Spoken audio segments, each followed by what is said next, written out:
Hello, I'm Bob Ross, and I'd like to welcome you to the fourth Joy of Painting series.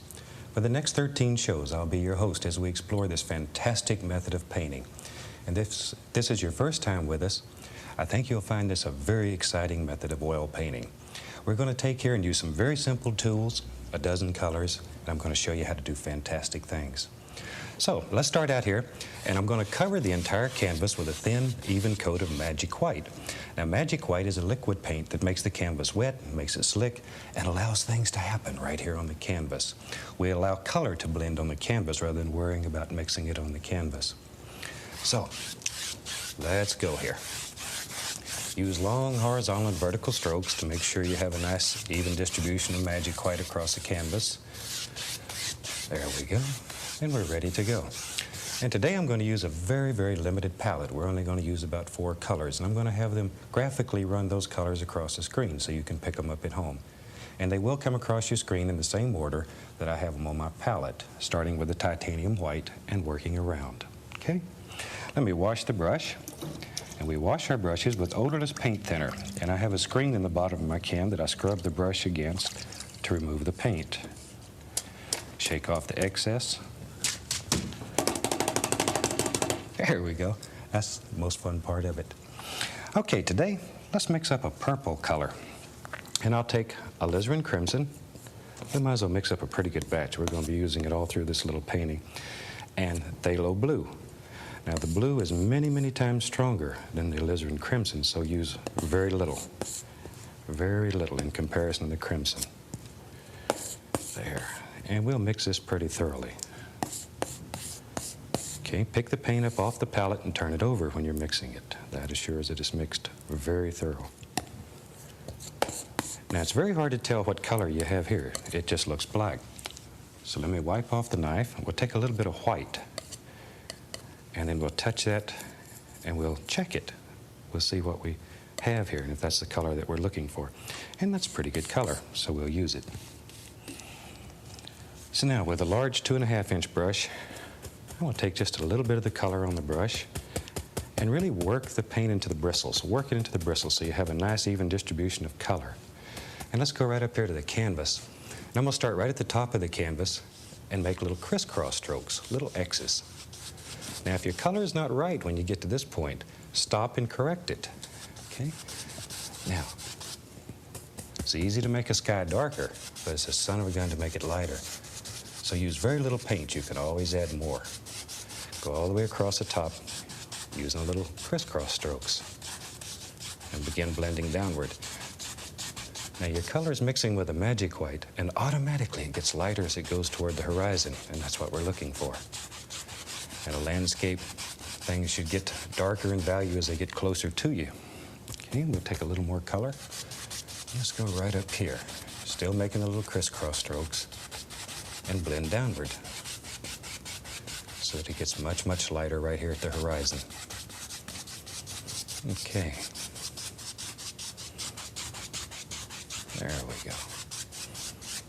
And very gently, we'll just blend that out. Now, while I've got the color on the brush, I'm going to load a little bit more, and we'll have some water down here at the bottom. And one thing about water, if it's still water, it's always flat. So pull from the outside in, and keep these strokes as straight as possible. It'll make your water flat, make it lay down. Okay, now we'll come from the other side and do the same thing. There we go. And very gently, very, very gently, we'll blend all this together. This is 3 hairs and some air. Just barely caressing the canvas.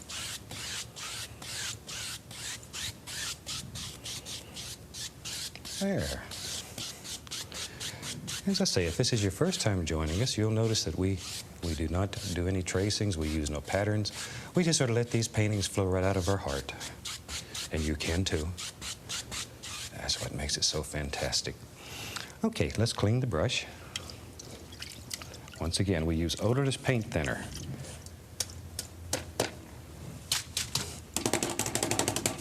There we go. Alrighty. Let's use the fan brush some today. And I'm going to go right back in here, and I'm going to use the same dark color and figure out maybe there's a tree line that lives right there. There it is. And all I'm doing here is touching the canvas and pulling down. Touch and pull down. I'll try to hold the brush sideways so you can see that close up. Touch and pull down, okay? And we'll just sort of let this wander right on back. And we're still using the same purple color, lavender color, purple. There, just let it fade right on into nothing over here. Okay, now let's bring this little hill. I know this is going to be a little hill right here. I see a little hill. Bring it down, just like so. And then lift gently upward. I'm just touching and lifting straight up, straight up. Good. Now I want to create the illusion of mist. So we'll take the large brush and very gently, I'm going to tap the bottom of this. Just tapping. There we go.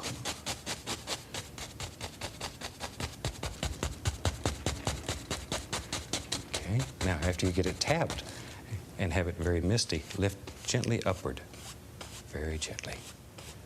And that'll soften it to make it look just like there's mist and it's far, far away. And you can soften it to any degree that you want it, any value that you want. Okay. Now I've got several fan brushes going today, so I don't have to stop and clean them in between each operation. Now I'm going to take a fan brush and go right into some titanium white. And we'll begin deciding where our little hill is going to be back here. And maybe, let's go right up here. Maybe the little hill comes right here. And we'll just use the fan brush today. You can put this on with a knife, or you can do it with a fan brush, make it very, very soft. And you begin worrying about the lay of the land. Follow those angles. And we'll put a little white over here, and then take a little touch of the phthalo blue and add to it. This will be some of our shadow colors in the snow. Load the brush full of paint, a lot of paint.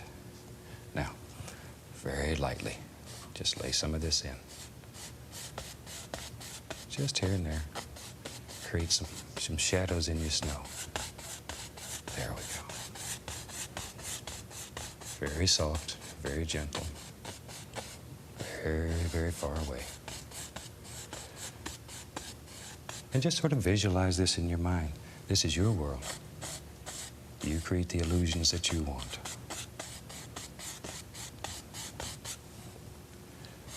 Okay.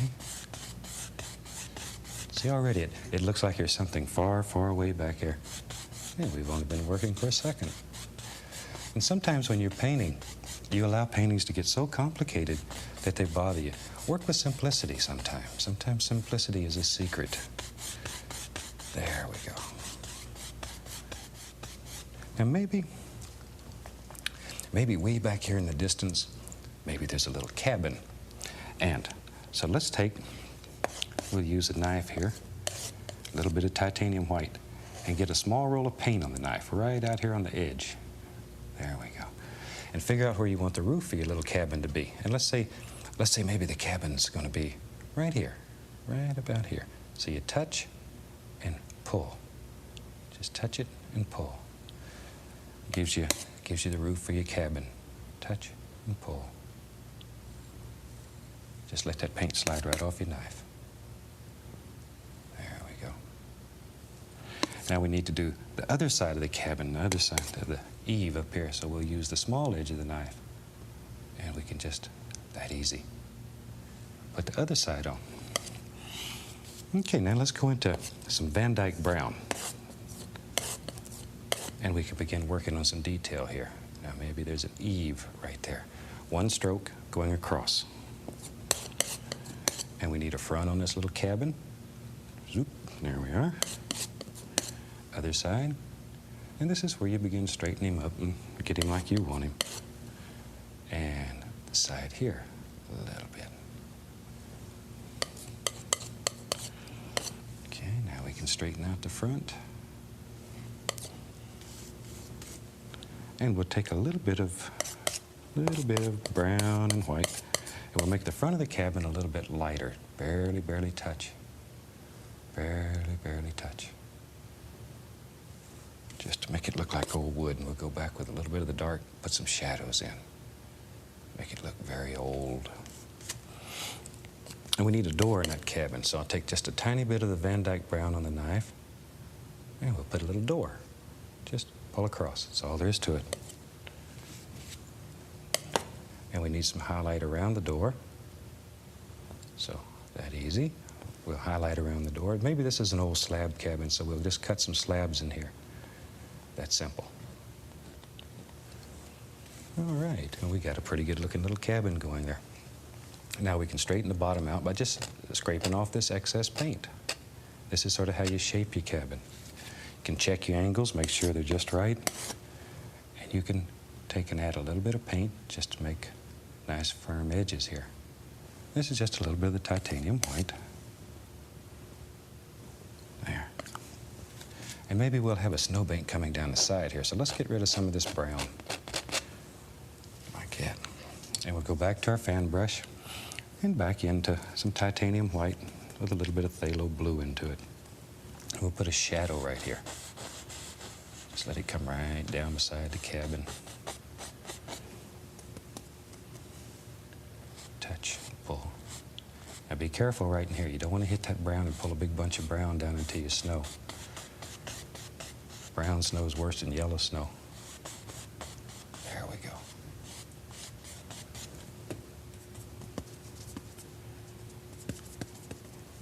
There. A little bit of shadow right in there. Maybe you want to put the indication that there's a little path coming from the door. So we just take a little blue and just sort of scrub it back and forth. Just sort of pull it. And we don't know where this goes. Just let it go. Let it have fun. The old fellow that lives here needs a way to get up to his cabin. And maybe he had a few little animals here and had to have a fence. So let's build a little fence. And I'm going to take my liner brush and dip it into a thin oil and go right into the Van Dyke brown. Now I want the paint to be very, very thin. Normally we work with a paint that's very thick in consistency, because one of our golden rules, a thin paint will stick to a thick paint. So we've got a thick paint on the canvas. Now I can take this thin paint and stick it on top. And I turn the brush to bring it to a point. A liner brush has very long bristles, holds a lot of paint. So let's go right up here, and maybe the little fence, maybe it's right there. And we'll put in some little post. And this is far away. And maybe there's a little hill right here, and it just goes right on over the hill. And we need some boards across the old fence post. And these are just indications. This is far away. Don't want to get too much detail. It'll ruin the illusion of distance. Now we can go back with a little bit of titanium white on the fan brush. And just define that. Looks like that fence goes right on over the hill somewhere. And we don't know where it goes. We just let it go. Okay, and while I got the brown on the little liner brush, maybe there's a little chimney right here, so we can just throw in a little chimney. That's simple. That's all there is to it. Gives the indication of a chimney. And maybe there's a touch of red on that chimney. At least a little touch. Just enough to brighten it up a little. We'll clean the brush, and we're ready to go again. And maybe we'll go back to the fan brush. It had the dark purple on it, and let's load it full of paint. Really load it full of paint. And maybe, right in here, maybe there's a tree it lives. Right there. There he is. Now we're going to use just the corner of the fan brush to make this tree. This is a nice evergreen. Just go back and forth. Back and forth. Like so. And that's simple. That's simple. You could make a fantastic tree. I knew you could do it. And this is what makes it fun. These things happen. You really don't plan them. You just sort of let them happen. Just let them flow right out of your mind, right onto the canvas. That's what makes it fun. When you can create on the canvas, you don't have to spend a great deal of time trying to figure out what you're going to paint. You just learn how to paint and you let it go. Maybe there's a little hill right there. So we'll put some little weeds coming down from under this tree.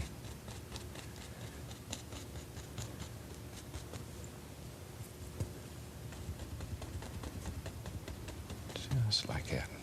Just let these little weeds these create the lay of the land. There we go. Now take a little bit of this is phthalo blue and white once again. Very limited palette we're using today. And let's take and put us a little hill right in here. And we don't care if it picks up a little bit of that purple color. It helps add to the shadows.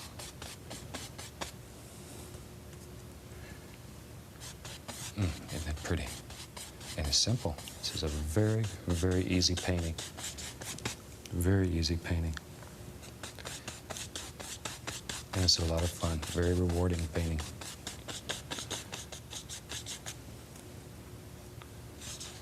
Now, once again, follow the lay of the land. These brush strokes determine how your land's going to look, which direction it's going to flow. Okay. And let's go over on the other side here and work a little bit and see what we can come up with. Maybe over here, maybe there's a whole group of trees. Let's start right there. And all you do is touch your canvas. Now, corner the brush and practice these little trees. Takes a little practice. They live in your fan brush, and sometimes you have to sort of scare them out. Get them little rascals out of there. Just go back and forth. And I use the same corner of the brush all the way down the tree. Now these trees can be made with a 1-inch brush, 2.5-inch brush. All works on the same principle. A lot of paint on the brush and a very firm paint. Very firm. We're going to stick some highlights on top of that. Now once again, if this is your first time watching our series, I hope you're enjoying it. I hope it's got you excited. You got your brush about ready to go with me. And that you paint along with me each week. If you've been with us before, I'd like to tell you how much we appreciate all the cards and letters that have came in. We read each and every one of them, and they make us very happy to know that you're watching our shows and you like what we're doing. And you know, when this series is finished, we have a complete year of television. 52 shows. Unbelievable. And I want to thank you for allowing us into your home each week and for supporting us. You've made it happen, and we appreciate it. Okay, maybe there's a little tree that's right there. There we go. And however many trees you want. This is your world. Your world, so you decide how many trees live in your world. There we go. I tell you what, let's have another tree right there. Maybe this is a little stand of pines right on the corner. There we are. And on this series, I think we're going to we'll bring in some of my friends. I have some fantastic friends that paint also, and I'm going to bring some of them in and let them show you some of the unbelievable things that can be done in just a few minutes. Okay, maybe, I tell you what, let's have one more little tree right there.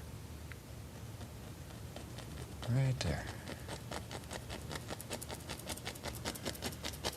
And maybe from there, there's some more little weeds. Maybe they come right down here. See that? It's going to cut that out and push everything back. Just let these go. And we just lay in some basic shapes first because I want to pick up some of this color in my snow to make shadows. And we go back to the titanium white with the tiniest little bit of phthalo blue in it. And we begin putting in some basic shapes here for a hill. There. Just barely touch the canvas. See, pick up some of this purplish color. Let it become part of your shadows. And over here, we're just going to sort of let it fade away right into nothing.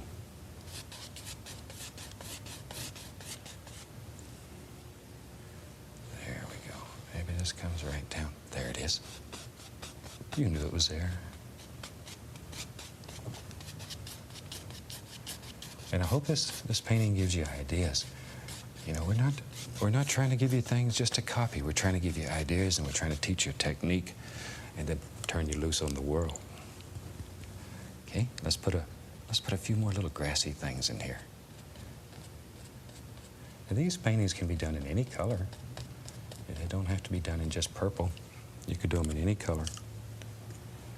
Now, maybe up in here, I'm going to show a little bit of snow, a little bit of light. My home's in Fairbanks, Alaska, so I like to do snow paintings. I see a lot of snow where I live. Okay. There we are. Just let these fade right on off into nothing. Just right on away.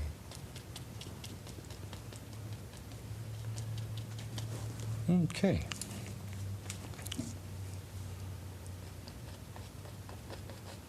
See how easy that is? Now then, let's go back over to this tree over here and finish this up. Lift up just a little bit here and there, like so, and let it go. Then we'll bring in a little bit of snow, a little highlight here and there, let the sun play across. Okay, now while I've got this brush going with a little bit of the blue on it, let's put some indication of a little bit of snow on the trees. And we'll start with this one here. We don't want a great deal. I don't want to lose the dark values here. So we'll just put some little indications here and there. There we are. Just a few. Now, let's go over into the clump of trees and do exactly the same thing. Just touch. Just here and there. Just a few. Just a few. Drop them in. Dark down there. Darker, darker, darker as it goes down toward the bottom. Very, very dark. Very, very dark. Let it go. A few up here on that one, and we're in business. Now, let's put a little bit of water in this painting. All we need to do is go right in here with our large brush and pick up a little bit of the dark color. Decide where you want your water to be. Maybe it lives right there, and pull straight down. Even though you're going around the corner, still pull straight down. And that easy, will create some beautiful, beautiful little reflections straight down. There we go. Now, very lightly, go across. Makes it look like water. And let's put a few little stones and stuff here back into the purple color, and decide where you want a little stone to be, and just lay in some paint like that. That's all there is to it. Maybe there's a little stone that lives right there. There he is. See? Just lay it in. I know. Let's have one right here. Just lay in your little stone. Then we'll take a little bit of the white, titanium white, and come right over the top of that stone. Now, there. Very lightly. It's right over the top. Just like so. A little bit of white. And let's lay some snow on that stone. And you can put as many stones in there as you want. Many as you want. Let them go. Tell you what, let's add a little blue to this one. Put it over here, maybe in the shadow. And there. Just let it come across like that. And maybe this comes right on down. Just let it go. There we are. See, and you pick up a little of that color, and it makes it look like a shadow. You know, we don't make mistakes. We have happy accidents. So let it happen. Learn to use anything that happens. All right. Now we need a water line here to clean up the edges and finish this little painting up. So we'll take a little bit of the magic white, and I'm going to put it on the palette, pull it out very, very flat, and then cut across it. Just cut across so you have a very thin line of paint on the knife. And we'll go right up here and act just like you're trying to cut a hole in the canvas. Just like you're trying to saw a hole right through it. Push very hard. We use a very, very firm pressure here. Just like so. There. And just let these water lines work right on around.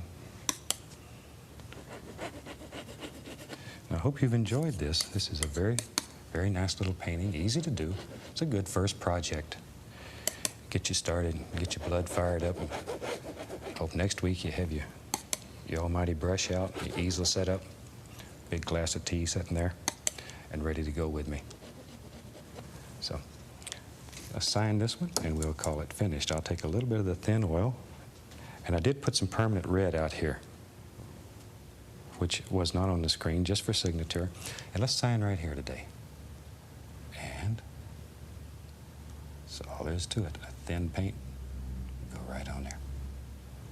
So, and we'll call that one finished. And from all of us here, we'd like to wish you happy painting. God bless. See you next week.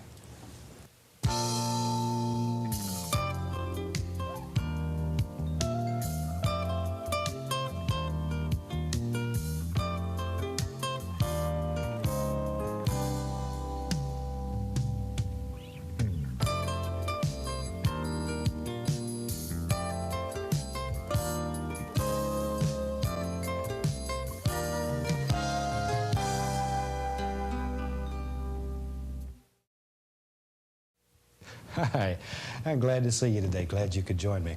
Today I thought we'd do a black canvas, and I've taken a black canvas here, and I've covered the whole thing with alizarin crimson and phthalo blue. And I've just sort of mixed them on the brush and just covered the entire canvas. So I'll have them graphically run all the colors that you need across your screen, and you can see the colors we're going to use to do this beautiful little painting today. And while they're doing that, let's get started. So I say this is alizarin crimson and phthalo blue, so it's sort of a purplish color up here. We hope. We hope. It's hard to see. Take a little bit of white on the large brush. And let's go right up here and just lay a little bit of color in the sky. This is just plain white, but it's picking up the purplish color that we have underneath. Just a little titanium white. Just let it bounce around and play. And if everything works just right, when this painting's done, I don't think it's going to look like a black canvas. I think it'll look like a white canvas. Just want to show you how versatile some of these black canvases are. They're some of the most fantastic things going. There we go. That'll give us just a little bit of color in the sky, a little purplish hue. And you can make this any color you want. If you want to be more of a bluish color, you can have more phthalo blue than crimson, and automatically you'll have that. Okay, let's wash the brush. What the heck? And we wash our brushes with odorless paint thinner. Bloop, beat them dry, and then we're in business. Let's take an old fan brush today. Let's build a happy little cloud up the sky, and I'll use some titanium white on the fan brush and put a lot of paint into the brush. A lot of paint. Okay, let's go up to the canvas here. Use just a corner of the brush, and very quickly we'll just drop in some happy little floaters right in here. Little clouds are free. They just sort of float around and have fun. Just let them go, wherever. Got to make these decisions. Where are they at? Okay, and we'll take our big brush. It's clean and dry. Very gently, very gently. Just blend this out. It also is picking up that color that's underneath. That first coat of paint that we put on is put on with very firm paint, very dry, firm paint. So you can do all this blending without becoming a mud mixer. If you use thin, oily paints here and you try to do all this, you're going to become a mud mixer and you're going to be upset with me. And I don't want you to be unhappy. So gently blend across. And that easy, that easy. We've got some very effective, beautiful little clouds. That's all there is to it. Okay, we can clean the old brush again.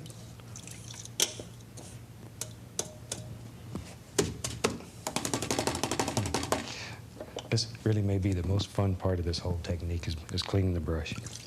Oh, you can take out all your hostilities.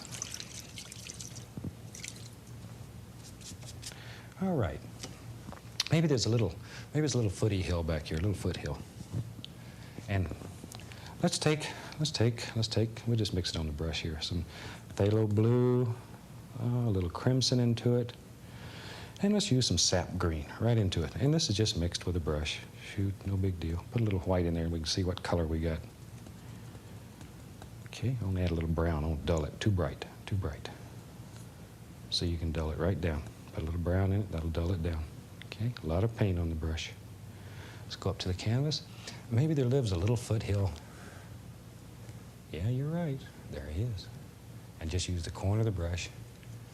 And we'll just put a basic little foothill shape right in there. Just like so. Let it go. There. And all you're looking for is very, very basic shape. Okay, now we'll take the large brush, grab it, and pull it down. Pull it down. Shoo, that easy. And just by changing the direction of the brush, you can make the illusion of all kinds of highlights and shadows just by changing the direction of the brush, especially on these black canvases. If you want to create mist down at the bottom, take a little white on the brush, very little, very, very little, and just tap it in. Color shows up 100 times stronger on the black canvases than it does on the white ones. So use very, very, very little color. Very little. And just tap in a little bit, and that'll create the illusion of mist down here. And just pull those right out. And very lightly blend all that and lift it upward. And it's a super nice way to make some little foothills that are far away. Very quiet.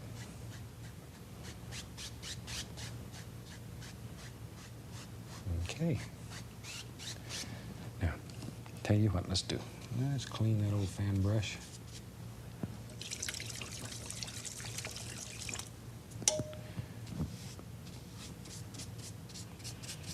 Okay. Now let's make another range of hills here. And maybe for this one, let's use phthalo blue and Van Dyke brown. Blue and brown. I want this one very dark. We put a little white in the other one. This one I don't want any white in. As things get closer to you in the landscape, they should get darker in value. So here comes a little hill right there. Very dark. Very dark. Blue and brown. Blue and brown. There it goes. Right there. Right there. Just lay in a little color. See how easy that is? And already you can begin to see another range here. And we're working with different planes. The more planes you have in a painting, the more depth you'll have in that painting. And sometimes when I'm painting these, I'll make them smaller and put, oh goodness, sometimes 8 or 10 foothills in here. And it looks like you can just look back and see forever. On a clear day, of course. Okay. Let's go in here now. Tell you what, let's take a little permanent red, a little permanent red, a little permanent red, a little burnt umber. And we'll just sort of mix that together. And let's go right up in here. And maybe there's a little red right in here. Let's begin adding a little color. This is getting close enough now that we're beginning to see color. So we can add a little color in and maybe it comes right down. Like so. Shoot, there might even be a little bit right over there. Wherever you want it. Just throw in a little color. Permanent red, burnt umber. Let's put it in. Now I'm going to take this big brush and gently tap that. I want to soften it so it just blends right in, but yet you'll still be able to see a little of that reddish hue. Still don't want it too bright. It's too far away. Too far away.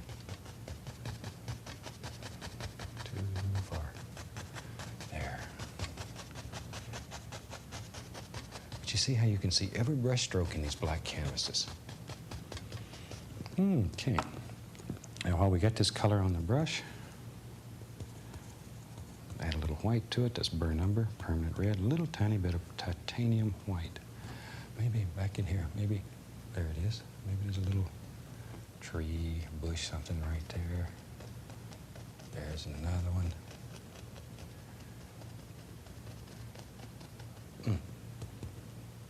Ain't that fun? Ain't that fun? Painting used to drive me crazy. I was a traditional painter for many years, and you really don't have to agonize over paintings. You don't have to be blessed by Michelangelo at birth. You can paint. You can paint. Okay, that'll give us like a little growth of trees back in the back. I'm going to take now back to the 2.5-inch brush, go into a little cad yellow. Oh, we'll add a little sap green. A little sap green, cad yellow. And maybe. I'll tell you what, I want a little more sap green. There, I want it quite dark right there underneath. Sap green, a little cad yellow. Maybe there's a little plain out here, a little meadow. Now let's add a little more of the cadmium yellow. Let it get a little brighter. There. So it begins working out from that. See there? Now if your paint will not stick well, add a little bit of paint thinner to your brush. Just a little though. Ooh, a little tiny bit. Little tiny bit. Takes very, very little. See, and this is creating another plane. Now I'm going to add a little yellow ochre, maybe a little bit of Indian yellow. See, just by changing the color a little bit, it makes it look like another plane. And every time you add another plane, you create more depth in your painting, another dimension. Another dimension. And that's really what painting is all about, is to make it look deep, far away. Just walk right back into this painting.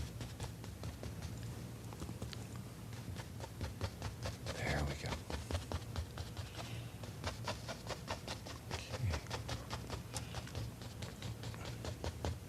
Now, when you're doing this, if you want to make something a little darker, there's color underneath here. So all you have to do is tap on it, and automatically it'll pick up the color underneath and it gets darker. So just work it, and you can make it dark, dark, dark, right on down till it's almost black again if you wanted to. But anytime you want to create a shadow, or you want to make an area darker, tap it. That's all there is to it. And you can soften it, make it darker. Darker, darker, darker, darker, darker, darker, darker. You can make this look almost like velvet. Looks almost like lace just laying out there. Okay, there. All righty, tell you what, let's do. Maybe there's some big trees that grow around the side. I'm gonna go right into some Van Dyke brown, little crimson, alizarin crimson, sap green, and just mix them on the brush here.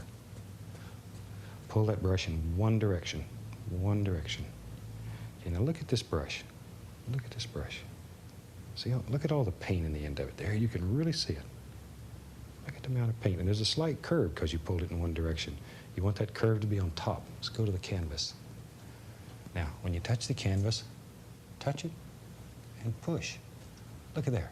Look at that. Look at that. Isn't that exciting? Look at all those thousands of leaves. Now, you could sit there with your one-haired brush for a week trying to do that, or you can do it in one stroke with an almighty brush. Look at that. Don't be afraid of it. Load a lot of paint into the brush. Probably the biggest single mistake made is people don't put enough paint in the brush, and then they have to hit the canvas so hard. Oh, put a lot of paint in the brush. Have fun with it.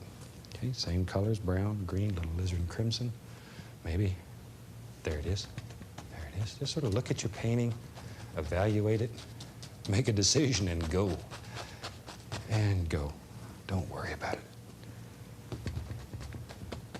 Don't worry about it. Have fun with it. Just push it in there, bend those bristles, and go. Don't let the brush slide. Don't let the brush slide. It's very important. You don't want that brush to slide.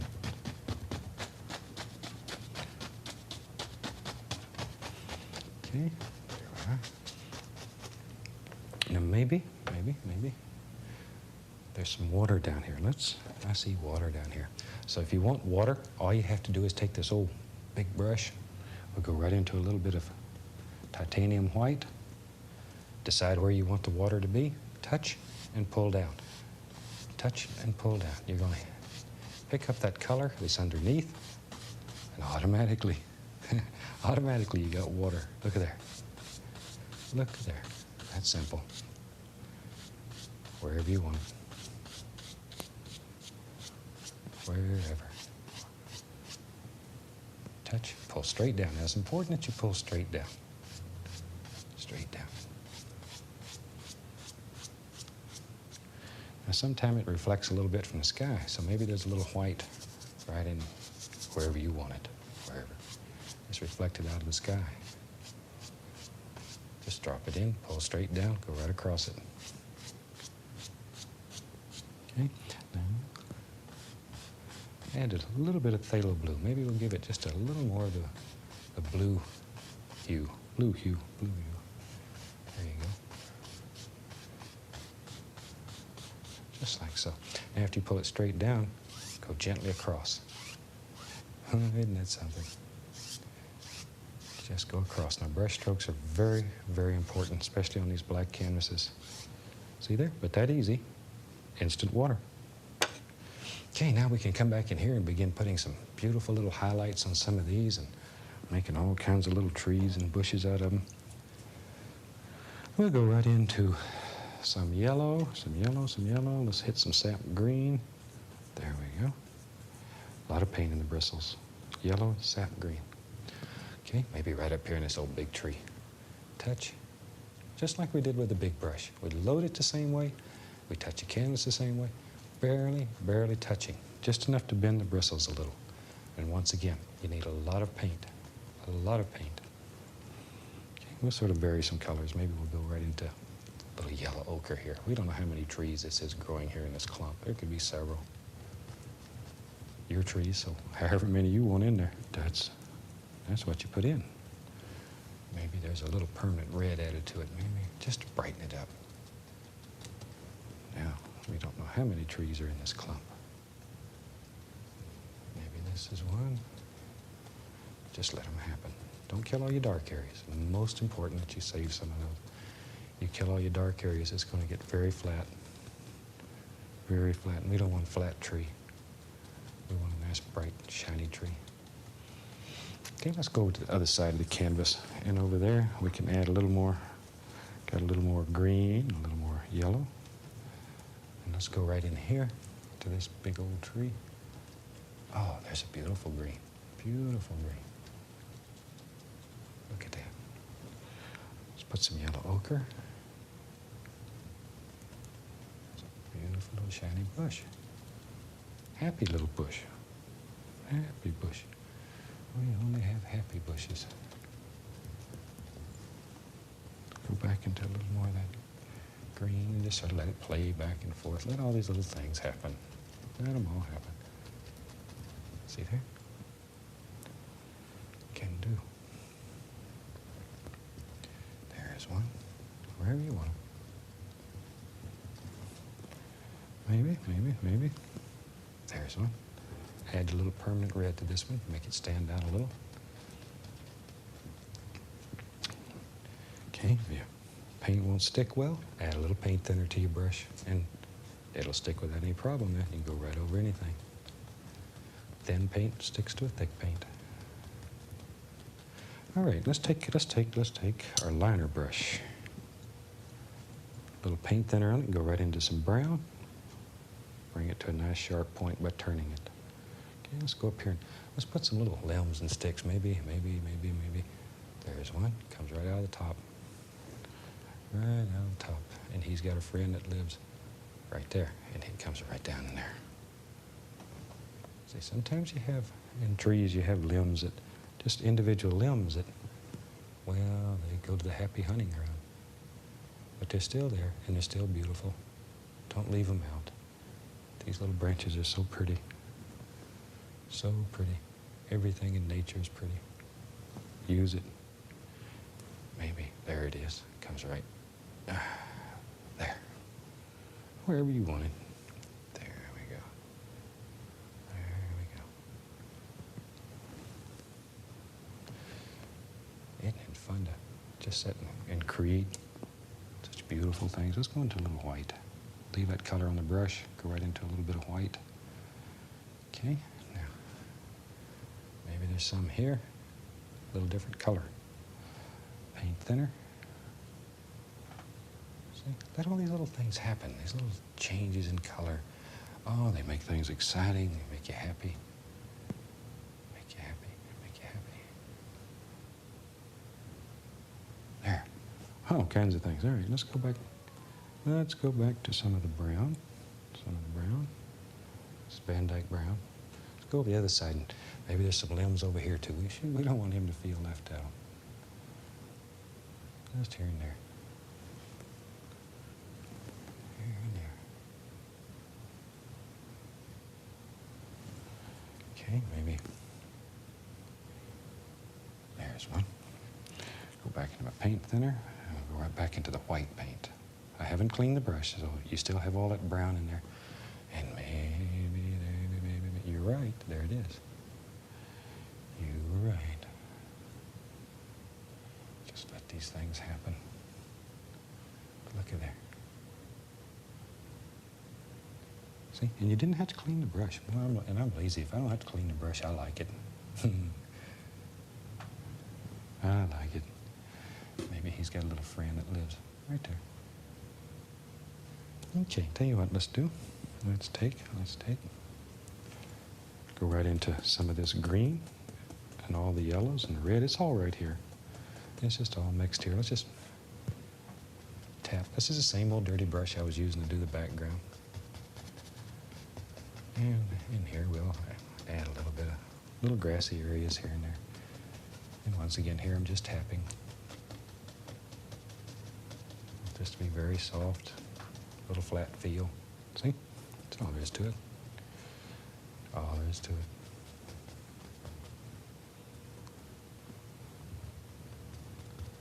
There.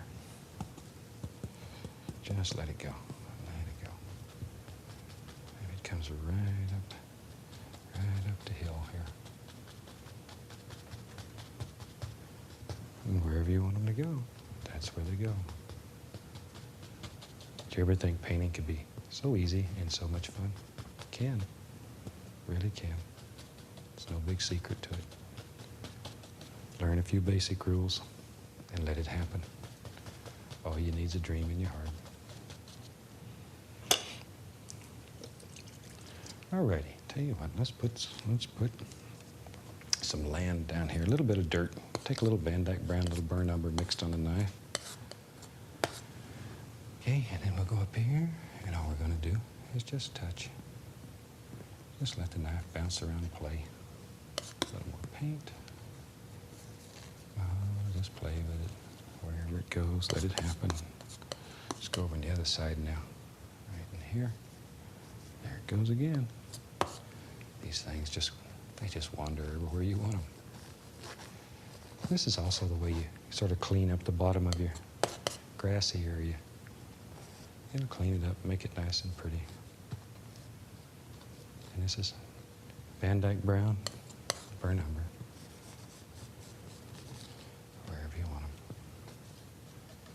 Okay, now then we'll take a little bit of titanium white, a little blue and a little brown. So we got white, blue, and brown. Sort of a very light gray color. A little bit of paint on the knife.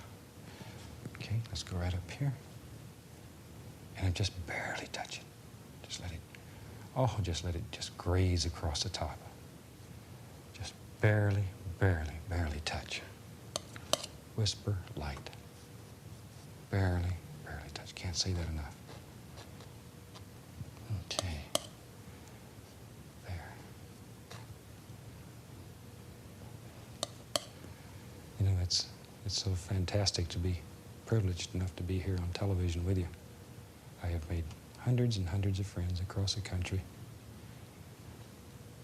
And it's a super pleasure to be invited into your home each week and to spend a half an hour with you. And I thank you. I really enjoy being with you.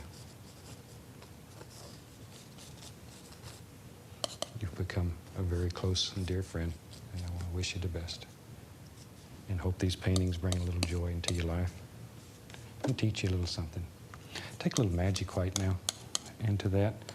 I'm going to add the least little amount of phthalo blue. Least little amount. Now, to put some little water lines in here, take the knife, pull this out very flat, and then cut across. Okay? And you can come right up underneath here and add in little water lines, just like so. Just like so. And you can put as many of these in here as you want. Just let them go. Let them go. There. Now they need to be basically straight. If they're not straight, your painting, your water will run right out of your painting. Started to say your painting would run right out of your water, but we know that's not right. There, and just wherever you want them. Just go to the other side over there and add a few over here. We're going to have some on this side. Don't want to get jealous. There we go. You know, and another thing, if you enjoy these shows, let your station know. Shoot, that's the only way they know. If you like something, call them up. Spend a minute with them. Tell them what you like. That's the way you get different shows on television, or you keep shows on there that you like, or you get reruns if you want them. Let them know. They need to know. I'm going to take and add a couple of more little twigs and little sticks, maybe right in here, just to break that up some. Just to break it up. Okay, like that. Here and there. And I think we're right on the verge of having a completed painting. This painting, as I said in the beginning, has a tremendous amount of depth. There's plane after plane. It really is a super, super fun painting to do. If you're interested in selling a painting, it'll put a happy buck. So I'll take a little paint thinner. We'll go right here, and we'll drop a little signature on. The old clock on the wall tells me I've got to leave you for today, but I'll be back. And from all of us here, happy painting. God bless.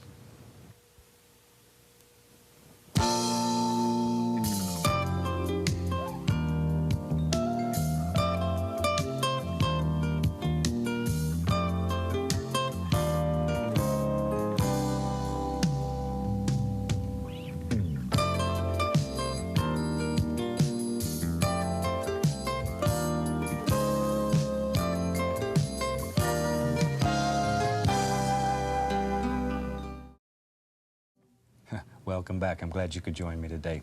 Today I thought we'd do a great big almighty mountain. I think you'll really enjoy this one. So let's have them graphically run all the colors across the screen that you need to do this project. And they'll come across the screen in the same order that I have them on the palette, starting with a titanium white and working around. While they're doing that, let's go up to the canvas here. Now, I've already covered the canvas with a thin, even coat of magic white. It's wet and slick and ready to go. So let's start out today with a 2.5-inch brush, and we'll go right into a small amount of phthalo blue. Now, phthalo blue is a very, very bright, beautiful blue. And we're just going to beat that paint right into the bristles here, just to get a nice, even distribution of color all the way through the bristles. Okay, let's go up to the canvas now. And let's just sort of play a little color just here and there. Just bounce it around, let it happen, let it play. There we go. And we don't want to cover the entire sky here. I just want to cover it here and there and leave little spots open. There we go. And using a big old brush, it didn't take but just a second to get some color on the canvas. And what we have left here, we'll just put it down here. It's a good place to clean the brush. There we are. Now, without cleaning the brush, I'm going to go right into a very small amount of burnt umber. And once again, tap it into the bristles in the same manner. Okay, let's go up here. Now, in these light areas, I'm going to drop a little bit of this burnt umber right in here. I want to gray the sky down in areas so it's not just a real bright blue color. And this is just a very small amount of burnt umber. Almost looks like a burnt sienna color. Okay, a little bit over in here and right in here. And then once again, we can just sort of wipe the brush off and put a little bit of this color down on the bottom. Okay, now I have several brushes going, so I don't have to wash them continually. We'll take a clean brush, and I'm just going to begin blending the sky. Just making little crisscross strokes. Just back and forth, little X's. And this color is continually mixing with the magic white.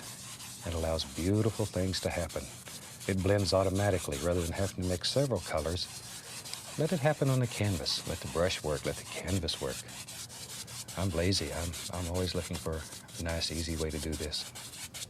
Okay, then a few horizontal strokes will take out all the brush marks and give you a very effective little sky. That easy. Okay, as I say, today we're going to do a huge, big, strong mountain that has a lot of rocks in it. So let's mix up some black here. And I'm going to start with phthalo green. And you might as well, if you're painting along with me, mix up quite a large pile of this. Phthalo green and alizarin crimson. And about equal parts. Maybe a tiny bit more crimson than green. Now normally we just mix our color till it's marbled. But today, mix it very well. We want it to be very thoroughly mixed so we have a nice, even black color. A lot of paint. Just really mix it up. And when you're mixing, pick this paint up off the palette and turn it over. Otherwise, what's next to the palette never gets mixed. Okay, now it's very hard to tell exactly what we have. So let's take a little white, put it right there, and just check it. There we go. Makes a nice gray color, and that's exactly what we're looking for. Okay. Clean my knife. And let's take some of this nice black color, and let's build us an almighty mountain up here, boy. We're gonna, oh, look at this. We'll put a huge mountain today. And you're really pushing this paint into the fabric. There we go. And maybe it comes, yep, there it is. Right out through there. Just let it bounce and play wherever you want it to go. And all we're doing here is just blocking it in, so we're really not too concerned about anything happening in here. The only thing we're concerned about is this nice edge on the outside. The rest of it, doesn't matter right now. It'll matter in a little while. Put another little bump right there. If you're going to do mountains, it's fun to put little bumps on them here and there. Okay. You can probably hear I'm really scraping that canvas hard. I'm pushing that paint right into the fabric. There's really not a great deal of color on the canvas. Okay, now then, take one of these old dirty brushes, and I'm going to grab this color and pull it. And as we've mentioned on previous shows, when you're painting mountains, if you can see the entire mountain, it's always more distinct at the top than it is at the bottom. Because we have mist, and now we have wonderful pollution, and all these things break up and diffuse light, cause the bottom of the mountain to look softer than the top. Okay? Now, when you're doing this, using brush strokes is a super way to lay out your mountain. Watch here. Can you see that? But just by pulling the brush across there, let's come right across. You can give yourself all kinds of ideas of how you want to lay this mountain out. And you're not committed. You can change this. It's a super little way to sort of cheat a little bit. Okay. Now already you can see the bottom of this mountain is much lighter than the top, and that's exactly what we're looking for. Now we can start some highlights. And I'm going to take a little bit of the same black color, some burnt umber, some Van Dyke brown, and some white. And just mix up several different colors right here together. See, it's darker here and it gets lighter, lighter, lighter. And that way you have several things happening. Okay, and we'll cut across it and get a small roll of paint that's right out here on the knife. Good, you can see that. That's what you work with, a small roll. Okay, let's go up here. Now, no pressure, no pressure. All you're doing here is whisper light. Barely touch the canvas. Barely touch the canvas. Just let it bounce along and play. Barely touch it. See, you didn't overmix this color, and so all kinds of things are happening. If you overmix it, then you just get one dead color up here. We want all these beautiful things to happen. Now over here, this would be in the shadow side. We're going to have our light coming from the right. So let's take some Prussian blue. Ooh, very strong color. dark, strong color. And with that, we'll make us a shadow color. We're using some Van Dyke brown, Prussian blue, and a little bit of white. Okay. Now, same little roll of paint. Let's go up here. And over on this side, just allow some of these little things to happen. You're still just barely, barely touching the canvas. Whisper light, whisper light. Just let your hand float across there. And here and there, we can add a little bit more highlight so it shows a little light playing through there.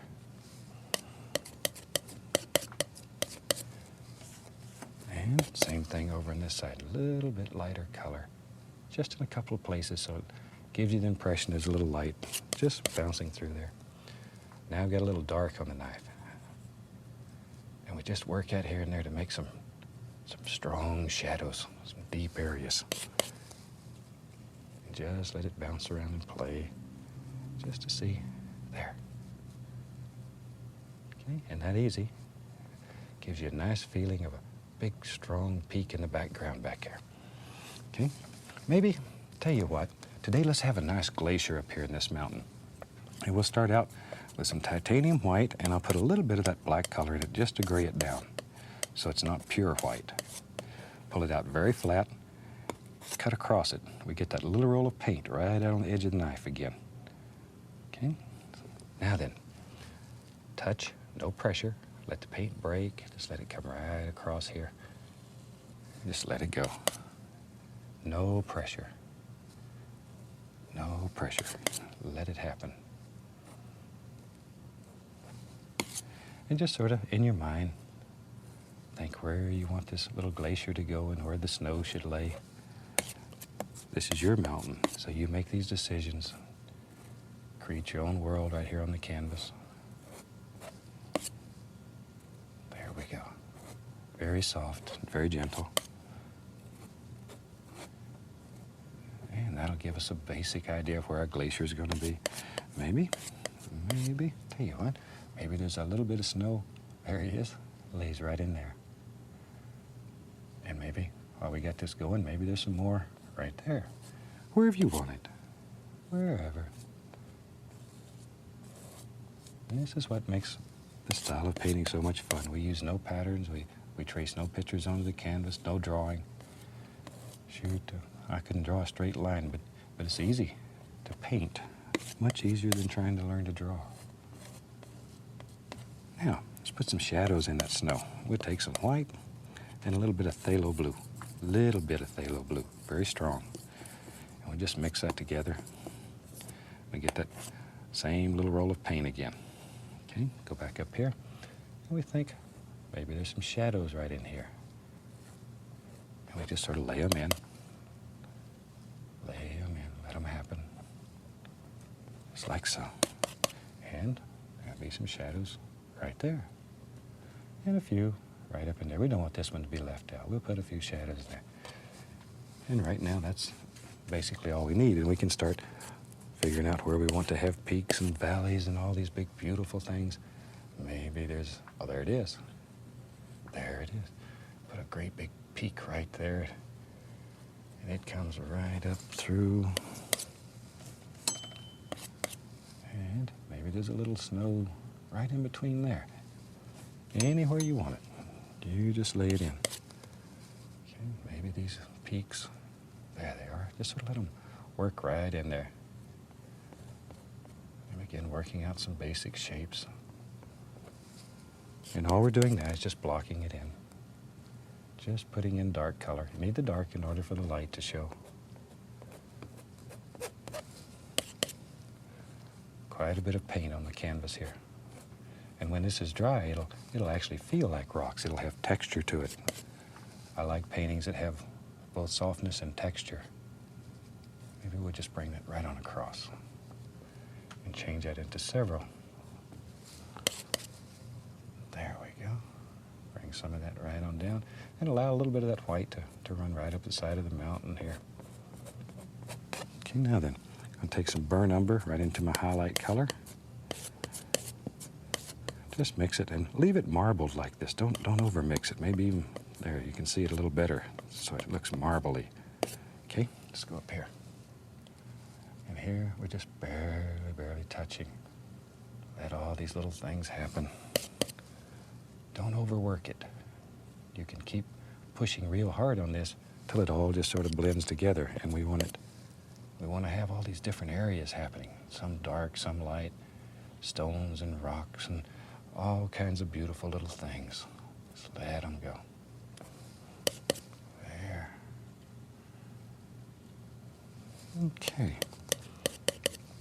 Maybe there's a little touch right in there. Add a little more umber. Okay. Clean off the old knife. Now, very gently, barely caressing the canvas. And you hold your hand very flat here. Very flat. If you notice, sometimes it's so flat my fingers touch the canvas. Don't worry about it. That means you're just right. Just right. Okay, now we can sort of bring this together a little bit. Pull a little bit of that dark color right out into it. Just bring it all together. There we go. Okay. Now then, let's start over here. We'll throw a little bit of dark in here, wherever. And then we can start with some shadows and highlights. Just let it play right down through. You know, you just saw me get paint on my hands. Probably that's one of the biggest questions we get in letters, and we get hundreds and hundreds of letters from fantastic people. And they want to know, how do you get this paint off your hands? It's very difficult sometimes to get it off. There is a product on the market, several of them, that you can put on your hand before you start painting, and paint won't stick to it. All you have to do is just wash your hand with warm soapy water, or just hold it under the water and paint will come right off. Then you might check with your local art store and see about picking some of that up. Comes in handy if you're messy as I am. Okay, I tell you what, maybe there's a big ridge right here. Shoot. It's our mountain, so we can do anything with it that we want to. Big ridge. There it goes. And all we're doing, once again, is just blocking all this in with dark color. And maybe, there it is. Nice little bump that lives there. Do you see how you can just keep building on this mountain and building and building? There's just no end to it. You can take and cover the entire canvas with nothing but mountains. And that's a super way to practice. We'll just close that in, and that'll sort of hold that glacier right up in there. And a lot of times glacier ice is, because it has very little oxygen in it, might be even a greenish blue color. Okay, a little more of the umber and some of the other colors. We just mix them here. I've got to the point where I'm not sure exactly what color we're using. It's just whatever happens to be laying around. Okay, let's go up here. And we just drop some of this in here and there. And just sort of look at it and evaluate it, see if it's what you want. And if it's not, change it. Change it a little bit right in there. See, wiggle that knife and let all these little things happen. It's unreal what you can do with an almighty knife. A little bit of practice. Just a few little indications here and there. Not too much. Don't want to lose this nice darkness. A few little things here and there.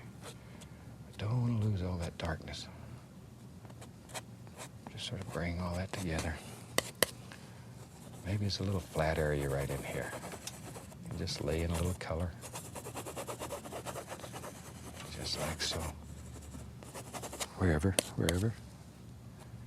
In your world, you can do anything that you want to do. And painting offers you freedom. It offers you a world that you can make any way you want. It can be clean and crisp and sparkle. Or you can create moods, storms, and almighty rivers.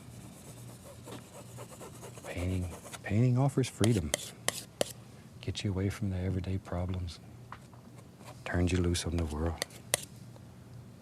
That may be what attracted me to painting initially. It's the only place I had any power. Okay, a few little rocks and stones. Okay, I think that should give you a pretty basic idea of how you can do a beautiful, beautiful mountain in a very short period of time. And okay, let's make some decisions and decide what else is in this thing. Maybe there's some little evergreens back here that sort of move up the side of the mountain. So start with a fan brush. We'll use a fan brush, and I'm using that same old dark color. Same dark color. Maybe I'll add a little bit of a phthalo blue to it right there. Just, okay, see how full that fan brush is though? A lot of paint in it. Okay, let's go up to the canvas here. Maybe there's a happy little tree that lives right here, and he's far away. This whole group of trees is far away. All we want here is just some indications. We don't want a lot of detail. Just indications. Just sort of let him work his way up the mountain here. There we go. Now then, I'm going to take a small amount of blue on the brush and just begin tapping right here. We need some dark color right underneath these trees. Add a tiniest little bit of white. Oh, look at there. Oh, that's pretty. Okay, maybe we'll have a nice valley under this mountain. It's such a big, beautiful mountain. I don't want to put too much in here and distract. So we'll take a little bit of this black color. I'm going to add to it sap green. So I have black with sap green. And I'm just loading the brush full of paint here. Okay, let's go up here. And then just begin tapping it in. Now the big thing we're looking for here is angles. We have to make a decision about the lay of the land and where it goes. So we're looking for angles. Begin creating the lay of the land. There we go. Now, you know, in the first show that we had in this series, I mentioned to you that in this series I was going to bring a few friends on and show you some fantastic painters. And next week, I hope you join us because I'm going to bring you a super lady named Dorothy Dent. And she comes to us out of Missouri. And if you haven't heard of Dorothy, by the time the show's over, you'll understand why I'm so crazy about Dorothy and the way she paints. She is unbelievable. So I hope you're with us next week and hope you enjoyed. We're probably going to be doing a whole series with Dorothy in the near future, so stop by and see us next week and see what you think. Okay, there we go. Just drop that right in. So we want it to blend evenly here. So here I'm just taking that out. All right. Now with the same old dirty brush, I'm going to add a little tiny bit of paint thinner and go right into some cad yellow. Now since I have green already on the brush, when I hit this yellow, I'm going to get some beautiful, beautiful greens. And all I'm doing here is just tapping. Just tap, tap, tap, tap. Maybe a little yellow ochre. And sort of work the color back and forth. Mix the color on the brush. Okay, let's go up here. Now maybe there's some beautiful little hills. Once again, pay attention to the lay of the land. And begin highlighting some of these. Barely touching, just gently tapping down. Now if there's a little hill here, you want the top of the hill to be the brightest, because that's where the most light would strike. And then it'll get darker and darker and darker and darker and darker. Maybe. I see another one right there. Just visualize these in your mind and drop them in. Little Indian yellow. Just let them go. Maybe right here. There's one back in the distance. I don't want as much color back in here. Very, very soft, very quiet. I like this kind of painting because it has both harshness in the mountains and then it's very, very soft down here. And it brings so many different things together, just the way nature does. And study nature. Nature is the best teacher. Nature will teach you color, composition. Just study it. Look at what's around you. No matter where you live, even if you live in the city, nature's still there. Beautiful things everywhere. But sometimes we look at them every day and we get to where we don't see them. There we go. Okay, now while I have this big old brush going here, tell you what, maybe this big tree lives right here. So I'm gonna go right back into this dark color. This is that black, right into some sap green. I'm gonna pull this brush in one direction. Look at there. Really pull it through the paint. Turn it around here so you can see the end of it. Look at all the paint that's in that son of a gun. It is really full. Okay, let's go up to the canvas. Now, decide where you want to have a tree. And maybe a tree lives right there. Touch, push, bend. Just touch it, bend it. Touch it and bend it. Really make that brush work. Make the paint work. Maybe it comes right on down the hill here. This is just black with sap green in it. And we just fill all this in. And in case you joined us late, the black is made from alizarin crimson and phthalo green. Makes a beautiful, beautiful, true black, and it's very transparent. On a lot of the shows, we do the black canvases, and we're always looking for transparent color. Okay, maybe going down this hill here, tell you what, use this same old black and green color. Throw a little Prussian blue in it, that's nice and strong. Maybe there's some little evergreens that live right there. And the same as we did in the back here, we're just making indications of these little evergreens. We don't want to get them too distinct. We want them to run right over the edge of the hill, right on off into the distance. There they go. Now, maybe, tell you what, maybe there's one that lives right there. Maybe it rained a little more on him and he got strong, or maybe he's a little older. We'll make a little more detail. Tough old tree. But even tough old trees need friends, so we'll give him a little friend right there. Right there. Now then, let's use a 1-inch brush, and I'll put a little paint thinner on it. Or you could use a little magic white. I'm using paint thinner today. Just something to thin the paint. Our golden rule, if you remember, thin paint will stick to a thick paint. Pull that brush through there. A lot of color on it. Okay, let's go up here. Now then, touch, push, and this is where we make all the beautiful highlights. Now, when you're doing this at home, if your paint doesn't want to stick on here, which is one of the major problems, then your paint's too thick. Add a little bit of paint thinner or a little magic white to it, and you'll find it sticks. You have to start with a paint that's very thick. I'm adding a little yellow ochre to my color. And we'll go right here, and we'll make another happy little bush. Just like so. And right there, there's another one. Just drop him in. Okay, maybe there's one right there. Wherever. This is your world, so you drop them in where you want them. Tell you what, I'll just wipe off this fan brush a little bit, and I'm gonna go right into some Van Dyke brown. And maybe there's a big, beautiful pine tree that lives right here. I like to do big trees, and I'm just using this Van Dyke brown. And tap, just tap it right into the canvas. Boy, there's a big old tree coming right along there. Now we need some highlight on this tree, so without cleaning the brush, I'm going right into some burnt umber and a little bit of white. And I'm going to come right down the side here and just put a little bit of highlight right along here, just like so. There we go. And just work it in. Now then, with a little bit of paint thinner on the liner brush, I'm going into some brown. And let's put a happy little limb or two out here on this tree. And I'm turning the brush so it makes all kinds of little things happen. Just like so. And we're using a paint here that's very, very thin, and it flows. So wherever you want these limbs, just drop them in. Maybe they come right on around, wherever. They don't all just hang right off the sides. And we can put some little arms out here, like that. Okay?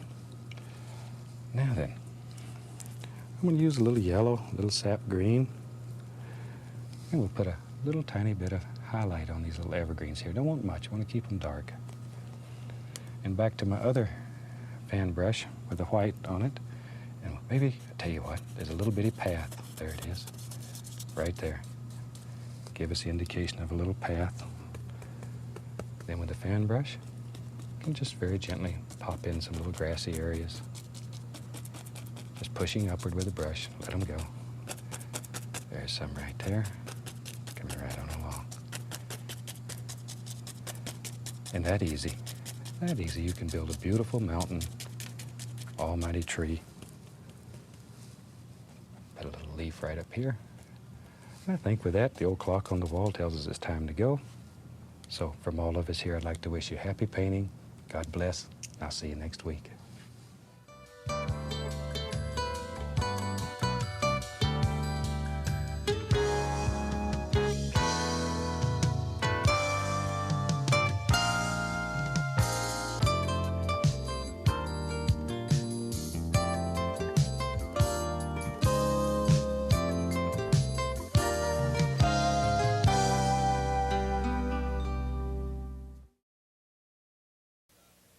Welcome back.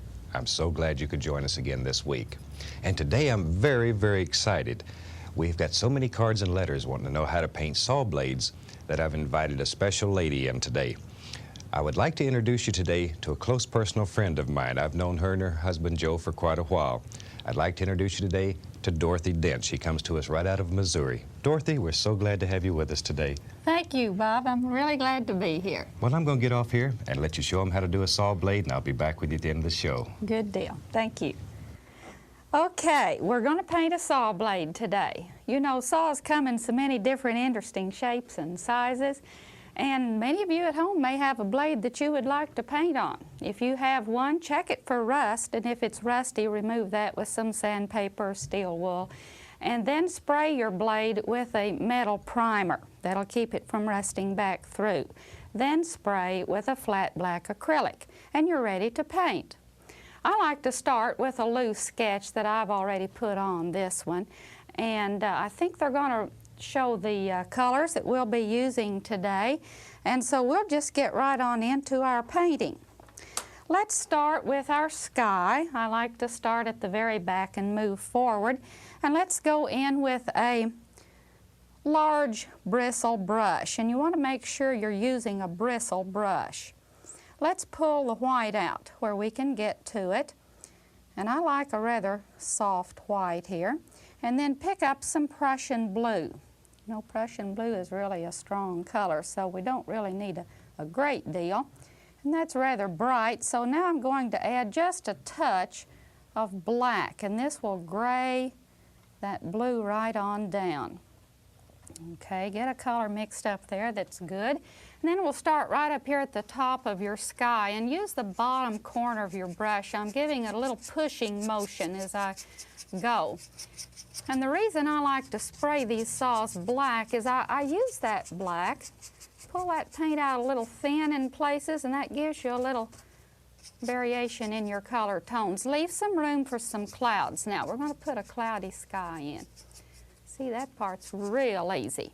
Now we need to clean our brush, clean it real good, and dry it out. Bristle brushes tend to hold the turp, and I like to keep them rather dry. And then we'll pick up some white again, and I'm gathering this on one flat side of the brush. Then turn your brush so the paint is to the top, and we'll come right on in and just puff up a real nice little cloud. Now the paint's heavier up here at the top of your cloud, and then as you're losing some of that paint out of the brush, pull some of the blue into the base of your cloud. Now here can be another one, so I'm going to gather a little bit more paint again. Now come right up here again, and here's another one. Have to kind of watch, or you have a tendency to work your clouds in long rows, and we don't really care about that. Let's come right on down toward the ground line and keep your brush more or less moving back and forth across the base of the sky. Now there's a nice soft puffy cloud, and that wasn't hard at all. Now let's go into that same color and darken it just a little bit more. A little more blue and just a little more black. Again, it just kind of works into the brush here. And let's give ourselves a little distance back in here. Hold your brush, kind of sideways, and just pat very loosely to get a suggestion of some real soft trees way off in the distance. You know how they look kind of blue-green when you see things from afar. Just right in through there. Now I want to get rid of that white that's in the brush, and I'm going to clean it again. And we will go into a darker color because we've got some foliage that will be coming right on down into the foreground. So we're going back into our black and our blue and get a color that's just somewhat darker. Now, back again, and this time I'm on the bottom corner of the brush, and I'm just going to puff in this foliage. Up toward the top, you can let it look a little bit loose. Come around your building. I kind of leave a bit of space there for the building. If you get over into it some, it isn't going to hurt a thing. Now, we're just going to let that color set up a bit, and we're going to work on our building. Let it dry just a bit. Now, let's go to a small sable brush. Something, in a medium size is fine, doesn't have to be too tiny. And let's pick up some burnt umber, and we'll lay this right underneath the edge of our barn eave there. And this side we'll determine will be our shadowed side, so we'll just put a little bit in here. It's not going to show up too much on that black, but we'll see it in a minute. Then I'm going to wipe that brush a little bit and then pick up some Venetian red. That's a good barn color. And let's start right here on the front and stroke down. Follow the line of your boards. These boards were nailed on up and down, so that's the way we're going to paint them. Leave some of that black showing in between there just a little bit, and that'll help your board line look. Let's put just a hint over here. Watch the corner of your building because we're going to need good sharp contrast there. Okay, we'll wipe our brush and then we'll pick up just a little bit of white and we'll stroke right up on the front of that barn. See that highlight that's going to put on there? Just a bit. That's really all we need, just something to soften it in there. Okay, let's go to just a little bit smaller flat sable now, and we've got a little bit of a window up here at the top. Most of those barns had a loft up there. We need to paint that in. That's black, and I've got just a touch of white now, and we're going to just suggest a little edge to our window.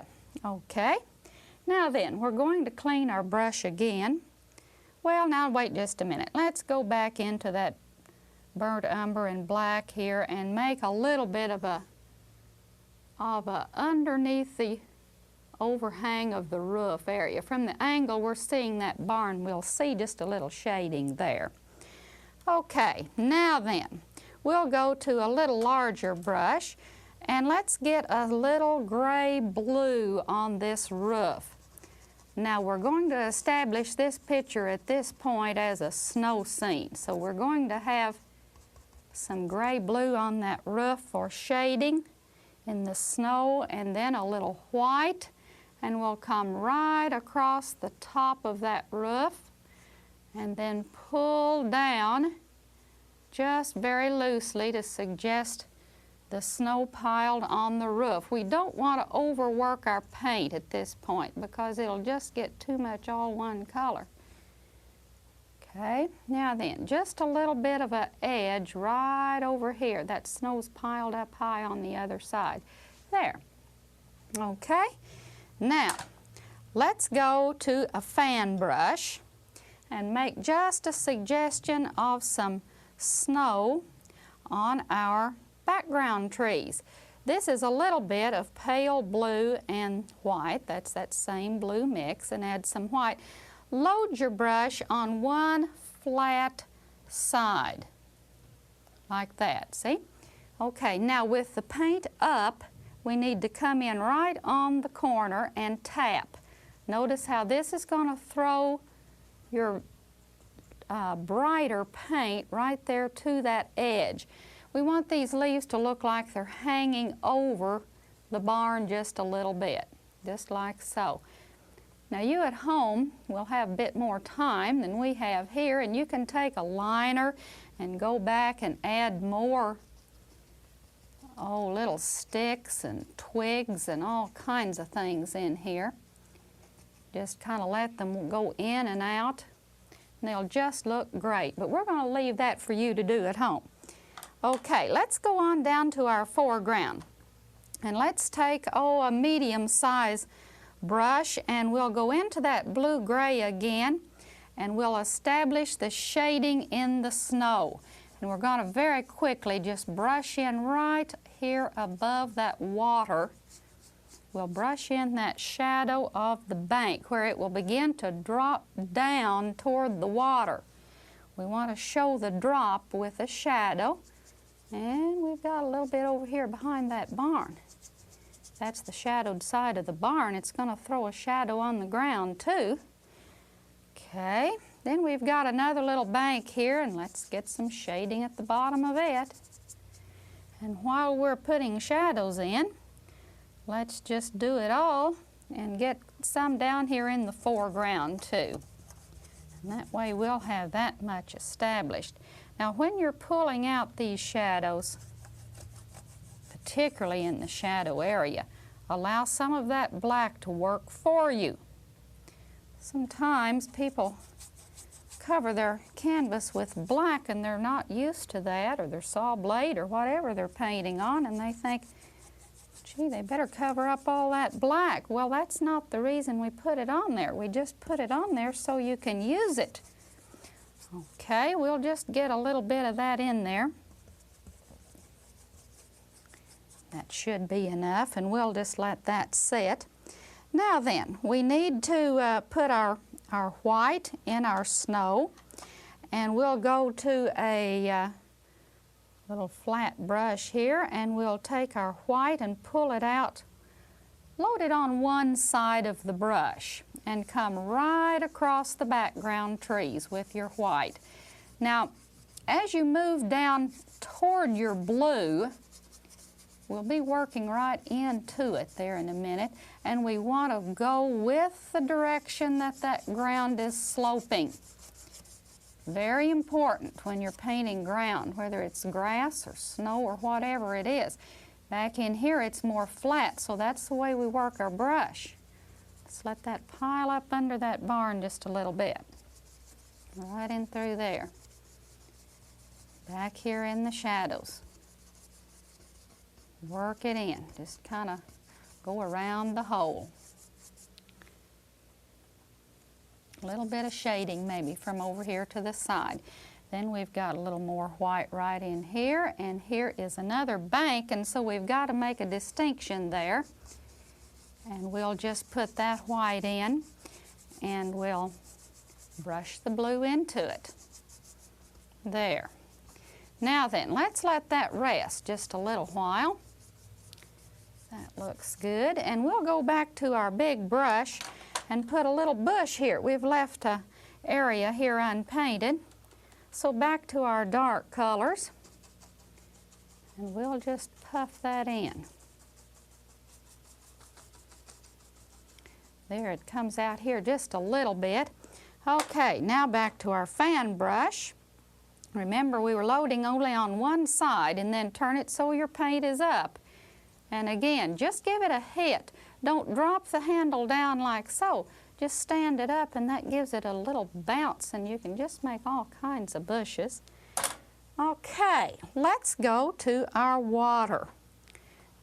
Get down here. We've got a little stream coming down through this field, and we always want to lay our dark in the water first. So we're going to pick up our Prussian blue and our black again.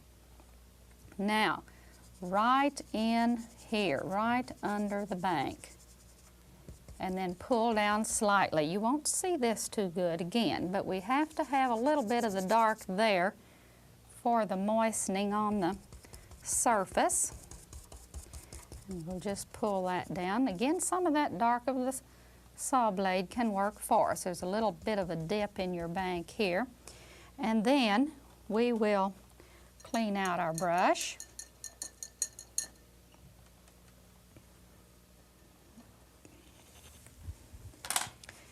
Okay, now then, we're going to go to our gray-blue.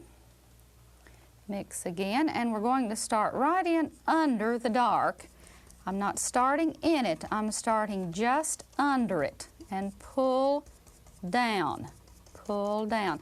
There's a tendency, especially when your banks are a little bit zigzaggy, you want to tend to follow the contour of the bank and pull this way sometimes, but we really don't want to do that because your reflections look much better if they're going down. That's the way they need to go. You want to pull that dark right into that gray-blue. Now I'm kind of staying away from the middle of the water. We want that to catch some of the light from the sky. You know, water is clear and it just reflects what's around it. So this water is going to reflect what is around it. Now then, right in that middle, let's pick up some white. And I'm going to put just a speck of orange in it. This will give it just a little off-white. And then we'll start right in that center and work right over the gray-blue. But you start with heavier paint in the middle and then work out toward your other colors, and that way you're not losing those colors. When everything gets in and covered, we have a nice reflection there. We'll take our brush. Same brush is fine, or you might want to use a fan. But you want to just go wiggly, wiggly, real soft and light. If you push too hard at this point, what's going to happen is you're going to overblend your water because you will take out those downward strokes. And that way, your water begins to have a flat look, and we really don't want it to look like it's flat and hard. Just a little bit there. Okay, now we're going to let that rest a little while, and then we'll go back and do some things to that bank. But real quickly, we can get our foreground in here. We've got quite a bit of snow right here in this front section. And again, we might pick up just a touch of orange right up here to the top. That will brighten it up and put just a hint of warmth in your snow. Looks like the sun might be hitting it at that point. Okay, and again, you remember to follow the slope of the ground. Okay, there is our front end. Now let's go back and do a little bit of work to this back bank. That doesn't look real to have just a straight line. So we're going to double load our brush. Now when I double load a brush, I'm loading it on one flat side here, and then I'm turning it over and putting a little white on the other flat side. Now we're starting right at the bank and pulling toward the water. See what happens? That will pull just a bit of a little drop off down. See that? And then just blend it right there. Now anything that's down in that water needs to be flat. Remember that. Sometimes instead of doing a whole lot of little drop-offs, we don't want to lay them along just one right after the other. It looks better if you just kind of soften out that line. And just put a few little snow-covered rocks or little chunks in there. They will look very nice in your painting. And while we've got this brush in our hand, let's double load with our burnt umber this time. There's burnt umber on one side, and turn it over, and a little of the white, any kind of that dirty white's fine, on the other side. And we're going to come down on the chisel edge of the brush. Now I'm starting right there and just pulling down, and look what happens.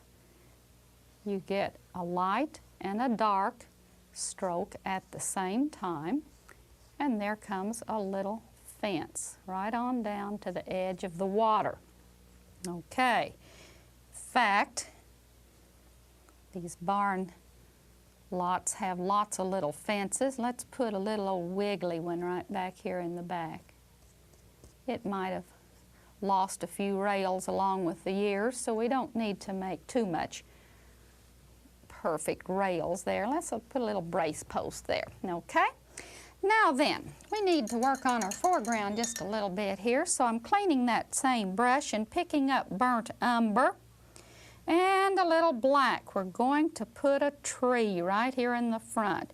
And I'm picking up just a little bit of medium at this point. I like to use a medium that is a dryer, something that will help to speed your drying of your paint a little bit, plus thin it. And we'll start right in here. You can just decide where you want to make a tree. That tree can grow anywhere. Just balance this picture off with a little tree shape right here in the foreground, and we're just going to base in that trunk. Pick up some of our background colors, and that'll help to give your tree just a little bit of highlighting anyway. There it is, just grew right there. Now then, let's clean our brush and get rid of that dark, and back to our white again and load one flat side, and I'm turning the brush so the white is against the outside edge, and I'm coming right down on the side and just establishing a nice sharp line. See how I'm just pulling that in? Okay, a little more paint, and now let's do little chopping strokes pulling over into that tree. See what that does? That gives you a little bark texture and makes it look like that the snow has stuck to that tree when it blew in the wind. Go around a few little areas and see, you've got some little holes for the squirrels to crawl in. Okay, now we better have a limb or two. And again, I'm going to double load. One flat side like this, then turn it over and have your white on the other side. Now, to me, it's easier to start on the outside and pull in, and I'm coming down right on the bottom corner of the chisel edge. Now, see it turn? Then push harder as you get into the tree, and then just a few strokes there will blend it in. That takes just a little practice, but you can do it because it's not hard. Just start right down here and then pull in. Very easy. It helps to keep the dark side a little moist. That way your paint will slide. Where to put limbs? Big dilemma. Not really so big. You can put them anywhere. Just try to get a balanced look as you go.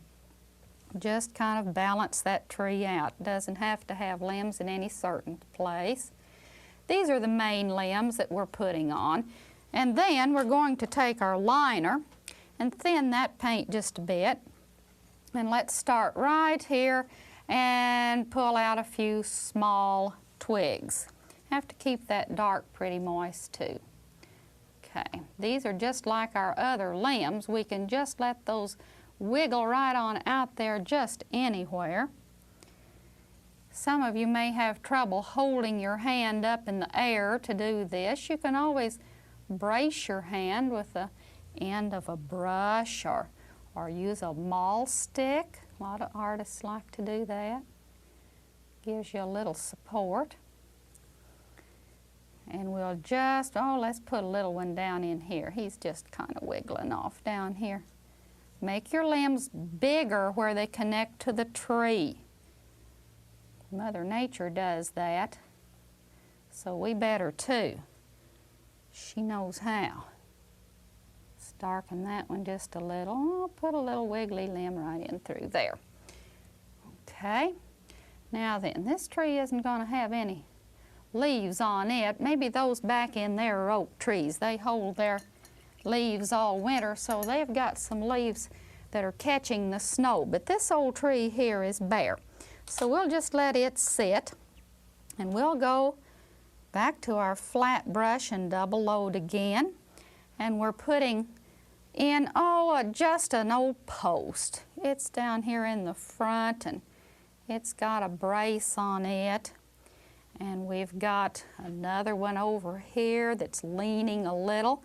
This fence was built a long time ago, so it's not in real good shape.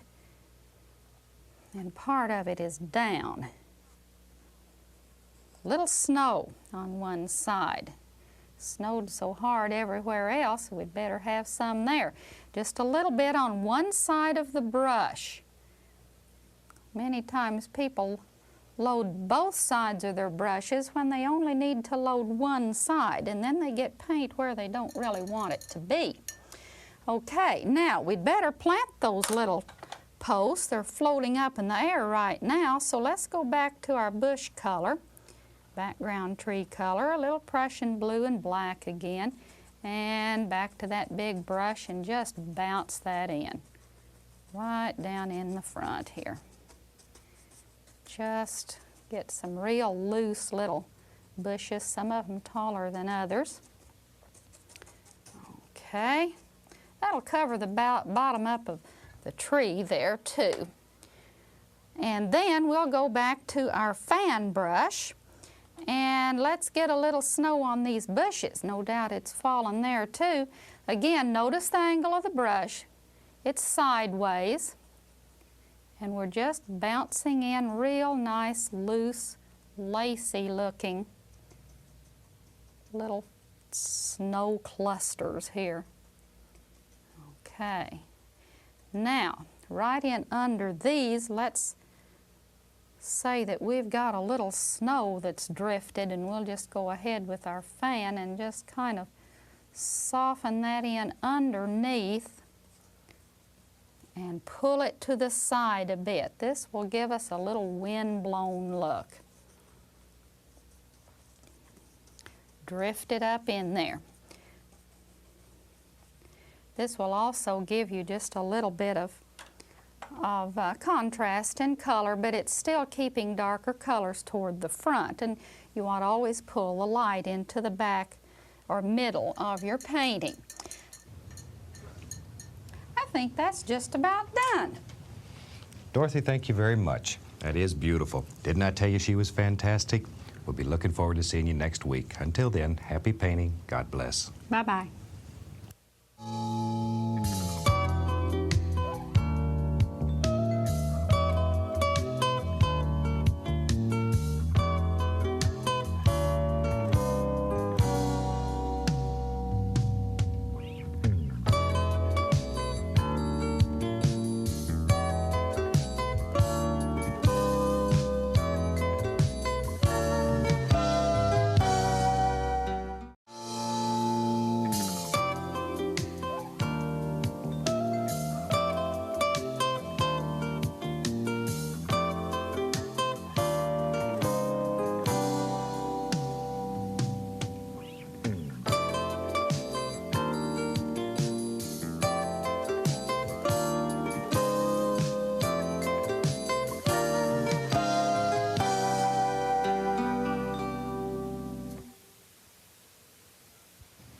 Hello, I'm glad you could join me today. And today we're going to do something fantastic that I think you'll really love. We're going to use a black canvas, and I'm going to do an almighty seascape here and show you how to do some fantastic things. First of all, we'll have them run all the colors that we're going to use across your screen so you can see exactly how my palette's laid out. And while they're doing that, let me explain what I've already done on the canvas here. We have a black canvas. This is painted with a flat black acrylic and allowed to dry. Now on the bottom, I've started out with burnt umber, and I've put a little strip of burnt umber across the bottom. Then I've blended that right into Van Dyke brown, right into phthalo green, and a little phthalo blue around it, and the whole top of the canvas is done in Prussian blue. So it's very strong, very, very dark, dark blue color. And it should still look black. That's a good way to tell if a color is transparent. When you put it on a black canvas, it should still look black. So, now that we've got the color on there, let's start off and let's do a fantastic painting together. I'm going to use the old fan brush today, and I'm going to go right into a little bit of titanium white. Now when you're doing a black canvas, you'll find that color shows up much, much stronger than it does on a white canvas. So, okay, got the fan brush loaded up. Let's go up to the canvas, and maybe there's a happy little cloud lives right there, and use the corner of the brush, tight, tight little circles. Just let it play, have fun. Okay, darker, darker, darker. Just want the edges to be bright. A little bit more paint. And maybe, there's a, oh, there it is. Big, beautiful cloud that just sort of floats around right there. And comes right across, there it is. Just let it wander around and have fun. Clouds are free. One of the freest things in nature. There we go. Okay, now let's take the old 2.5-inch brush, and using just the corner, I'm very lightly going to blend the bottom of this cloud out. Not touching the top. Just blending the bottom. And then lift it up and gently, gently blend it. Very lightly. Same thing. Do it again. Do it again. Okay, let's do this one right around like that. Just blend it out. There we go. But you see how a little bit of color shows up on this black canvas. It really stands out. It's a beautiful, beautiful medium. And you can do all kinds of fantastic things. It's not limited to seascapes or landscapes. It makes beautiful, beautiful still lifes, beautiful floral paintings. It really, really works. We've taught some people who make their entire living now doing nothing but black canvases. And there's certainly a happy buck in it. All right. There we go. Add a little cloud. And this is your world, so however many clouds you want, that's how many you are to have. Just let them float around in the sky and have fun. There.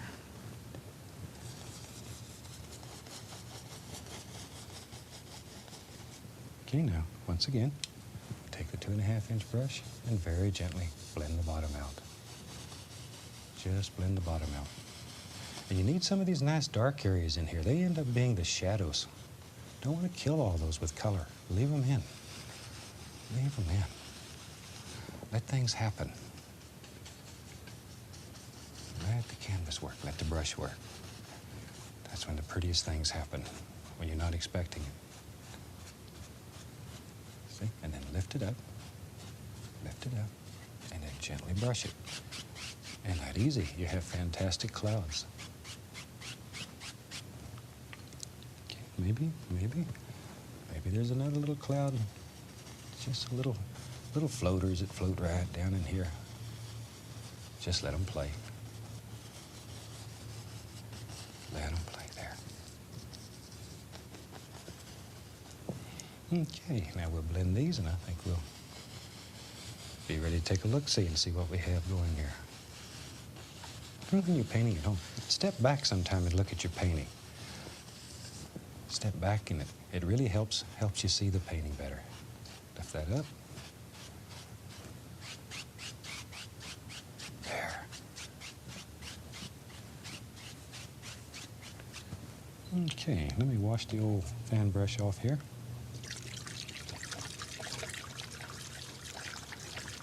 And we're in business. Now wash the brush with odorless paint thinner. Okay. Better wash this big one too before we get started.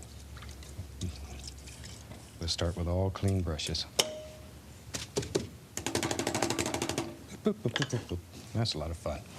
Okay, let's mix up a good black color. And for black, we'll use alizarin crimson and phthalo green.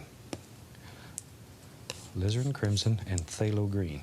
I know it sounds crazy, but it comes out to make a beautiful, beautiful black color. True black. And it's also very, very transparent. It works extremely well when you need a transparent paint. Okay, mix it very good. Pick the paint up off the palette and turn it over. That assures that you mix it evenly. Now you really can't tell what color you have there. So let me wipe the knife off and we'll check their color. And the only way to check it is take a little bit of white and see if it's what you're looking for. And that's about what I'm looking for, a nice, good, true gray. And we know anytime we put white or a light value with that, that's what we're going to get, okay? Good. Now let's use the old fan brush today. Load a lot of paint into the bristles. Really get it filled up. There you go. Pull it through, both sides, just like that. So you turn that brush and get both sides. All right, let's go up to the canvas here. Maybe there's a big stone out in the water here. Huge big stone. It comes right down. And just use the corner of the fan brush. Big bump. Just let your hand wiggle and put all these beautiful little shapes in here. Maybe this, there it goes, right out through there. And we'll just fill all this in. The fan brush is a fantastic, fantastic brush. It will do things that you almost can't believe, but you got to make friends with it. There we go. We'll just let that wander right on off into the blue. All right, and maybe on this big stone, maybe it's so big, maybe there's some trees that live out there. And let's go right up here, and we touch the canvas, and we use just the corner of the brush. And we'll put a happy little tree. Lives right there. There he is. There he is. And maybe there's several trees. However many you want. This is your big stone, so you can put as many trees on it, or as few. Just some little indications here and there, wherever.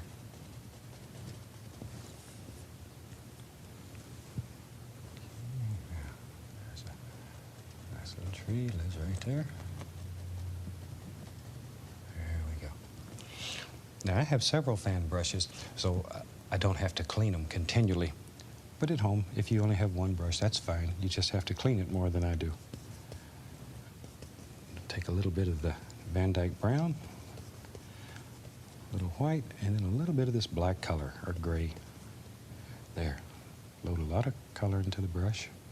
Okay, let's go back to the canvas here. And we want to put a little bit of highlight here.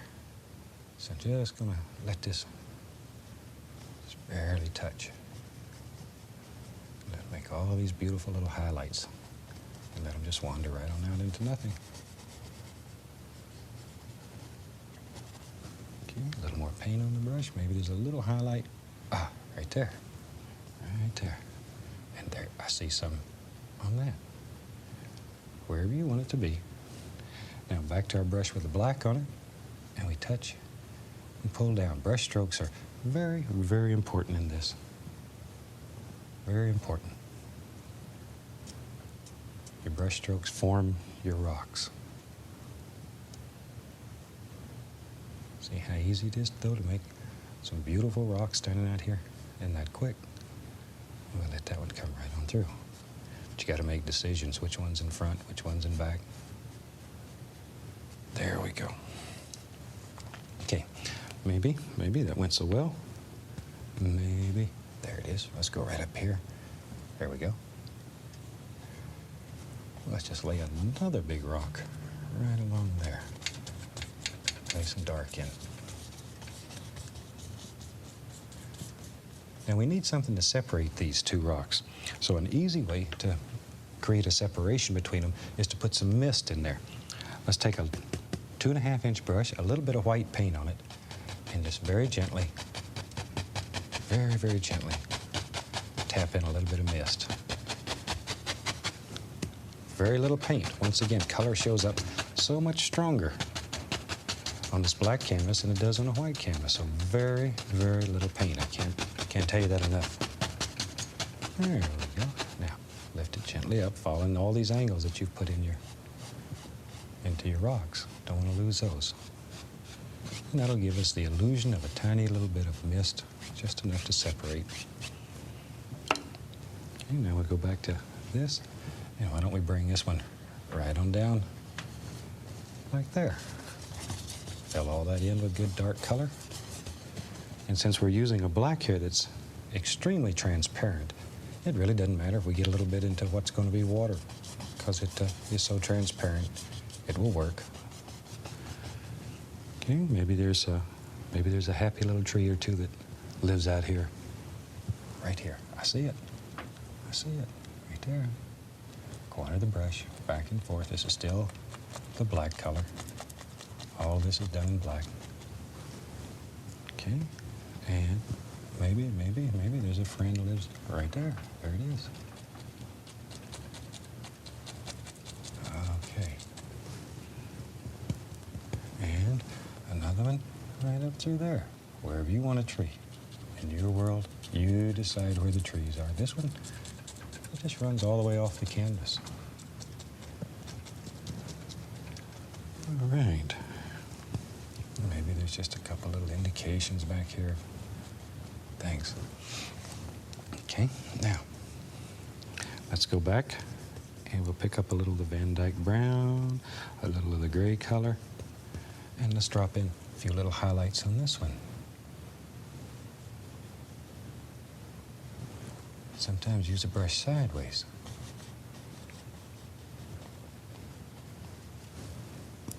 And just make all kinds of beautiful little things happen here.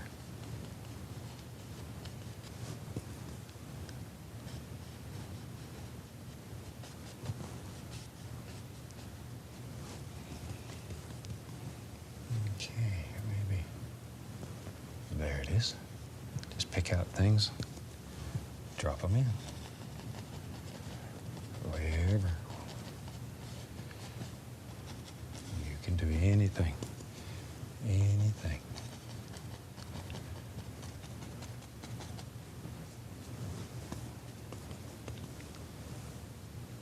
There we go. Maybe there's a big projection here. Play with these rocks. Boom, boom, boom, boom. I'm using the black color again. Just like so. Make a big old projection out of that. A lot of fun. Now we bring down some highlight and just bring it right up to the edge. Like so. Good. Now I'm going to take a little bit of paint thinner and my liner brush, and I'm going to put it into some permanent red. Very thin. There. Turn that brush, get a lot of paint on it. All right, let's go back to the canvas here. Now, I want to just sort of highlight the edges of these stones. So you put it in and then work it a little bit. There we go. Just put it in, let it work. And maybe right around here. Just a little of this nice permanent red and just blend it in. Make some beautiful little things happen. Sets all this off.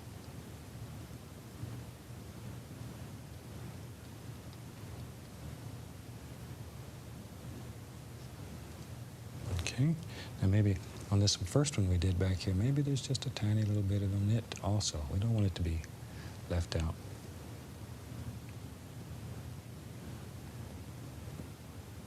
There we go. Just here and there a little bit. Okay, let's get into the fun part now. Now it's time to start playing with the water. I'm going to take a small amount of titanium white. Just a small amount. And I'm going to go right back here, and I want the water to look like it's going sort of between these two rocks. So I'm just going to just put in a little color like that. Very, very little. Wipe that knife. There. And try to keep this fairly straight. You don't want your water to run out of one side. And it will. If it's not straight, your water will look like it's going to run right out of the painting. Get your floor wet, then you yell at me.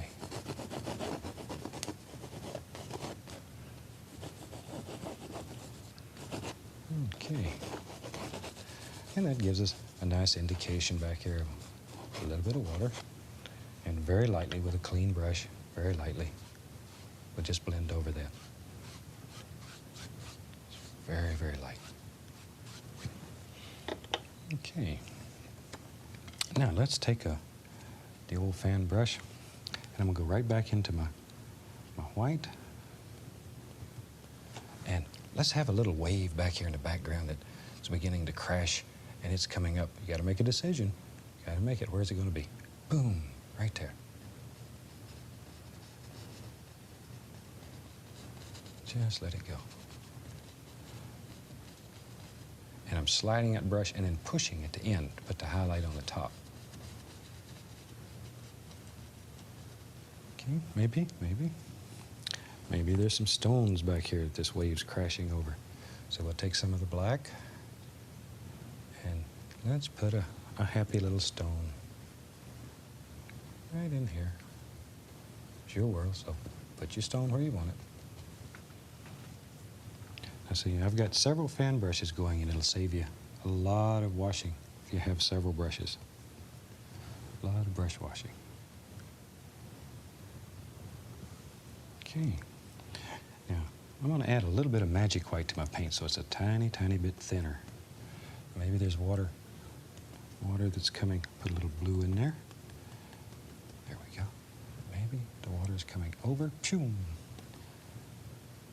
Over these stones, hitting, splashing.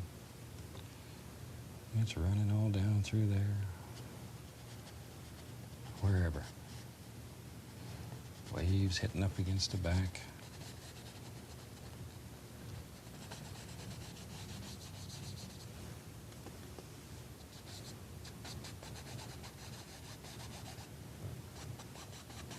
Now, then here. There. And just use this little stroke. See?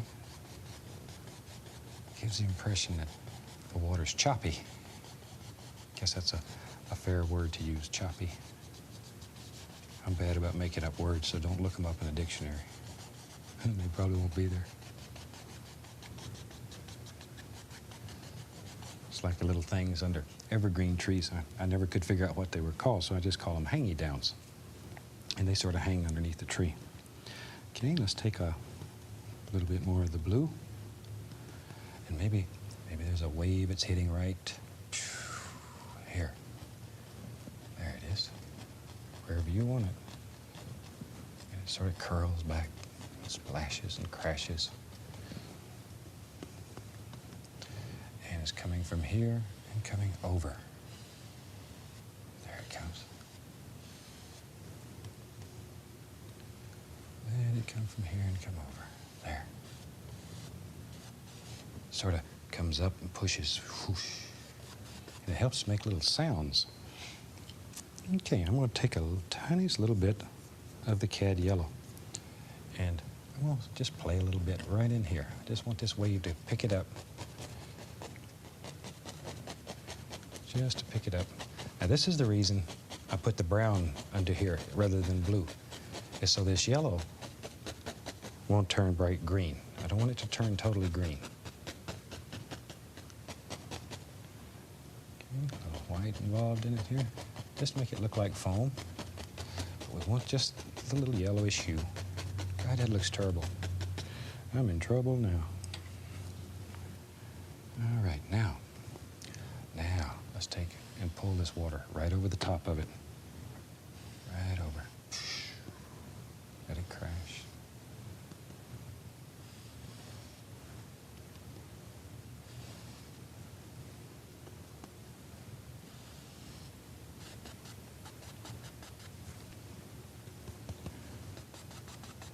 Okay, add a little bit more blue right in there.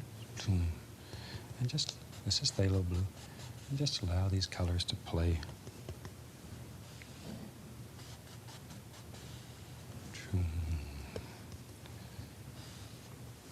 Now, we need to separate it here, so I need a little bit of color. Maybe it's coming almost straight towards you here.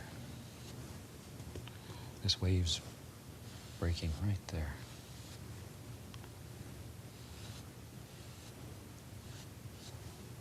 There we go.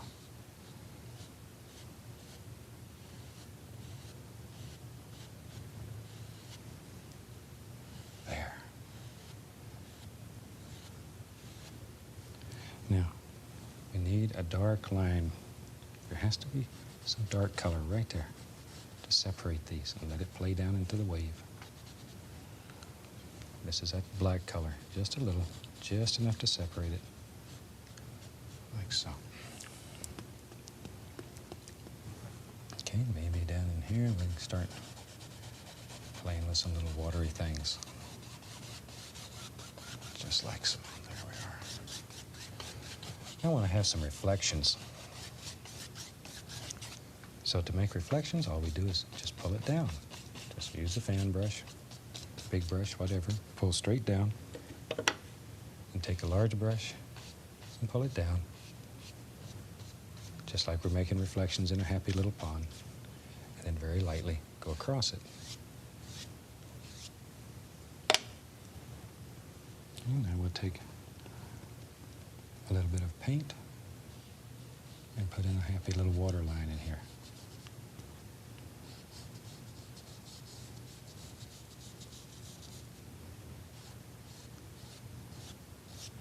Pull this straight back, keep it flat, keep it flat.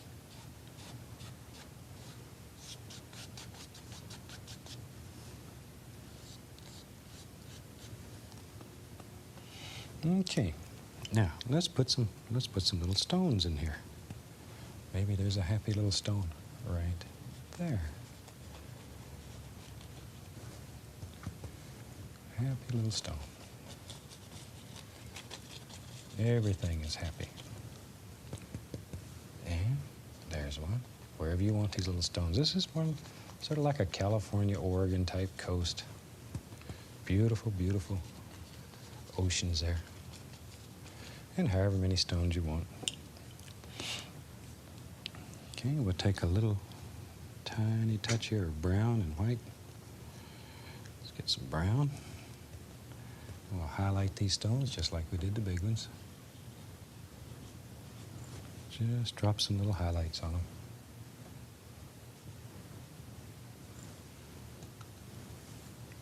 Some out here on this one.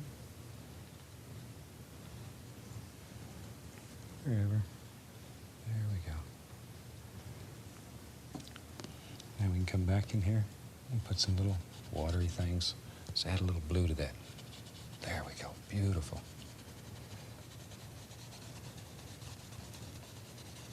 There. And we need some crashing going on in here.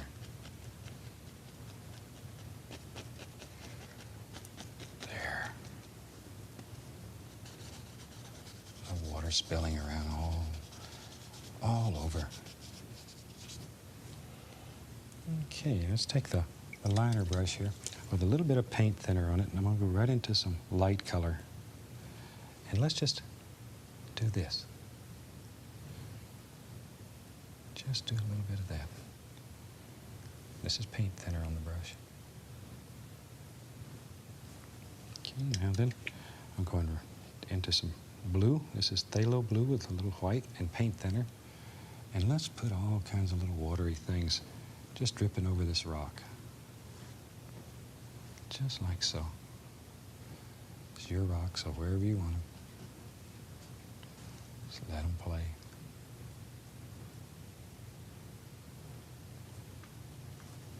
Okay, maybe there's some all over there, wherever. Just think about where, in your mind, the water would crash over some of these rocks. And at home, you can really take your time and put a lot of little things in there. Let's take a little bit of the dark color, and right under the edge here, we'll set this wave up, this foam up a little bit by just putting a little dark line here. Just a little line.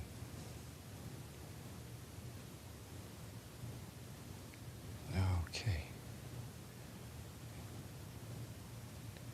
And that should give you an idea of how you can make a fantastic seascape in very little time. And it works. It works so nice. And I think you'll enjoy that one. Okay, I think we'll sign this one. We'll take a little bit of permanent red right on the old liner brush. Bring that brush to a nice sharp point. Go right up here. And we'll sign it.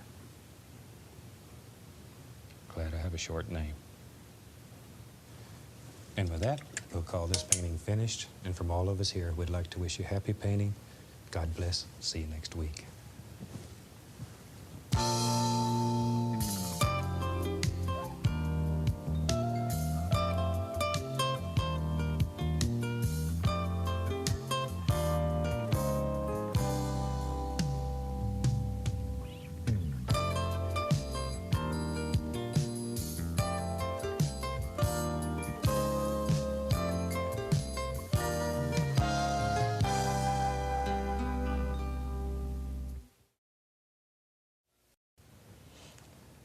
Welcome back. I'm glad you could join me today. And today I thought I'd do something that's very soft, very quiet. I think you'll enjoy it. So let's start out. I'm going to take a large brush. I've already covered the canvas with Magic White. And I'll have them graphically run all the colors across the screen so you can see the colors we're going to use today.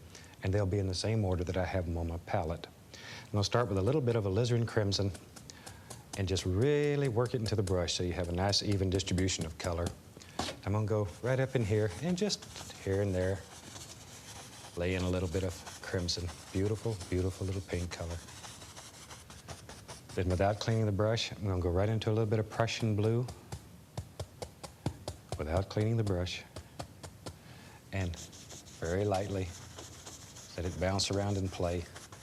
Don't cover up your crimson because the blue is so many times stronger than the crimson, it'll eat it all up. Just let it play. Maybe we'll go into a little tiny bit of burnt umber, just a small amount, and just lay some of that here and there. Just to gray it down a little.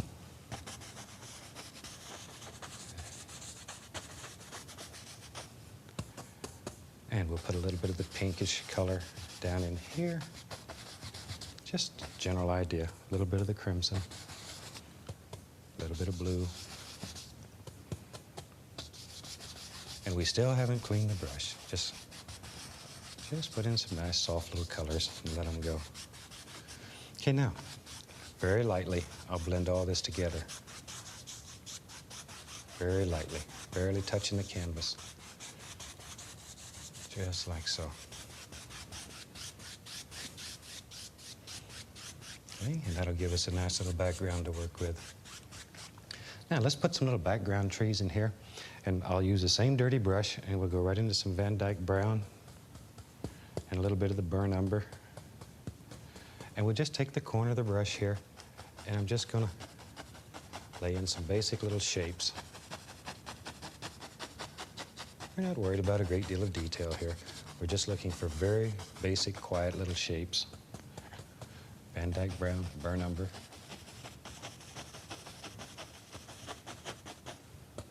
Very, very basic. Just have fun, enjoy. There we go. Maybe this just goes right on up. We'll just let it go. What the heck? Put in all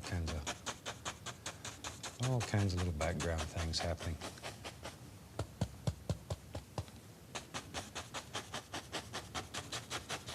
Wherever you want them. This is your world. Just let things happen. Let them fall off the brush.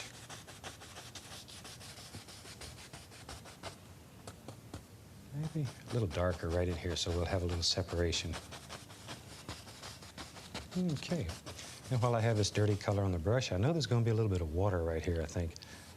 So I'll just take the same color and pull down a little bit. And this will end up being reflections when we're all done. But since we don't know exactly where the water's going to be yet, we really don't care where this goes. Gently, gently, gently go across, very lightly. Okay. Now I'm going to take a 1-inch brush and go right into a little bit of cadmium yellow, little yellow ochre, and just mix these on the brush. I think I'll put a tiniest little bit of paint thinner into the brush, just to thin the paint down. So we got cad yellow, yellow ochre, and I'm going to take a smallest amount of sap green. Now there's 3 different colors mixed here on the brush. Now we're going to go right up here, and I'm just using the corner of the brush.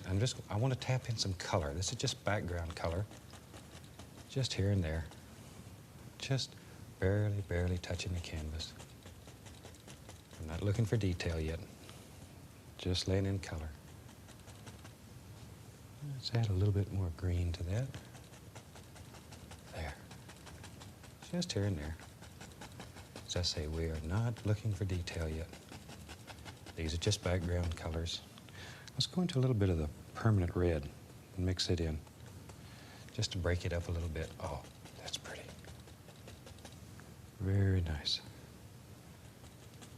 Just wherever. Okay, now we'll take, after you have some of these basic shapes laid in, we'll take a clean, dry 2.5-inch brush, and I'm going to use just the corner of the brush, and I'm just going to touch. And I'm going to soften all this. Make it very, very soft, very quiet. And you can take the corner of the brush and really soften up the edges. Make it look very far away. Just touch. There, okay? Now we'll just quickly run through these. We want to make this very soft, very far away. Quiet.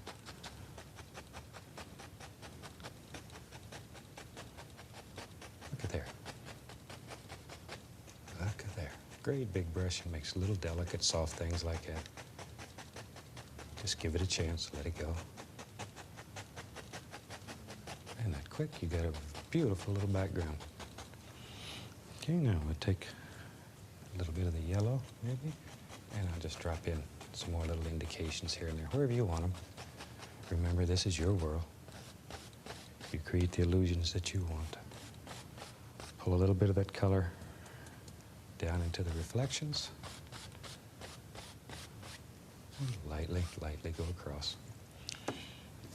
Okay, with a liner brush and a little bit of thin oil here, we can go into some Van Dyke brown. And we'll just make a few little indications here and there of some trunks. We're not worried about a lot of detail, too far away. And you can lift upward or pull downward, whichever way is more convenient. Just here and there, maybe back in here. Make out some indications. These will be wee in the background. There. Then with our large brush, I'm going to gently tap here and there, just to soften and break them up.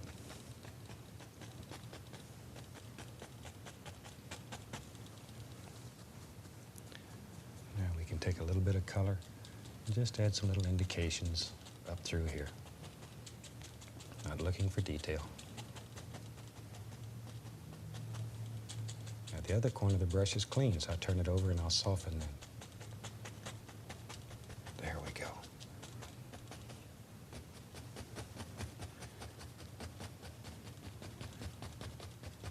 There. All kinds of little things happening. Now let's take some magic white and I'll put it on the palette, and I'm going to mix a little bit of the brown in.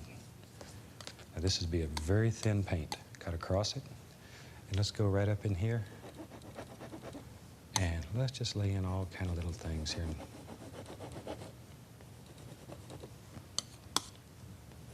Just let them go.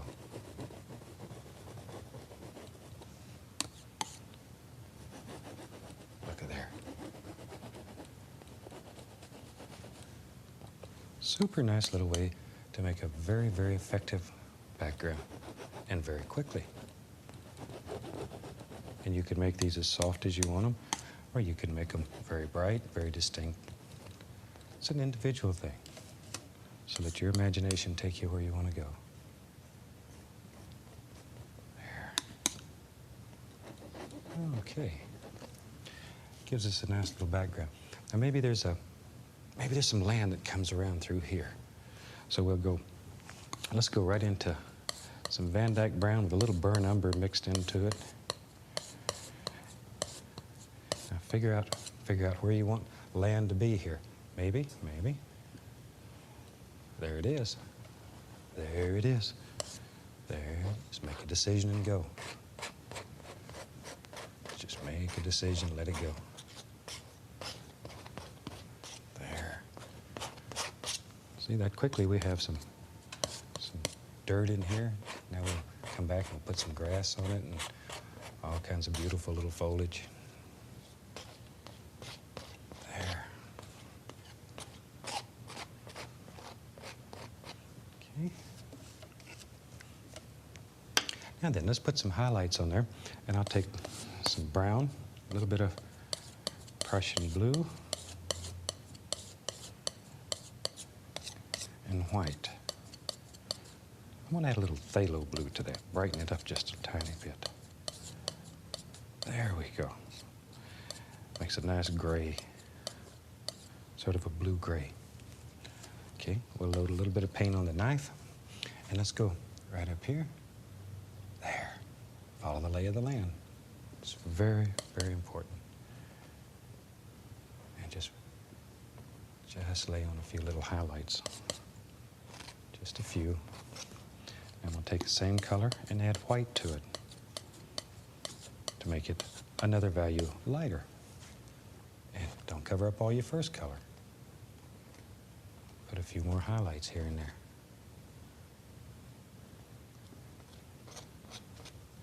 Just let the paint break. You're using a very, very delicate touch. No pressure. No pressure. Okay. And let's take the old fan brush, and I'm going to go right into some Van Dyke Brown, a little burnt umber, and a little bit of white, so it's sort of a light color. I'll tell you what, let's take and put a tiniest little bit of paint thinner on that. Thin it tiny little bit so it'll come off the brush a little easier. So we can go right over the top of this thicker paint back here. And maybe back in here, maybe there. Just a little tree lives right there. And he's got a little arm. And these are just little indications that are far away. And we can take and begin applying some color to that. And I'll take a little bit of the cad yellow, yellow ochre, and some sap green. And here I'm just going to use the corner of the brush and tap. You're just looking for a color that stands out a little bit. Don't want it real bright. Just tap on some basic shapes here. There we go. Just using the corner and making the brush bend downward. I'm going to add a little bit of paint thinner to my brush. And this is a little bit brighter yellow and green, and that'll stand out. There. That'll stand out, shine in the light. Okay, now we can start worrying about what's happening way back in here. Now, if you want to soften this, you can use the big brush and very lightly, just use the corner and just tap it. It'll soften it, bring it right down to any degree of softness that you want. Some people like to leave it brighter like that, and it's up to you, however you want it. Okay, I'm going back into the brown. Now, this time, I'm going to put white on one side, or a light color. Dark on one, light on the other. And maybe there's a nice tree, and he lives right there. So you do one tree and come forward. Always coming forward. And give him another branch. Right there. There we go. And just a few indications here and there, wherever you want them. And don't worry about making a mistake on the limbs, because you're going to put leaves on this tree so you can cover up your mistakes. Of course, we don't make mistakes. We don't make mistakes. We have happy accidents. Never make mistakes. Okay, now that'll give us a nice little tree trunk.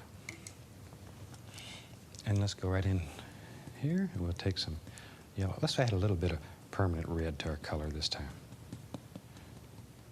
So I got yellow ochre, a little bit of permanent red. Now, as things get closer to you, they should get a little more distinct. You should be able to pick out more detail. And I'm just using the corner of this brush and just tapping.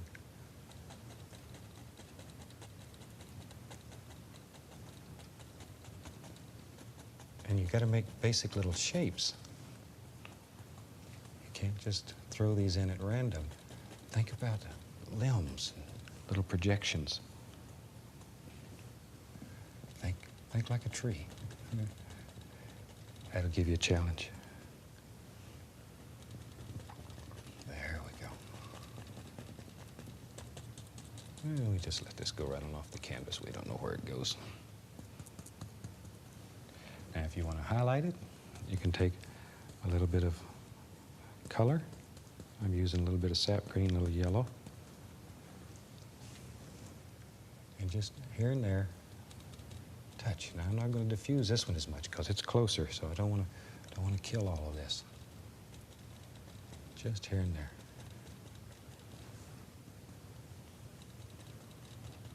Okay, now let's take and begin laying some little things back in here. Start working on these land masses. And here we're just dropping in some basic color, just wherever.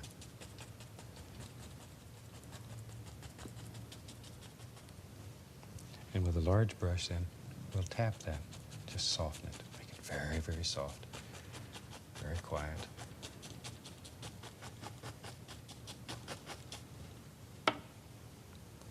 Okay, now then let's go into some color. To me, this area down in here would probably be in quite dark shadow. So I'm going to leave these colors very dark.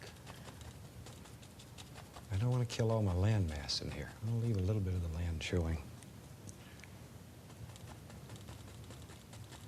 And I'm still just tapping. Just another way to use a brush to make all kinds of beautiful little things happen. There we are.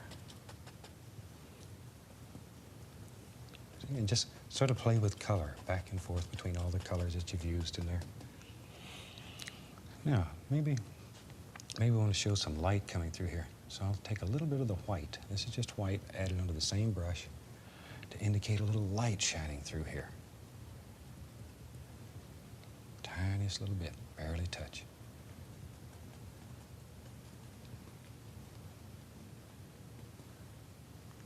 Maybe there's a little grass that grows right in here, wherever. This is your world. So you drop them in where you want them. There we go. Nice and soft, quiet.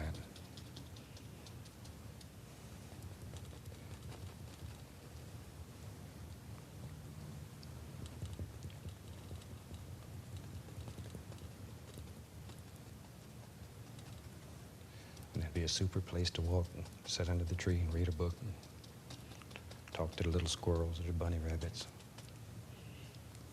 Now you know my secrets. I talk to squirrels and bunny rabbits. Now, let's do another tree. Gosh, trees are so much fun. This time we'll use a knife. I'm going to show you several different ways of making trees. And maybe there lives a big tree right here. And just let it go wherever it wants to go. Van Dyke brown. A lot of paint on the knife. A lot of paint. Pull that paint out flat, like that, and just cut you off a big hunk of paint. Want this tree to have texture. When the painting's dry, I want to be able to feel the bark. These back here are soft, farther away. This one's getting closer. Give him a big foots out here.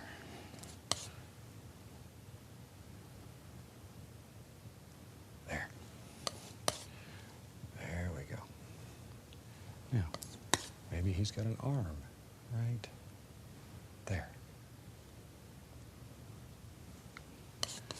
And since there's going to be a lot of leaves on here, we can just make indications and we don't have to worry a great deal about them being just perfect because the leaves are going to cover up most of them.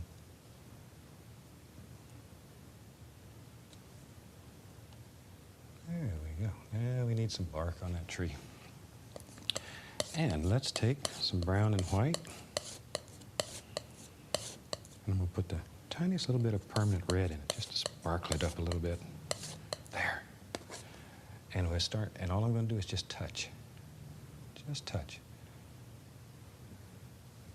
Okay. Little tiny bit of paint and touch. Just touching. Just follow right up the tree. Just where you think light would strike and make it brighter. Right on up. There we go, a little bit right there. There. Now on the other side, to indicate a little bit of reflected light, take a little bit of Prussian blue and just lay a little color over here, cool color. Just helps give a tree a little more depth, a little more texture. Makes him a personality all of his own. And a little bit of grass growing around his foots. Cleans up the bottom. Okay, now let's take, and we'll go right into yellow, sap green, put a little bit of Van Dyke brown there to dull it. Don't want it too bright. So we got yellow, sap green, little Van Dyke brown. Now then, let's put some leaves right up here on this almighty tree. It's a big tree here. Just still using just the corner of the brush. Work with your basic patterns.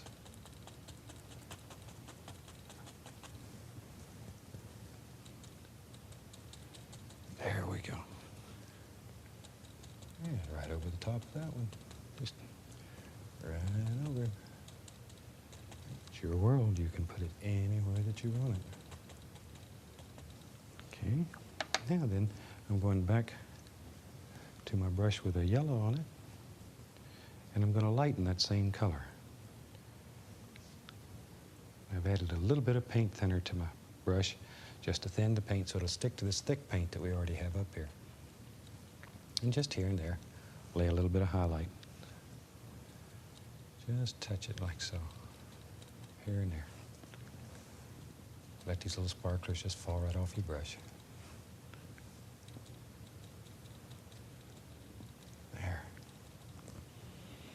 Okay, now, maybe there's something lives over in the corner, a nice bush. And I'll use a large brush, and I'll go right into some Van Dyke brown, a little bit of the umber, and right there, right there. You decide where it's at, and drop it in. Drop it in. There you go. And while I got that old dirty color on the brush, maybe there's a nice bush that lives right here. And it comes right down. There we are. Just let it come right on down through there. Now we can go back to our fan brush with a brown on it.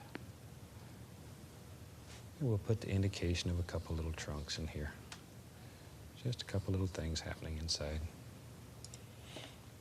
And back to our brush with a yellow on it. And just the corner of the brush. Drop in a few little shapes here and there. Maybe a little bit of red added in there. That'll sparkle that son of a gun up. Make it shine. Just let all these little colors just come right off your brush.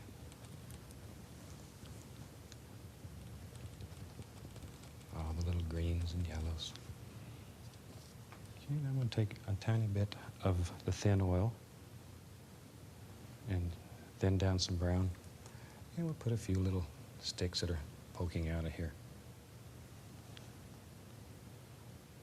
Just here and there. Let some of these little things just have fun, come out. Maybe there's one that lives right there, an old dead one. Okay, we can clean that brush up. Let's drop in a few little happy things right down in here. Now, we need something over in here. So I'm going to take a little bit of the same color, and we'll put a little more dirt right in there. I think I'll make an almighty tree. This tree lives right there. Right there. That's how easy it is to make him. Van Dyke brown. Give him a nice trunk. Make him strong. Big foot. Then we need a little bit of highlight on this tree. Made the same way as we did the other one. Just some indications here and there.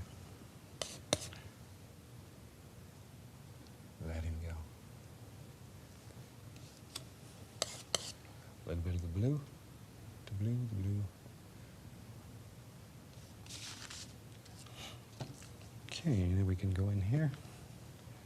Put some little grassy areas all down here on his foots.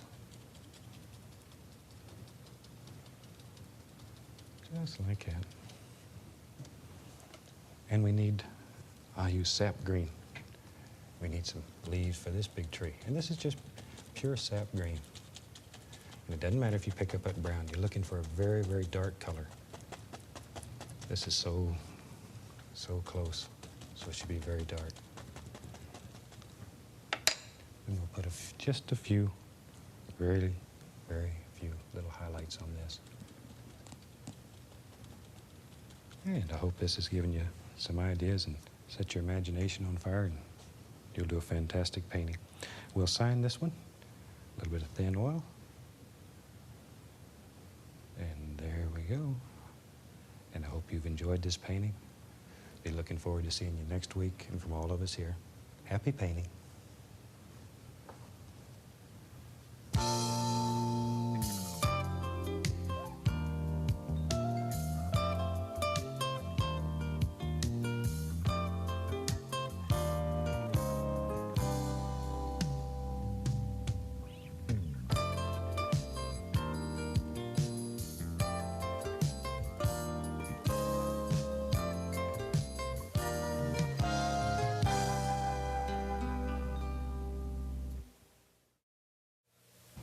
Welcome back. I'm glad you could join me today. Today we're going to do something that's quite a bit different. It's a lot of fun, and you're going to have a good time doing it with me. So I'll have them graphically run all the colors across the screen that you need to do this painting, and they'll start with a titanium white and go around in the same order that I have them on my palette. And while they're doing that, let's go up to the canvas and get started. We'll take the fan brush today, and we'll go right into a titanium white. And just put some right on the brush. Let's go up to the canvas. And today I want to do a scene, like you're deep, deep out into the woods, and maybe there's a little light coming through all these background trees, and we'll just let things happen. A lot of times when, like in Oregon, California, etc., you go into the deep woods and you see scenes like this. So let's have some fun. And we start off here with a fan brush, and let's just do this. I've already covered this canvas with a thin coat of phthalo blue and sap green, and I just mixed them on the brush and covered the canvas with them. Okay, let's just do this here and there, wherever. Just let it go, have fun. There, see? And I know you're saying, well, he's done it this time. He has got #1 mess going. Maybe. We'll see. Just have fun. Just let these things happen here and there. These are always fun paintings, and these black canvases, they're so much fun. And they're good canvases to make you a happy buck if you're interested in monetary gains. There, just here and there, wherever. Now we'll take our large brush and very gently we'll just blend this out, smooth it out. There. Yeah. And that's all there is to that part. And I'll wash the brush. We wash our brushes with odorless paint thinner. Shake it off. And beat the bristles dry. Okay? Now I'm going to take another fan brush. I have several of them going here. And we'll mix up some color first. I want a black color, so I'm going to use phthalo green and alizarin crimson, and about equal amounts. Maybe a little bit more crimson than green, tiniest bit more. Usually the phthalo green's a little bit stronger than the crimson. Now when you're mixing color, pick it completely up off the palette and turn it over. That way it all gets mixed. Otherwise, what's against the palette when you're doing this won't get mixed if you don't pick it up and turn it over. Most important when you want to get a nice even distribution and nice mix of color. All right, now let's have some fun. Let's put some trees that are way back in the background here. And we'll take fan brush, load it full of paint, and let's go right up here. And already you can begin seeing areas where it looks like trees. So we'll just take a little of this black color and fill it in. wherever. These are your trees, so you put them where you want them. And every painting will be different. Every one. There's one, there's one, there's one. Let it go. Let it go. Make them as thick or as skinny as you want them. As many as you want. These are your woods, so whatever you want in there. There, okay. Maybe, maybe. I see another one right there. Right there.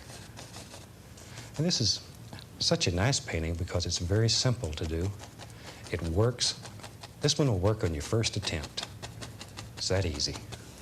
Now, I've got most of the paint off the end of the bristles here. I want to put some that are far, far away, so without adding more paint, I want this to be lighter. They're farther away. More lights between this tree and you. So I want that one to be lighter. Maybe he lives. There's one. Just let him go. Put them in at random. Wherever you think they should be. Tell you what, that looks like a natural place right there for a nice tree. So we'll put one in. Now, if you were real careful when you put your light color in here, you could probably leave these places and wouldn't have to go back and paint them. But I'm not very careful most of the time. I just throw things in and let them happen. Okay, maybe. There's one right there. Just drop it in. That easy. That easy. Maybe. There's another one. I see it right there, don't you? I think sometimes they're close together, sometimes they're far apart. Sometimes they grow in clumps, just however makes them happy. Just however. There. Maybe there's a big one right here that you can only see half of. Maybe the other half's off the canvas somewhere. And that's all we're doing. That's basically all you need to do to put in all these little indications. Now, I'm going to take the script liner brush. This is a number 2 script liner. Put a little paint thinner in it and go right into the same color. Turn the bristles. Turn that brush. That brings it to a nice sharp point. Let's go up to the canvas. Now, I want to put some indication here and there of some limbs that are hanging across. And we'll just put these in very loose, very free. Let them go. This thin paint now will stick on top of the thicker paint. We use a very, very dry, firm paint underneath. And then we can put all these little things on. Very easy. See there? Make little limbs. Tell you what I want to do. This looks like little bushes, but I want to blend up a little bit to soften them. Push them back a little further before I put too many limbs in it there. That'll push them back. There's some right there. There. Push them back. Make them farther away. That easy. Okay. Now we go back. Put in a few more of these little limbs here and there. And you can put in as many as you want. Many as you want. Let them go. Let them happen. Just think like a tree. That's like, I remember my dad telling me when I was a kid, if I wanted to catch a rabbit, I stood behind a tree and made a noise like a carrot. And when the rabbit came by, you grab him. Works pretty good till you're trying to figure out what kind of noise a carrot makes. There. Needless to say, I didn't catch any rabbits. Okay. This would be a good place for a little rabbit to live. This beautiful, deep woods. Nobody'd ever find him in here. I spent quite a bit of time in Oregon, and this really reminds me of some of the scenes in Oregon. Oh, there's some beautiful, beautiful woods in Oregon like nowhere else. California, Northern California, beautiful things happen. Beautiful. There, okay? Now maybe you don't want this one to feel left out. We'll put a few limbs here now. Just want to show you how to do this. You can put as many as you want. Back in there, a few. Just let them happen. Let them happen. Now already that should be giving you the impression of deep woods. Deep, deep woods. If your paint will not stick, add a little more of your paint thinner to your brush. You gotta have that thin paint to make it stick to the thick paint. Okay, now that will give us a nice feeling of some woods. Now maybe there's tell you what, let's take a little bit of yellow. I'm using just this old dirty brush. Put a little green on it, a little green, and just tap it, just tap. See, that'll load it up. Now let's go up to the canvas here. And we have to make some decisions back here. Maybe right in here. I use very little color. Color really stands out more on a black canvas than it does on a white canvas, so use very little color. And I want this to be very soft. Oh my gosh, just like a little clearing back here in the woods. Little clearing. Very soft, beautiful little place. Be a nice place to go and sit and talk to the birds, the trees. I've added a little Indian yellow, little yellow ochre both to the brush. And just mix these on the brush. Mix them on the brush. Let things happen. Let them happen. There. See, we begin creating layers. Let's go right up here. Now we need some, the trees wouldn't all stop back there. Some of them will be closer.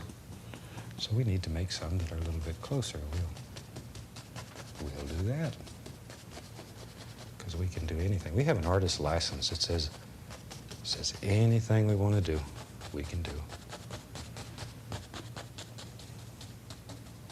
There we are. All right. Now let's go back to our fan brush, and I'll go right back into this black color. Right back into it. Okay. And let's pull a few of these trees out and bring them closer. Maybe like this one right here. See, by just extending it right over the grassy areas, then it comes forward, that easy. And we need an indication that there's a little foot on him. Maybe we'll give him a little foot, like so. Maybe there lives a tree right here. You can put a new one in, it doesn't matter. And he comes down to there. Yes, he does. See there? Give him a little foot. Maybe. Yep, you're right. You were right. There's another one. And you can put as many trees in here as you want. Just let them happen. Okay. Good. Maybe, I'll tell you what, let's bring this one a little bit closer too. Shoot, we'll have a bunch of them that's a little closer. Now, I want to make this look like there's a little bit of light coming through there. So I'm going to take a little bit of permanent red, little phthalo blue with it, and a little white. Okay, that'll be our shadow color. Now, let's use, there we go. We'll go back. We'll use some permanent red and less blue. Just a tiny bit of blue in this. It's the same color, only one is to the reddish hue, and one of them is to the blue hue. Same color. A little more white. There. Good. All right.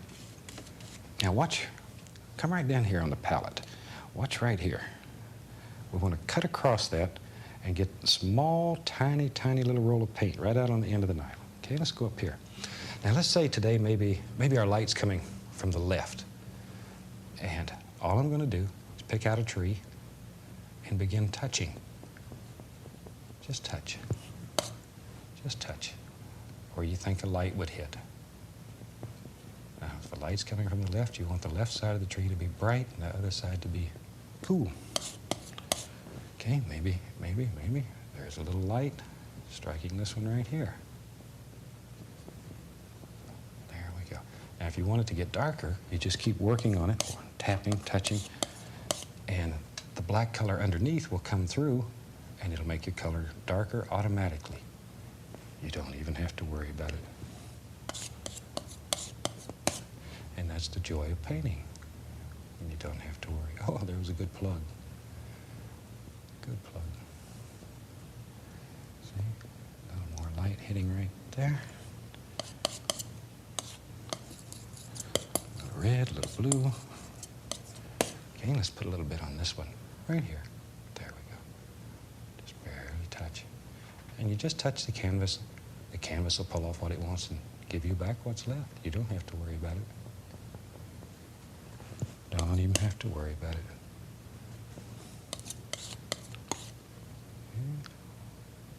A little extra light right there. In my mind, that's where the sun's going to come through and twang, hit right there. Now, into the shadow color, this is the same color, permanent red, phthalo blue. But this is more to the bluish hue. There's more blue. See, that'll give it a dark side, a shadow side. There. Okay, a little bit on this one. Don't want him to feel left out and lonely. There we go. Isn't that a super nice little way to make very effective trees? I knew you'd enjoy that one. That really and truly is a beautiful way to do it. A little bit right there. And it works so simple, so easy. As I say, this is a fantastic first painting to try. If you've never painted along with me before, this is a good one to try. And this is on a black canvas. Now we prepare these black canvases with a flat black acrylic.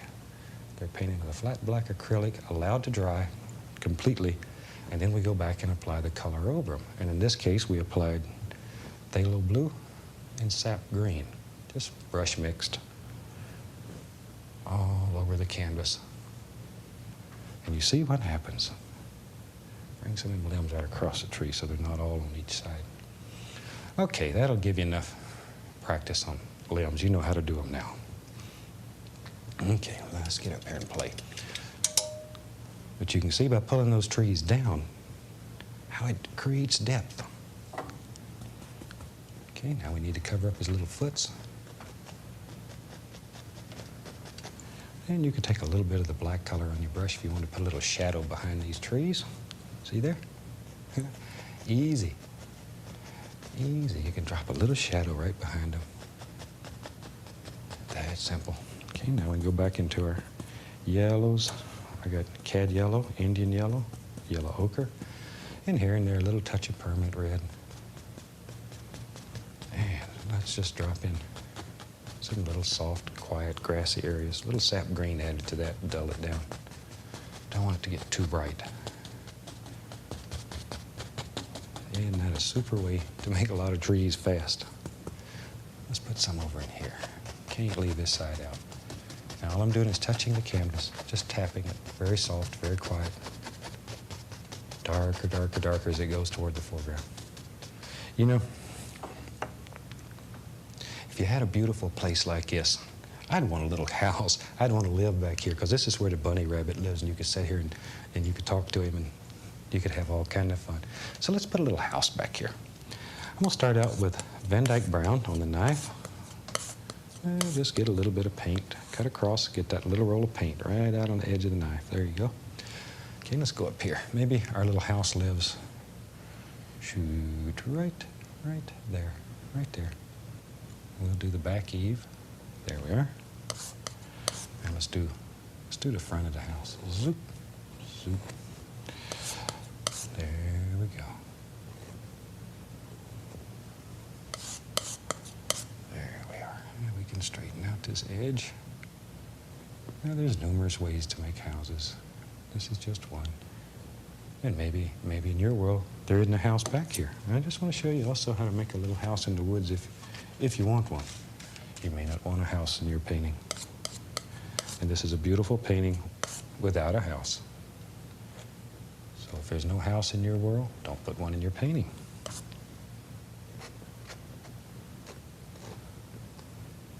Maybe he's like me, he ran out of room. We'll have to give him a shed. I like to make little sheds on the houses, little storage areas, or maybe it's where his chicken lives. You know, chickens need a house too. We'll put a little shed right there. And bring it down. Okay. Now then, let's do some playing. I'll take some white, a little bit of Van Dyke Brown, a little burnt umber into it. White, Van Dyke Brown, a little burnt umber. There, just mix it up. And this we're not going to mix too much. We want this to be marbly, and we'll just cut across it. Okay? Now, here we go. Barely touching, barely touching. just barely touch. Let it just gently, gently, gently slide across there. You want that paint to break. Make it look old. Now I'm going to take the same color and add a little more white to it. Because we said our light was coming from the left, so the front of the cabin would be a little bit brighter than the side. Same color with white added to it. See? Now that stands out better. Same color, just a different value. And maybe out here there's tell you what, I'm going to add a small amount of blue to that to cast it into a little shadow. Just a little bit right in here. I want a little bit of color on that. That's going to end up being a little shed. Okay, maybe, tell you what, maybe there's some little shingles. We'll take some permanent red, a little Van Dyke brown. Let's put a few little shingles here, or just indications of shingles. Da-da-da-da-da. Drop them in, drop them in. Just come right across. Do it in layers, so the top is covered by the bottom of the one above it. Just like when you put real shingles on. There. That's all there is to it. Now let's put a little highlight, just so it separates this. Just a little bit of highlight right down the edge. And then a cute little cabin out there in the woods. I need a door. Got to have a door.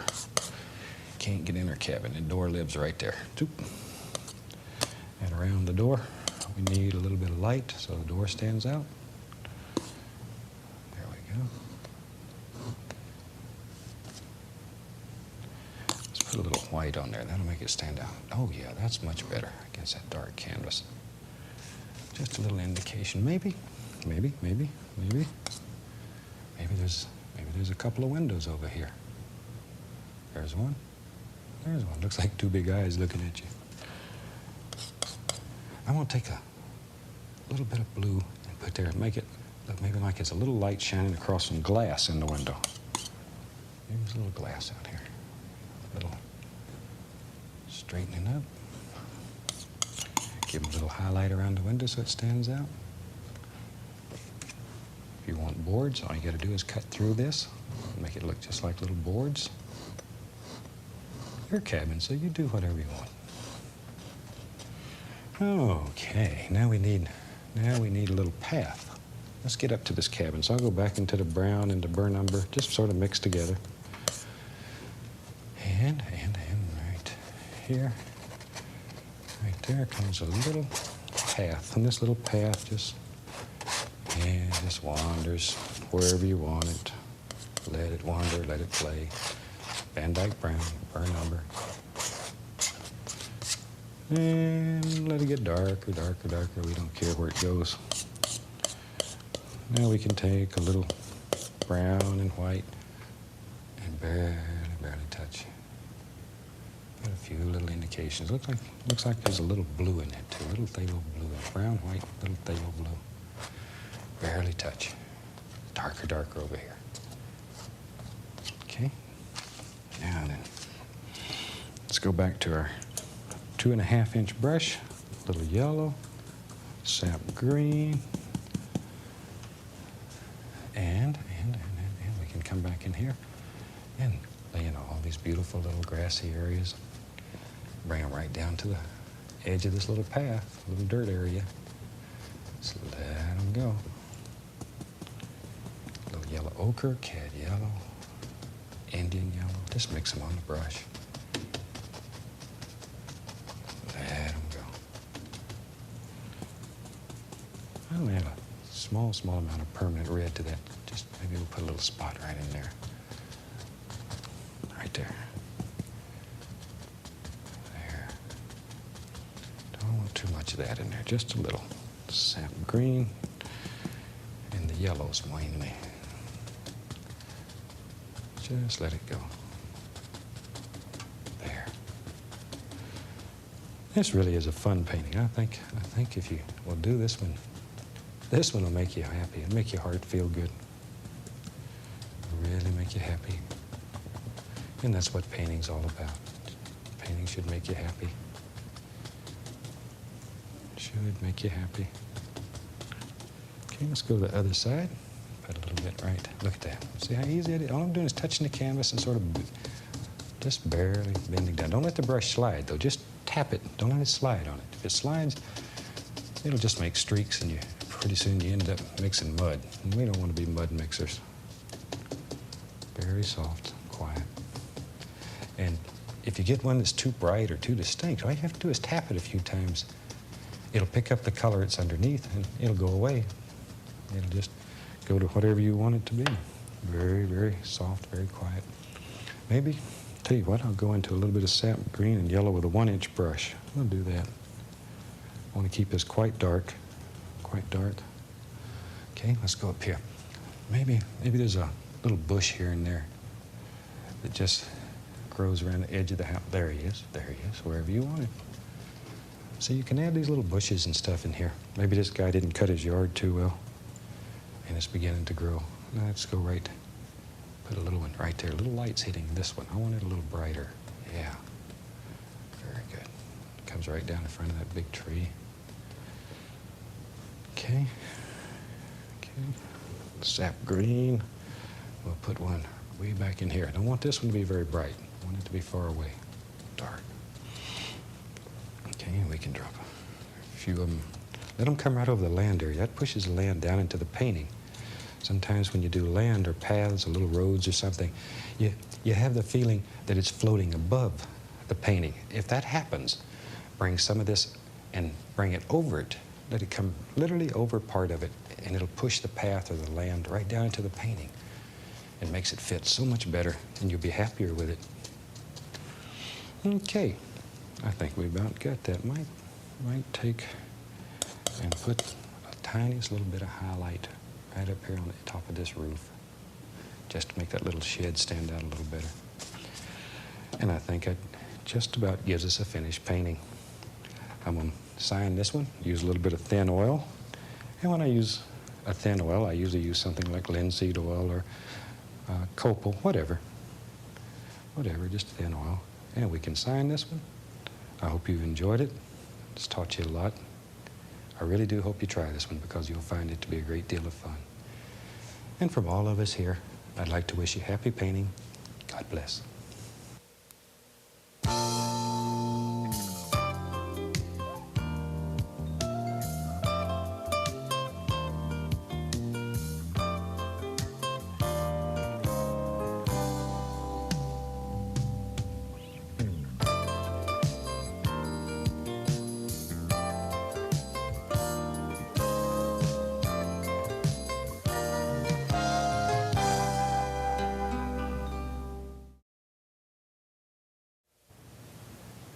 Welcome back. I'm glad to see you today.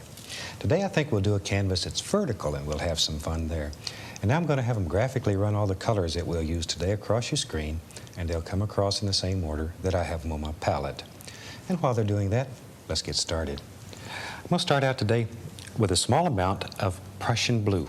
Just a small amount, and we'll work it into the bristles. Just beat it, bang, bang, bang like that, and it works it into the bristles nice and even. And I'm going to add a little bit of Van Dyke brown to that. I want to dull this blue down today.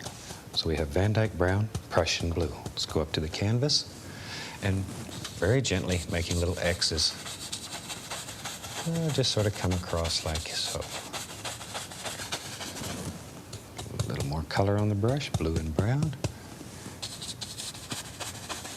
And just bring it across.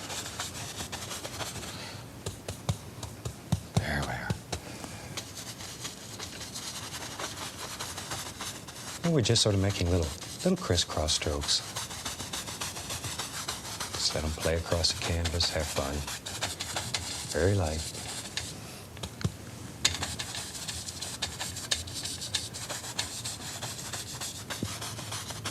And maybe we'll have a little water in this. So I'll take a little more of the blue and the Van Dyke brown. And maybe there'll be water. It doesn't matter where it's going to be down here. So we'll just do this, and we'll put the water wherever we want it.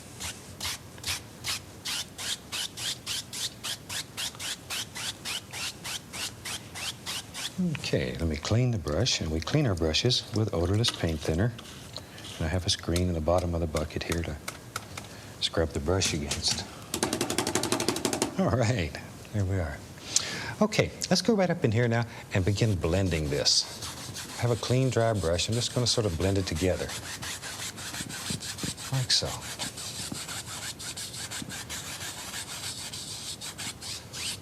Okay, now let's build up. Let's build a little cloud up in here. I'm going to take some titanium white and just pull the 1-inch brush through it, just like so. Okay, let's go right up here. And let's maybe make some layers of little clouds. Just making small, tiny circles. All right, just wherever you see them. There's one. So we put the white right on this dark color so it stands out. You need the dark in order to show the light. Now we'll take a clean, dry brush. Use just the corner of it and gently blend those clouds out. And then we'll fluff them. Just lift them up, fluff them, and then very lightly blend them.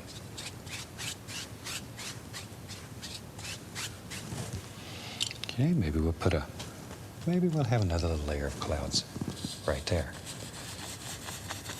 You can put as many clouds in your sky as you want. Just let them go. Clouds are free. And these are happy little clouds. So just have fun with them.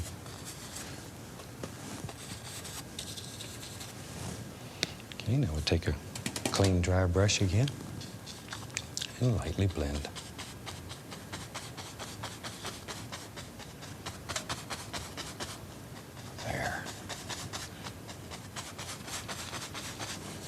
Fluff it a little bit.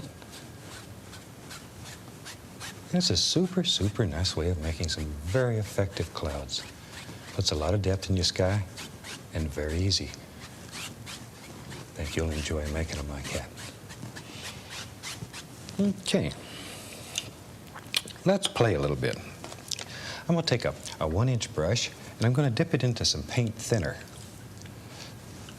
And take a little bit of Van Dyke brown, a little burnt umber, and I'm just mixing them on the brush. A little bit of the Prussian blue into it. There. Now I've put a little bit of paint thinner into the brush to make it thin. I'm going to get just a touch more here. There. About like that. We want paint that's quite thin today. We're going to have some fun. Let's go up here, and maybe there's a nice big old tree that lives right here. And all I'm going to do is just tap in a basic shape. Now this is paint that's quite thin. Quite thin. And I'm just tapping in a basic shape. It's blue and brown. Almost like a wash. Almost like a wash. Just very loose, thin paint. Then we're going to come back and put some firmer paint over the top of it and make some fantastic things happen here. So all kinds of different things you can do.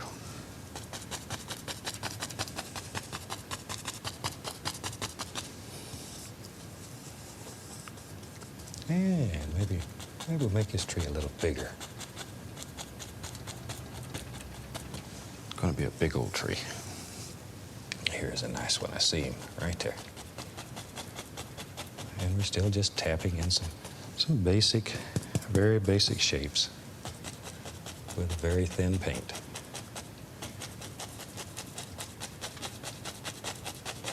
There we go. It's brown, a little bit of blue, very little blue. Blue is so strong. Maybe right here.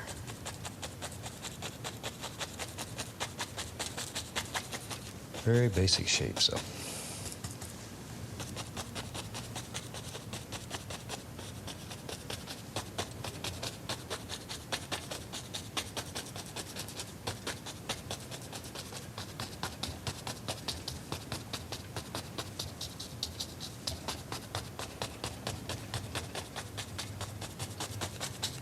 There.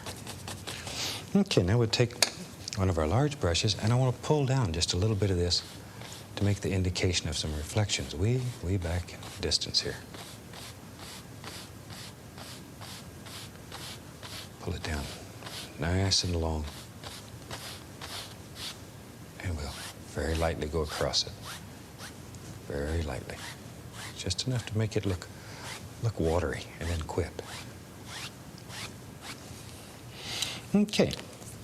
Now then, let's take, I'm going to try a little bit of the cad yellow here, and we'll go into some sap green and cad yellow.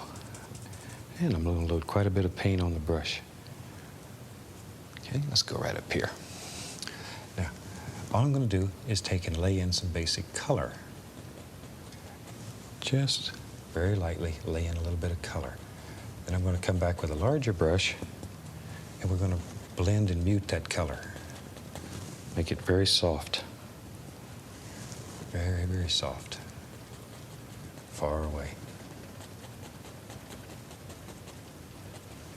Okay, now we'll take a dry 2.5-inch brush and very lightly, I'm just using the corner, just soften this. Look at that. So soft and peaceful. And that's all there is to it. Okay? Thought you'd like it. It's a little bit different. It's a lot of fun. Okay, let's just play a little bit here with some of these. There's one. Lay a little color. And you need some basic shapes. Just lay the color on, and then we'll come back and soften it using the large brush. Let's add a little more green to that color. There we go. Sap green.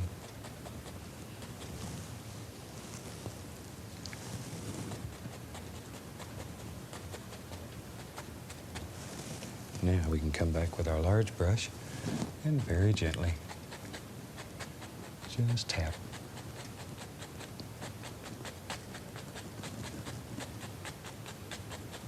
There's one.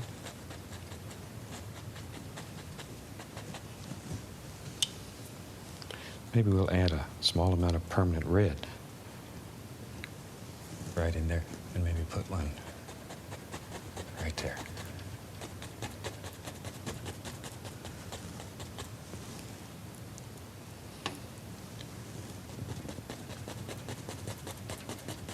All kinds of little things. Just let them fall off your brush. This is very easy. All we're doing is just tapping. Very easy. Put a little bit down in here for reflection. Okay, now let's soften that very lightly. And this is reflection, so pull it down. Gently come across. Okay. Let's go over here and put a little bit on this one. A little bit up here.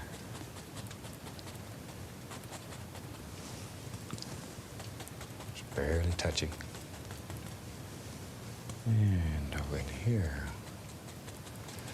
And I'm just using cad yellow, a little permanent red, a little yellow ochre, a little Indian yellow. I'm just mixing them all on the brush and just varying the amounts a little bit, going back and forth.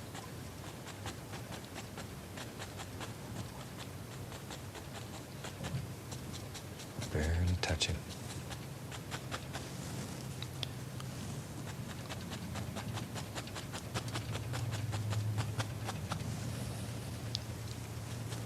Drop in a little bit of color.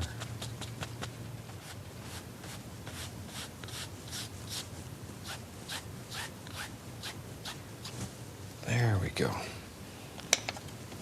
Now we can begin playing. Maybe there's a little peninsula that comes out through here. And probably we should, before we come forward, I'm going to take a little bit of magic white, a little brown in it. Good.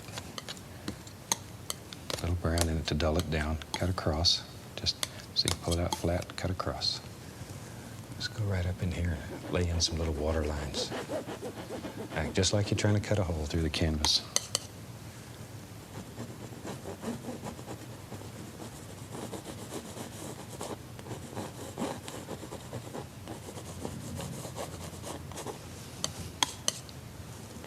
There.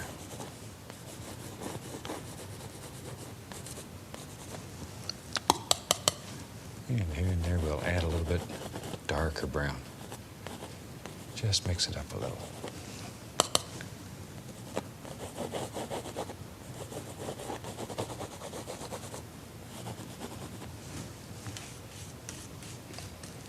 Okay, I'm going to take a little paint thinner on my liner brush and go right into this brown. And I'm just using paint thinner. And maybe here and there there's a few old trees that live. Let's start up here and pull it. That way you can see it better. You can start at the top and work down, or bottom and work up. Either way, whichever is convenient for you.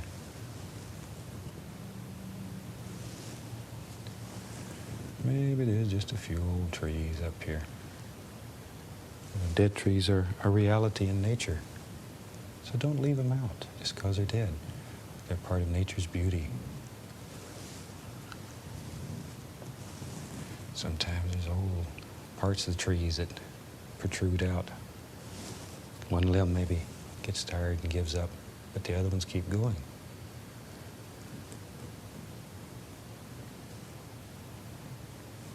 Just here and there.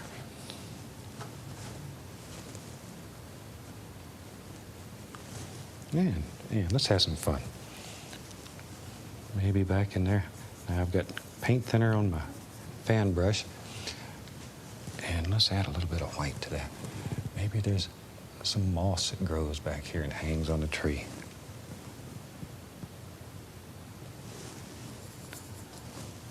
Paint thinner, a little brown, a little white. There. Just use your fan brush. Let these things hang wherever you want them.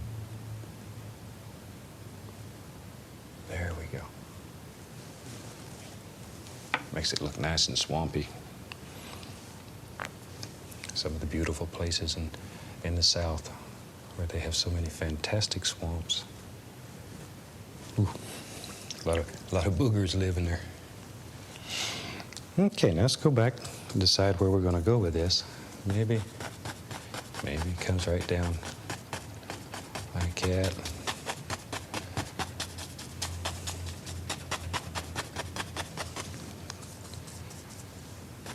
Right on over wherever you want it. Let's pull some of that color down. We'll make some nice reflections right down into the water.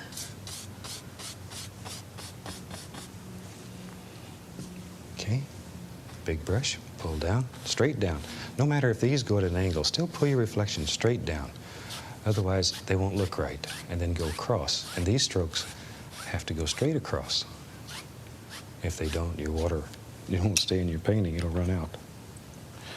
Alrighty, let's go in here and apply some color and let some little things happen in there.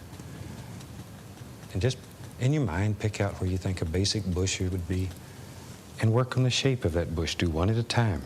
Get it completed before you go to the next one. Don't try to do them all at once, one at a time. And I'm just using the corner of the 1-inch brush here. And we're using still the same colors, cad yellow, Indian yellow, yellow ochre, and a little bit of permanent red, a little sap green thrown in every once in a while. Just work it back and forth. If it won't stick, add a little paint thinner. Keep it as thick as you can on top of the thinner paint so that it'll blend. Now then, let's take a 2.5-inch brush and just barely touch. Very soft, very quiet.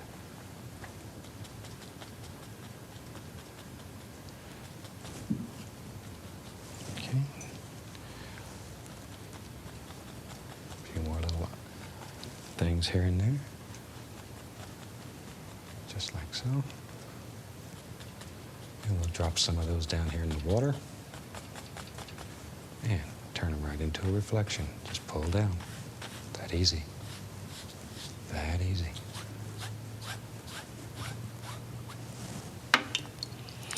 Okay. I'm going to take a little magic white, a little firm white, mix it together, and then put some brown into it. So we have magic white, firm white, and a little bit of brown. I'm going to cut across it. And let's go up here, and I'm going to put in a little bit of land area. Not a great deal.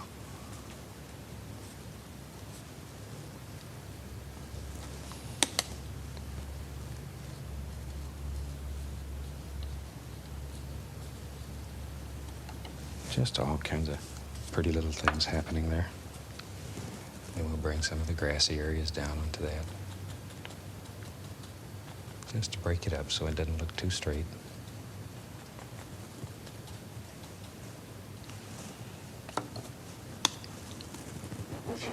There we go, a few little lines.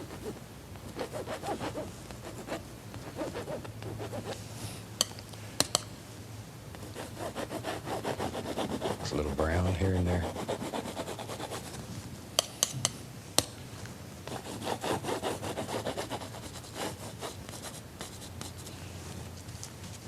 And we can cut in a few little sticks and twigs just using the point of the knife. If you want them bigger, turn the knife sort of sideways and make little sticks. Small ones go straight on. Okay. Now then, we got to make some decisions. What do we have over here? Let's take some more of the brown, burn umber. This is Van Dyke brown, burn umber, a little bit of blue. And it's quite thin, quite thin. And let's go. Maybe there's a huge big tree that lives right here. And he's got limbs that hang out. Big tree. And big limbs.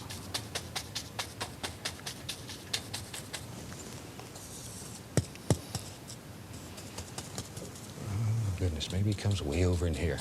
It's your tree, so you make him wherever you want him. Wherever. Maybe right on down through here.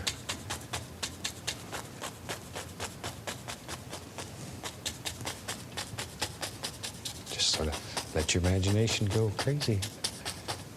And wherever you think it ought to be, that's where it ought to be.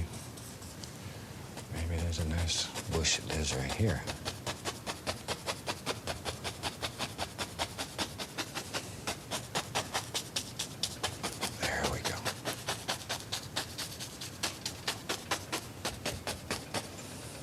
See, now you could very well use a large brush for this, and you'd get done much, much faster. Much faster, and it would work just as well. Okay. This is the burn umber, Van Dyke brown, Prussian blue, and quite thin. All I'm trying to do is cover up this area. You could probably put this on with a paint roller if you wanted to. It really has some fun then. Okay, now then we can begin working on little individual shapes and stuff in these trees. Let's go into some sap green. Go right up here. And we'll work on this old big tree here. And using quite dark green, sap green, and just put in some basic shapes. Just where you think the leaves will be.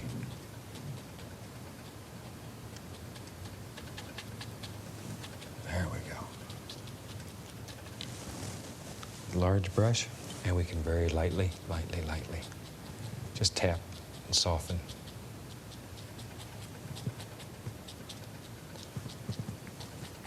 Very, very soft, very quiet painting.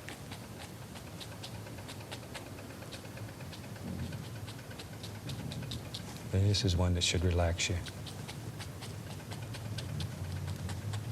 And maybe up in here, maybe.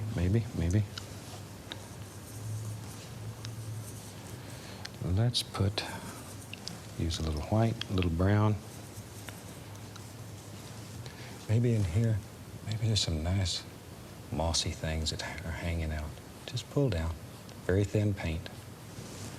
Very thin paint, almost like water. Just wherever you want them.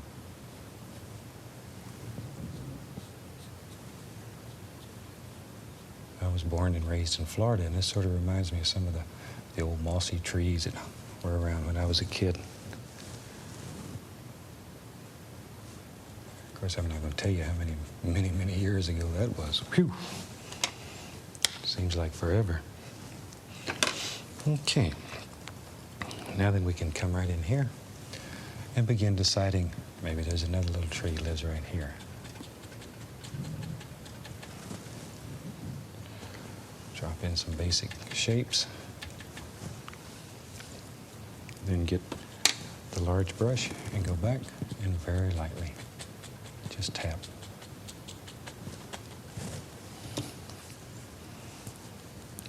Okay, maybe. There's another big bush. And once again, just put in some basic little leaf shapes. Drop them in. And then we'll come back and soften them. And vary the colors here and there. Now this is a little bit easier than some of the bushes we've made in the past. This is just, all we're doing here is tapping. And just using different colors. And maybe for someone this will be a little bit easier. And if it helps you, then it's good.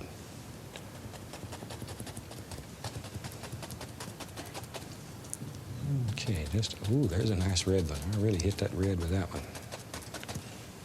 Now with our large brush, let's just very gently tap it. Tap it. Lightly. Ever so lightly.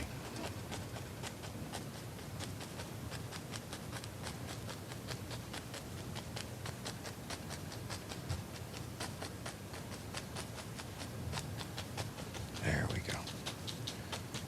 And we'll just go into some color with a big brush here. And we'll just put some little indications.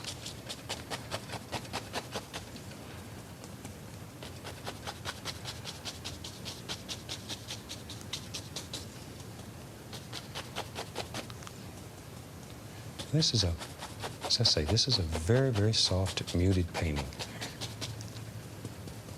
Some people really like these, and I've had a lot of letters requesting that we do a couple of them on television. So maybe this will give you some new ideas. I tell you what, let's do. Maybe we'll put a little tree, just a small little tree. And he lives right here. It's just Van Dyke Brown on the fan brush. Just put him right there like that. Clang, hit the easel with a palette. And just give him a few little arms here and there. Take a little white paint. Spruce him up a little bit, let him shine. And cover his little foots up in some grass. And we can come right along here and take some of our dark color. Need some dark under here before the light will show. Put a little of that on. And then we can come back and we'll put a little, maybe we'll get a little crazy on him. This will be the last bush in the painting, so use a little crimson, a little white, a little blue. Maybe we'll just make a pretty little bush out of him. Let's go right up here. We'll give him a little purplish hue. That'll be different. And in your world, you make these bushes any color that you want them. Okay, just like so. And we'll take the old big brush, very lightly tap it, and that's about all we need. And I hope this has given you some new ideas. It's a lot of fun. I think you'll enjoy it. From all of us here, happy painting.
Hi, how you doing today? Hope you're ready to do a fantastic painting with me. And I thought today we'd do a painting that's just a lot of fun and we'll have a good time together. So I've already covered the canvas with magic white, and I'll have them run all the colors that we're going to use across your screen. And they'll come across your screen in the same order that I have them on my palette, starting with a white and coming around. So let's get started. As I say, I've already covered the canvas with a thin, even coat of magic white, and today I'm going to start out with a little bit of phthalo blue. And I'm going to pull it out and work it into the brush. This will get us a nice even distribution of color all the way across the brush. Just tap the brush into the paint. Okay, let's go right up here to the canvas. We'll start out here just making little crisscross strokes, little X patterns. And as you can see, the color is mixing with the magic white, and it gets lighter in value. Okay, add a little bit more of the blue. Very easy to add color. It's a son of a gun, though, to take it off the canvas, so use very little color up here in the sky when you first start. It's very simple to add more. And we'll just bring it right on down to about there, wherever. And if you wanted to make it a little bit darker, as I say, it's very easy to add a little more color. And if you're going to put clouds in the sky, which I think I'll put some in today, you want your sky maybe to be a little bit darker than normal if you're just using white to make the clouds. That way your clouds will look brighter. They'll stand out stronger. If you have light against light, nothing happens. Nothing happens. Okay, now while I've got a dirty brush, I'm going to add a very small amount of phthalo green, and I'll just mix it right here on the brush. So we got phthalo blue and phthalo green, and I'm just beating that right into the bristles the same way. There. Okay, let's go back to the canvas now. And we'll put some water in here and pull from the outside in. Start at the bottom and work up. That way, once again, it's mixing with the magic white, and it gets lighter toward the horizon. Everything in the landscape should get lighter toward the horizon. Pull from the outside in. And leave a little area open right here. And when it's all done, it'll look like a sheen of light coming across the water. It'll be very pretty. And try to keep your strokes straight. Still water is always flat. It's always level. Okay, now we can wash our brush, and the brush is cleaned in odorless paint thinner. Avoid using turpentine. Leaves a residue in your brushes. Ooh, there we go. Okay, let's build a happy little cloud today. And today, we'll just do it with a 1-inch brush. You can do it with a 1-inch brush, 2.5-inch brush, fan brush. Today I feel like using the 1-inch. So we'll pull some color into the brush. I'm using titanium white. And we'll put a small amount of permanent red in it. Now, just a little bit. It's very strong. Pull that brush through the paint. There. A lot of paint in the brush. Very little permanent red. You'll set these clouds on fire. Ooh. Okay, let's go up to the canvas here. Maybe there's a happy little cloud that lives right there. Just lay some color in. Okay. Just drop it in. There we go. Now with a large brush, I want to blend out the bottom of this without touching the top. So let's start in tiny little circles. Tiny little circles. There we go. Just blend out. Don't touch the top yet. Now, fluff it, and all we're doing here is lifting it. Just lift very lightly, and then very gently blend it.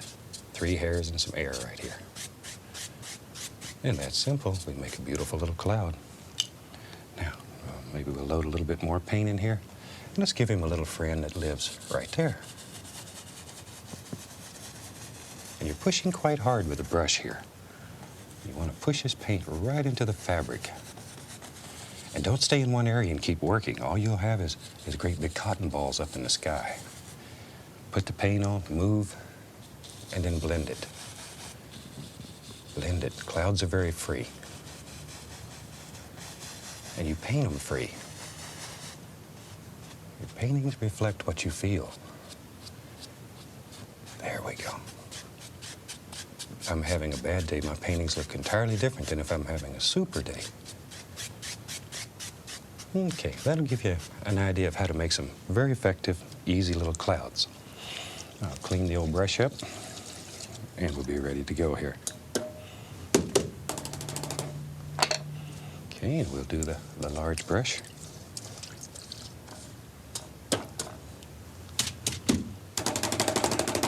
Okay, now today, let's put some mountains in here, and I'm going to we'll take some Prussian blue, very dark blue, Van Dyke brown in about equal parts, and a little bit of alizarin crimson, not much, and just mix it together.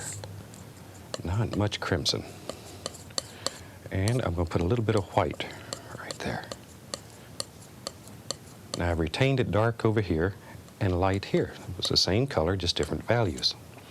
Okay, now then, we'll take the old fan brush and I'm going to load some of the lighter color in there. Just like that. And maybe there's a little mountain way back here in the distance, and we use just the corner of the brush. Just a corner. And you can make a beautiful little mountain. And just pull. Just using the corner of the brush. Pulling down. Now we'll take a large brush and go right up here, touch, pull. It's a super easy way to make the indication of distant mountains. And you can, by changing brush strokes, you can make it look like there's highlights and shadows. And you really haven't done hardly a thing. And we want some mist down here at the bottom, so we'll just tap it. Very lightly lift upward. And that's simple. We get a little distant mountain. Okay. Now let's put another mountain right here. Shoot, now we use a dark color. A little bit on the knife, and we'll have a mountain that lives right there. And just push that paint right into the fabric. Push it hard.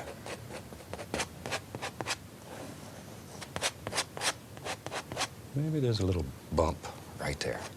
Since these are your mountains, you can put bumps anywhere you want them. Big stones, little stones.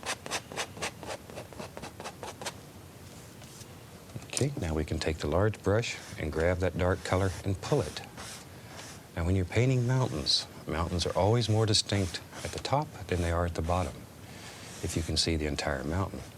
By pulling it down like this, it mixes with a magic white, and automatically it gets lighter on the bottom. You don't have to think about it or plan it. It happens.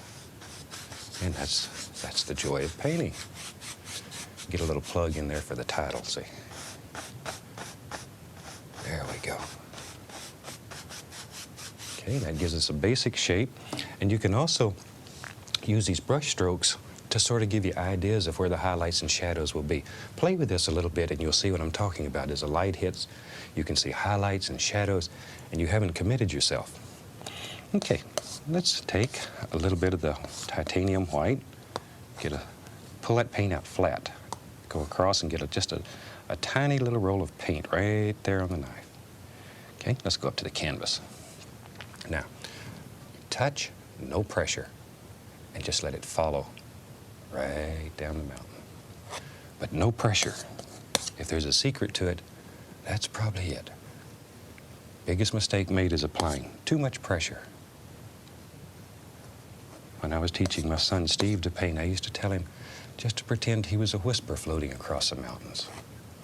To pretend that if he didn't hang on, his hand would just literally float away. It's that light of a touch. And today, he's one of the most fantastic painters in the country in this method. Travels all over the country teaching.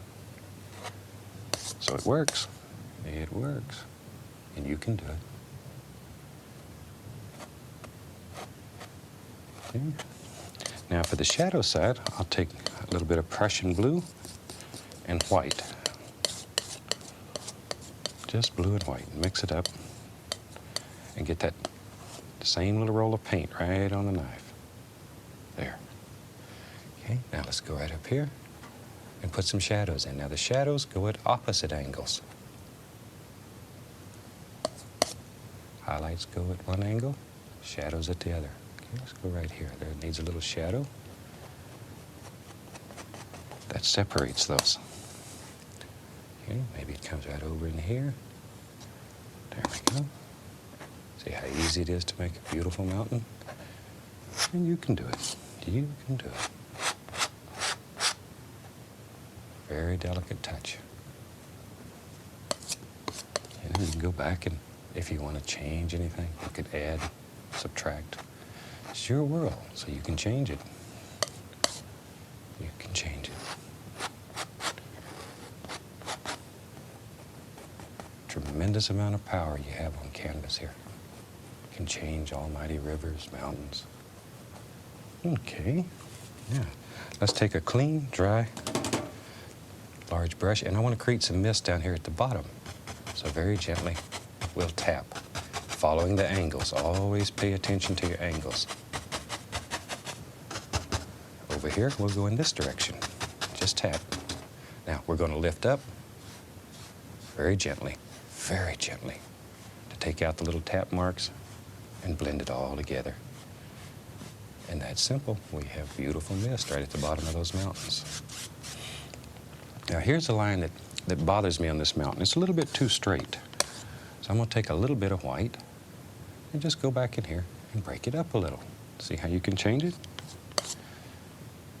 It's easy to change it. Then we'll put another little shadow right there. And it gets rid of that straight line. So if something bothers you, change it. Once again, this is your world. You have absolute control over it. Okay. Now then, let's put some, maybe a little foothill back here. And I'm going to take, we can use the same mountain color. We have blue, Prussian blue, Van Dyke brown, a little bit of crimson, and to that I'm going to add sap green. So I've got blue, brown, sap green, and there was a little bit of crimson in there. That's not necessary, but if you have a pile of paint already, leave it in there. There we go. Okay. Now let's take a fan brush and load a lot of paint into that brush. Really, really work. Shake those bristles, wiggle them. See how that loads it up, and then pull them. There. Okay, let's go up to the canvas here. Maybe there's a little evergreen tree. Now normally I would do this straight on, but you can't see it. So I'm going to turn at an angle like this, and maybe you can see it.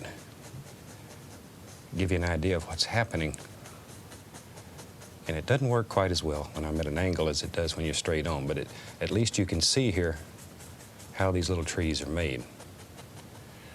Okay. A little more paint, and now I'm going to go straight on and so we can get these painted. You see how they're done. And when you're at home, you'll see exactly what I'm talking about when you're doing them your own. Okay, now you want to leave this little bit of mist between the background and the mountain. If you don't leave that little bit of mist in there, these foothills are going to be right up against your mountain, and you want them to be separate.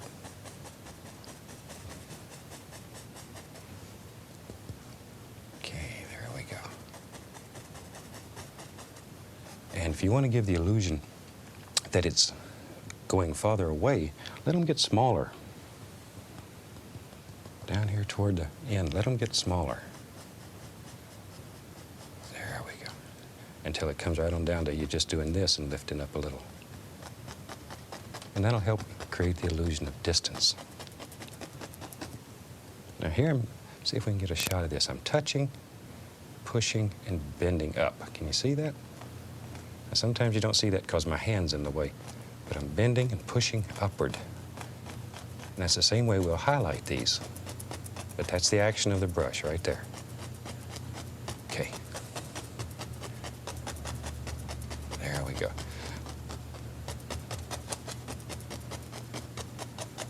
And notice this angle. This helps lead the eye into the painting. If it was to go in the opposite direction, it would lead the eye out of the painting, which would not be as pleasing. This way it always leads your eye right in. Alrighty. Let's make a few reflections. Now normally all we have to do is touch and pull down. because the canvas is wet, it's very simple to make beautiful, beautiful reflections. If you had a dry canvas now, you'd be in trouble. It wouldn't work like this. But since you have the magic white under there, the paint will slide, it will move. And reflections are one of the most beautiful things that's done in this technique, and one of the simplest. Now very lightly come across. This is very lightly.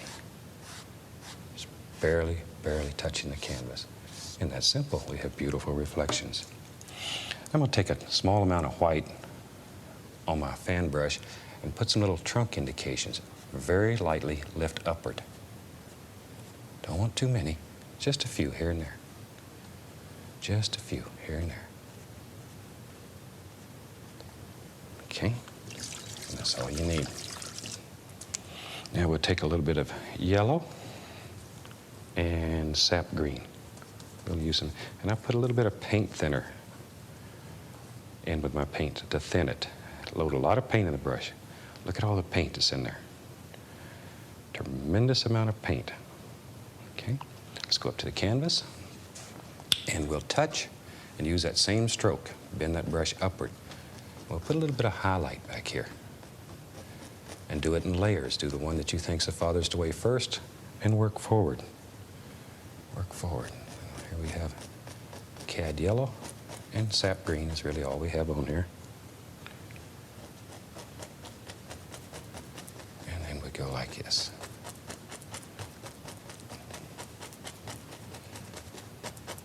All right, and that gives us a nice little background. Very simple, very easy, and we're in business. Now you can pull a little bit more of this down. If you want to pick up a tiny bit of that yellow color, you can pull it down into the reflections. It's very simple.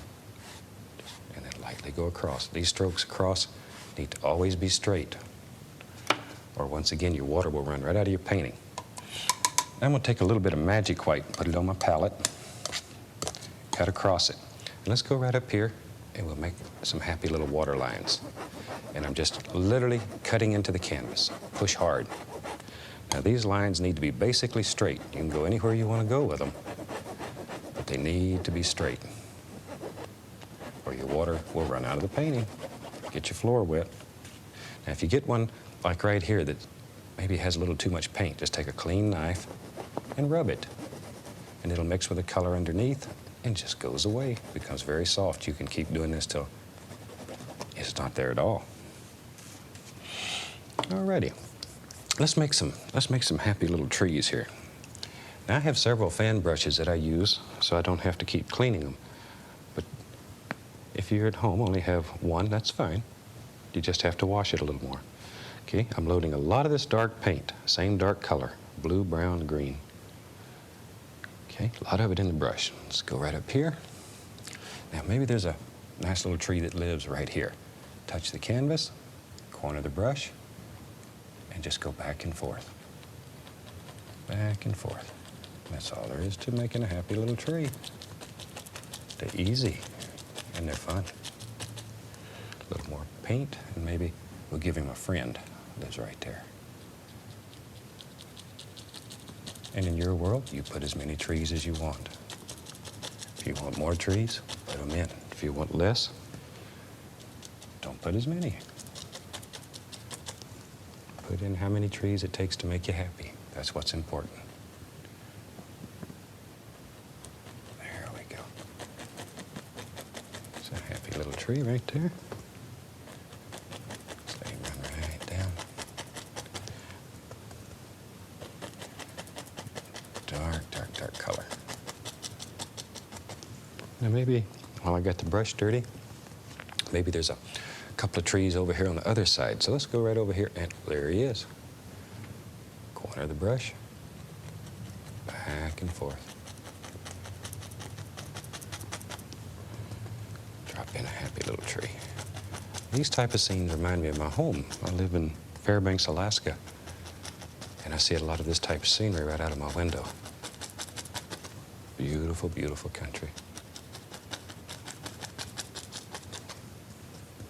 Okay, now maybe, let's tell you what, let's put one right here, because trees need friends too. They get lonely, just like all the rest of us.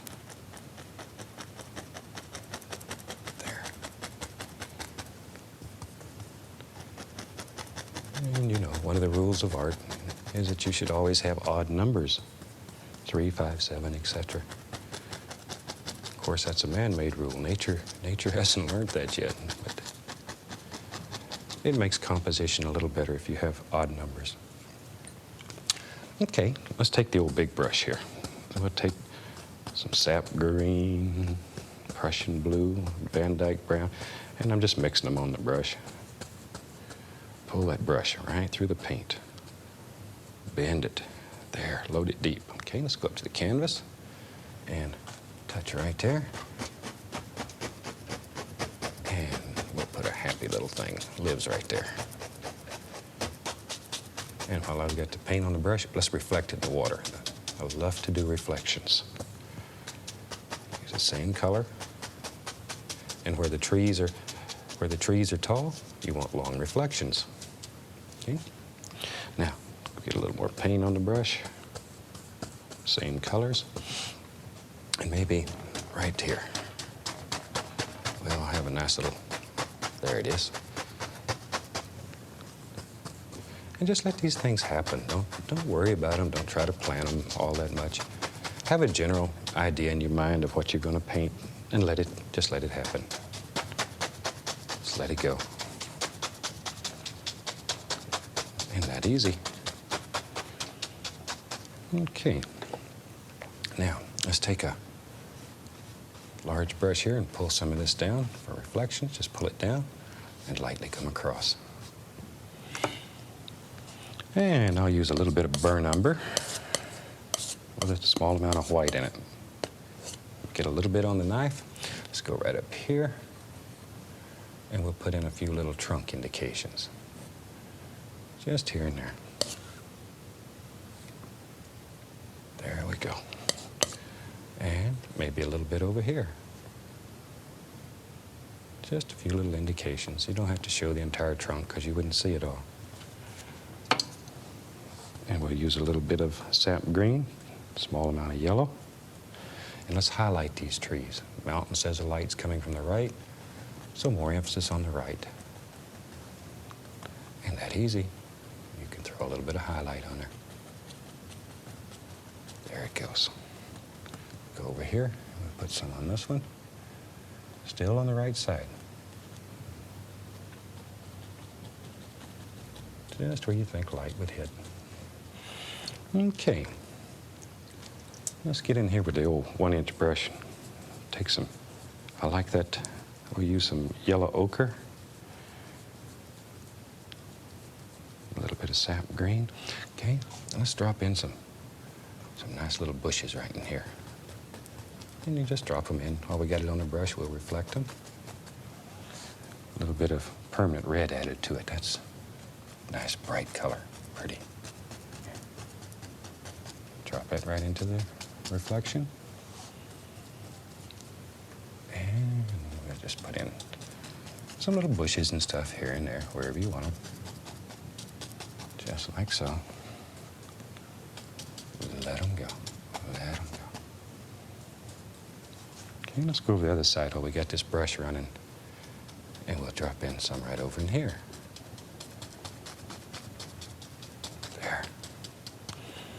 I'll tell you what, I'm going to get another brush. Now I have, once again, I have several brushes going here at once. I'm going to put a little bit of alizarin crimson, a little bit of phthalo blue, and I'm just mixing them on the brush, a little white. There. Let me get a little more of the paint thinner. I want to thin this out without diluting color. And let's go right here, and maybe there's a beautiful little purple bush that lives right there.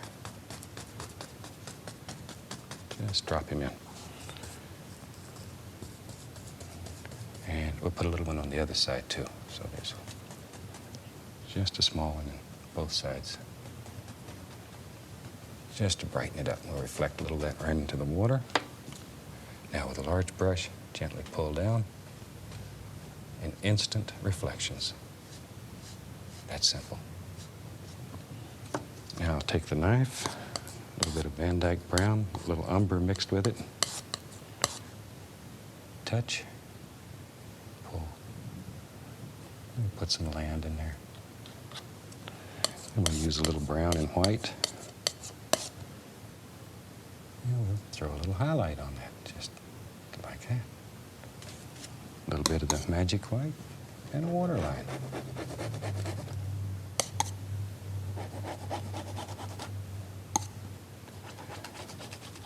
And easy. Now we'll just use a clean point of the knife and cut a few little sticks and twigs here and there. Just breaks it up, gives a little depth. Okay, let's go back over here and finish up this other side. Go back into my yellows and reds and Indian yellow. Just back and forth. And this is just a fun little painting. I think you probably enjoy it. Give you a lot of practice with all the equipment. And should stir your imagination. Maybe there's a little path that lives right here. Just back and forth with some brown. Let it go. Wherever you want it to go. A little bit of highlight. Barely touching the canvas. Okay, then we can go ahead and put the bushes on the other side. Put your path in first, and then let the bushes hang over it. Just like that.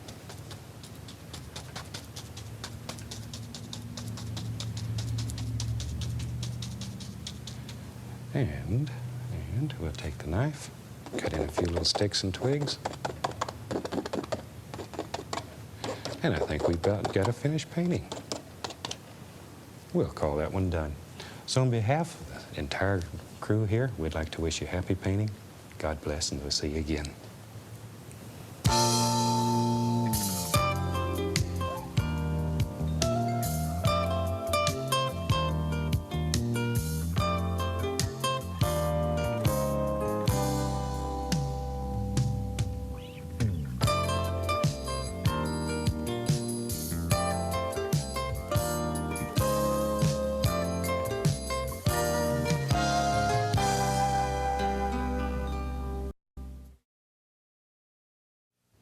Hi, welcome back. I'm glad to see you today. I'm very glad you could join me.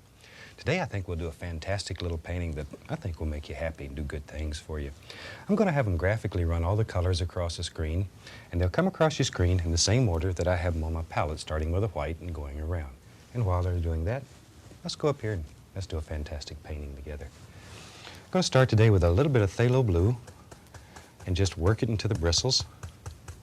There we go. Let's add to that a little bit of Van Dyke brown, just to dull it down. So we have phthalo blue and Van Dyke brown. We'll go up to the canvas, and we'll just drop a happy little sky in here. Just using little crisscross strokes. Just work it around, let it play, have fun. There we are. Okay. Now we've already covered the canvas with magic white, so the color is mixing with the magic white, and automatically it gets lighter toward the horizon as we're painting. Isn't that easy? We have a very basic, quick little sky in. And while I have this dirty color on the brush, tell you what, I'll add a little more brown, a little more blue, and let's go right down here. And we'll just do that.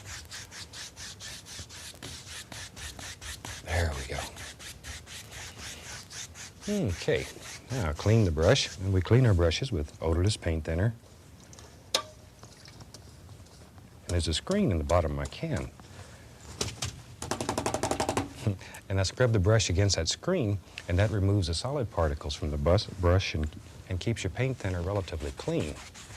Now with a clean brush, we can just blend this out. Just like so. Let it go, let it go. And let's put a happy little cloud or two in the sky. What the heck? What the heck? And today, maybe we'll put a little cloud in the sky using the 1-inch brush. And we'll just pull that brush through the paint, load a lot of paint, a little permanent red into it. That'll brighten it up, a little sunshine. Okay, let's go up to the canvas here.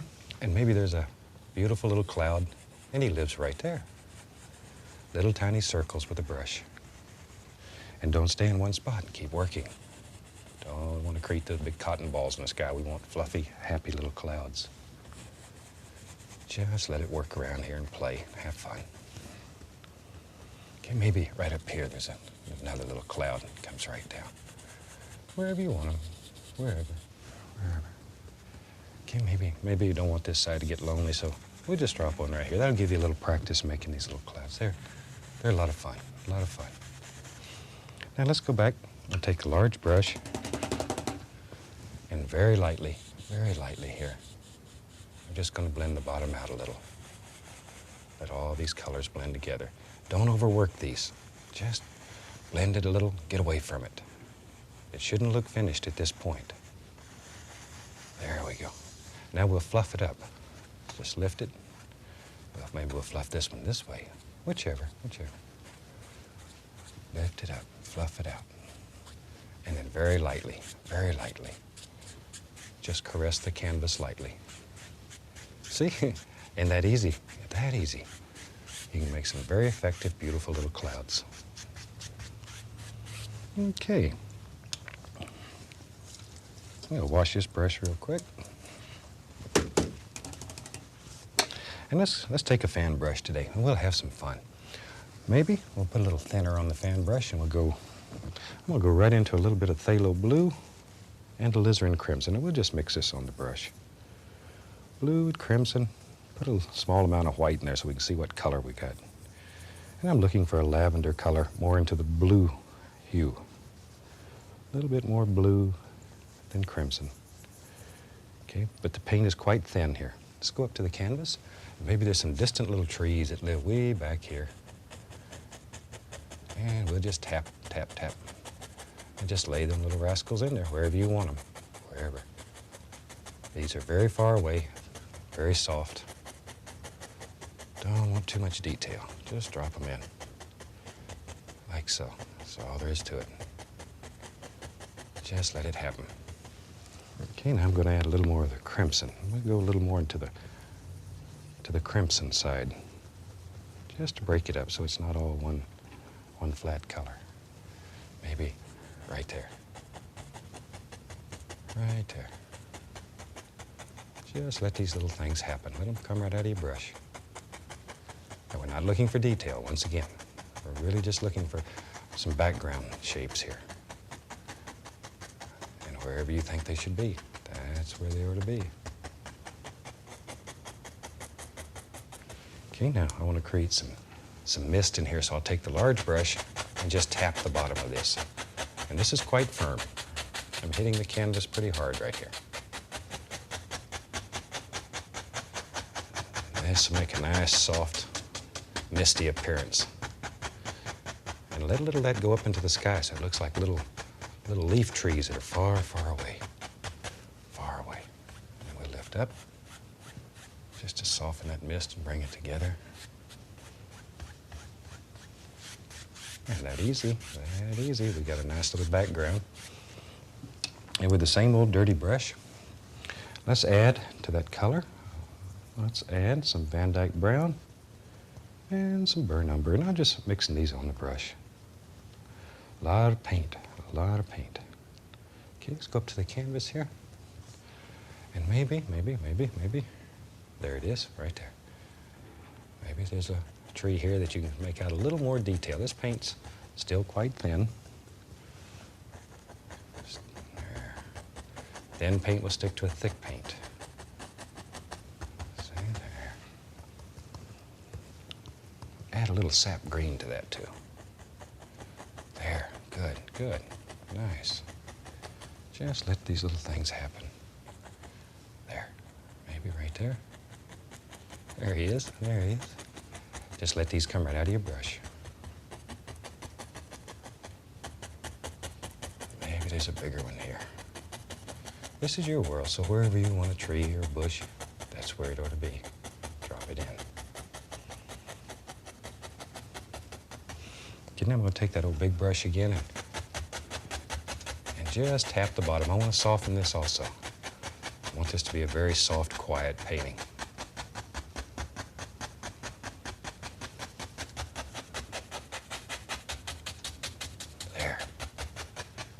It's unbelievable the way you can create beautiful, beautiful misty effects, and so simple. I used to work myself to death trying to make misty effects, and it's easy. And people would never believe you could do it with such a big brush. so quick. Been so much fun. Okay. Alrighty. Maybe. We'll go right into a little bit of, I'll take a little sap green, a little crimson, just all these colors and just maybe a small amount of yellow.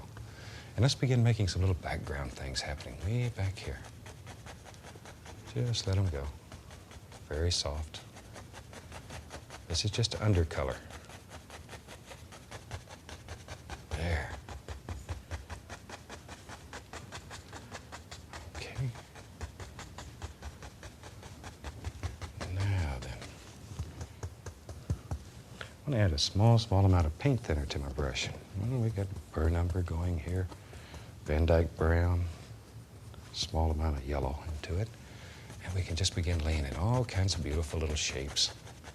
And let things start getting darker as they get closer to you. So just let all these beautiful little things happen. Let the color sort of work back and forth. And wherever you want it to go. At this point, we really don't have to make any big decisions. A little bit later on, we're going to have to make some decisions about where all these land masses go. But not yet. Not yet. Don't even worry about it right now. Just drop in some background color. Okay. Now then, I'm going to go with the same old dirty brush. I'm going to go right into some cad yellow, Indian yellow, little yellow ochre, sap green, and I'm just mixing them all right here on the brush. And just touch, tap. Okay, let's go back up to the canvas here. Now I want to put a little highlight on here. Just barely touching. Barely touching. Now if the paint will not stick, add a little bit of paint thinner. Small amount. Small amount. But don't do that unless your paint will not stick. Okay, maybe right in here. I'm going to add a little more green and yellow to that. I want it to be a little softer and stand out a little bit more. There. There we go. Now, we're going to have to start making some big decisions. What's happening in here? Well, let's mix up a very dark color. So I'm going to use phthalo green, and alizarin crimson. And about equal amounts. Now, these two colors mixed together will make black. Very dark and very transparent. Beautiful color. Okay. Now we'll go back, get the old fan brush here, and I'm going to go right into that good dark color, load a lot of paint in the brush. A lot of paint. Maybe. There it is. Little tree lives right there. Little tree. Sometimes it helps to make the whole trunk, and that sort of gives you a guide, and you can go right in there and decide where all your little happy limbs are. And trees aren't always perfect. You know, limbs don't grow equal on both sides. They don't grow to the same length. Maybe it was a bad year. Maybe there wasn't much water. Maybe it's too much water. Trees just, they grow however makes them happy. And maybe one was happy here and grew. There he is. See how easy they are to make? All I'm doing is tapping with a fan brush. There we go. Maybe. Give him a friend. Don't want him to get lonely back here. Don't want him to be lonely. Now then, let's put some little leaf indications. Once again, they grow however makes them happy, so they're not always perfect, they're not always exactly even. There.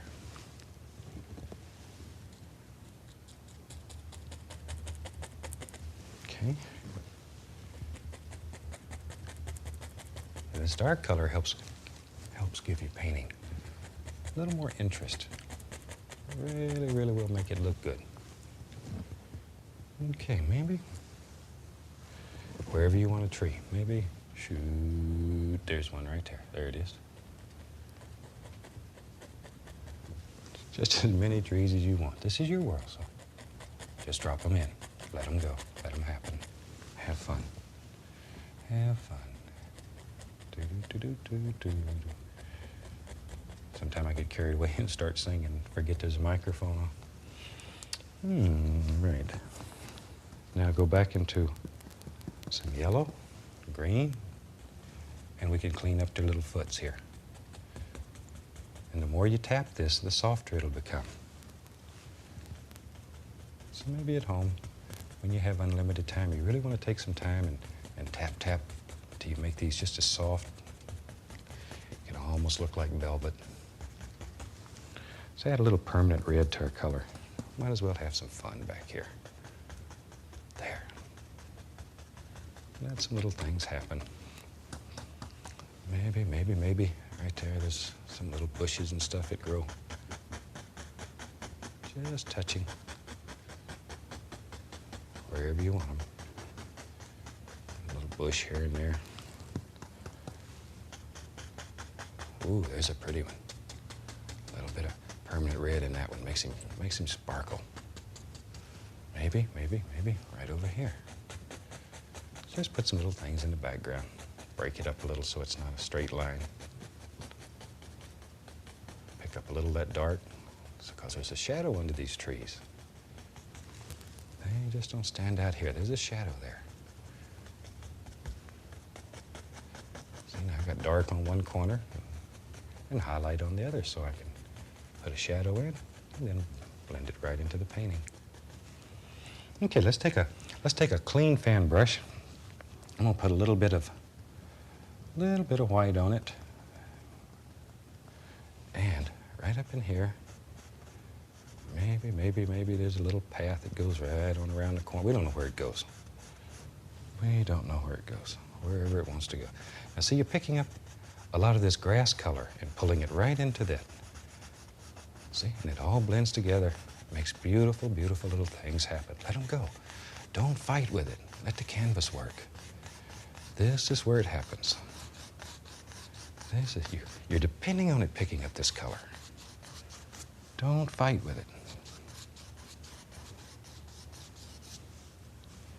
Let it happen. Let it happen. See how easy that is? Now, we can begin playing here a little more with all these little grassy effects. If you want one to stand out, make it a little bit brighter, and then it'll pop right out there. Just all kinds of beautiful little things happening. There we go.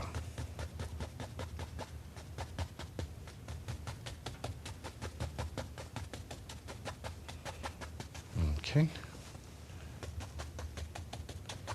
See, told you it was easy. You know, we get so many letters from people that are painting along with us. And I said, Bob, you were telling us the truth. It does work. And it'll work for you. If you haven't tried it, give it a try. You'll find that it's fantastic, and you can do paintings that you never believed possible. And you can do them. There we go. We'll put a little highlight right over here. A little bit. Maybe another little bump. So you can divide these up as many times as you want. And don't worry about this. Anything you don't want, you just take your fan brush and blend it right into the ground area. This is your world, and you can do anything in your world. Anything. Look at there. See, you can let a little of that play up in there. So it's not all just perfectly straight.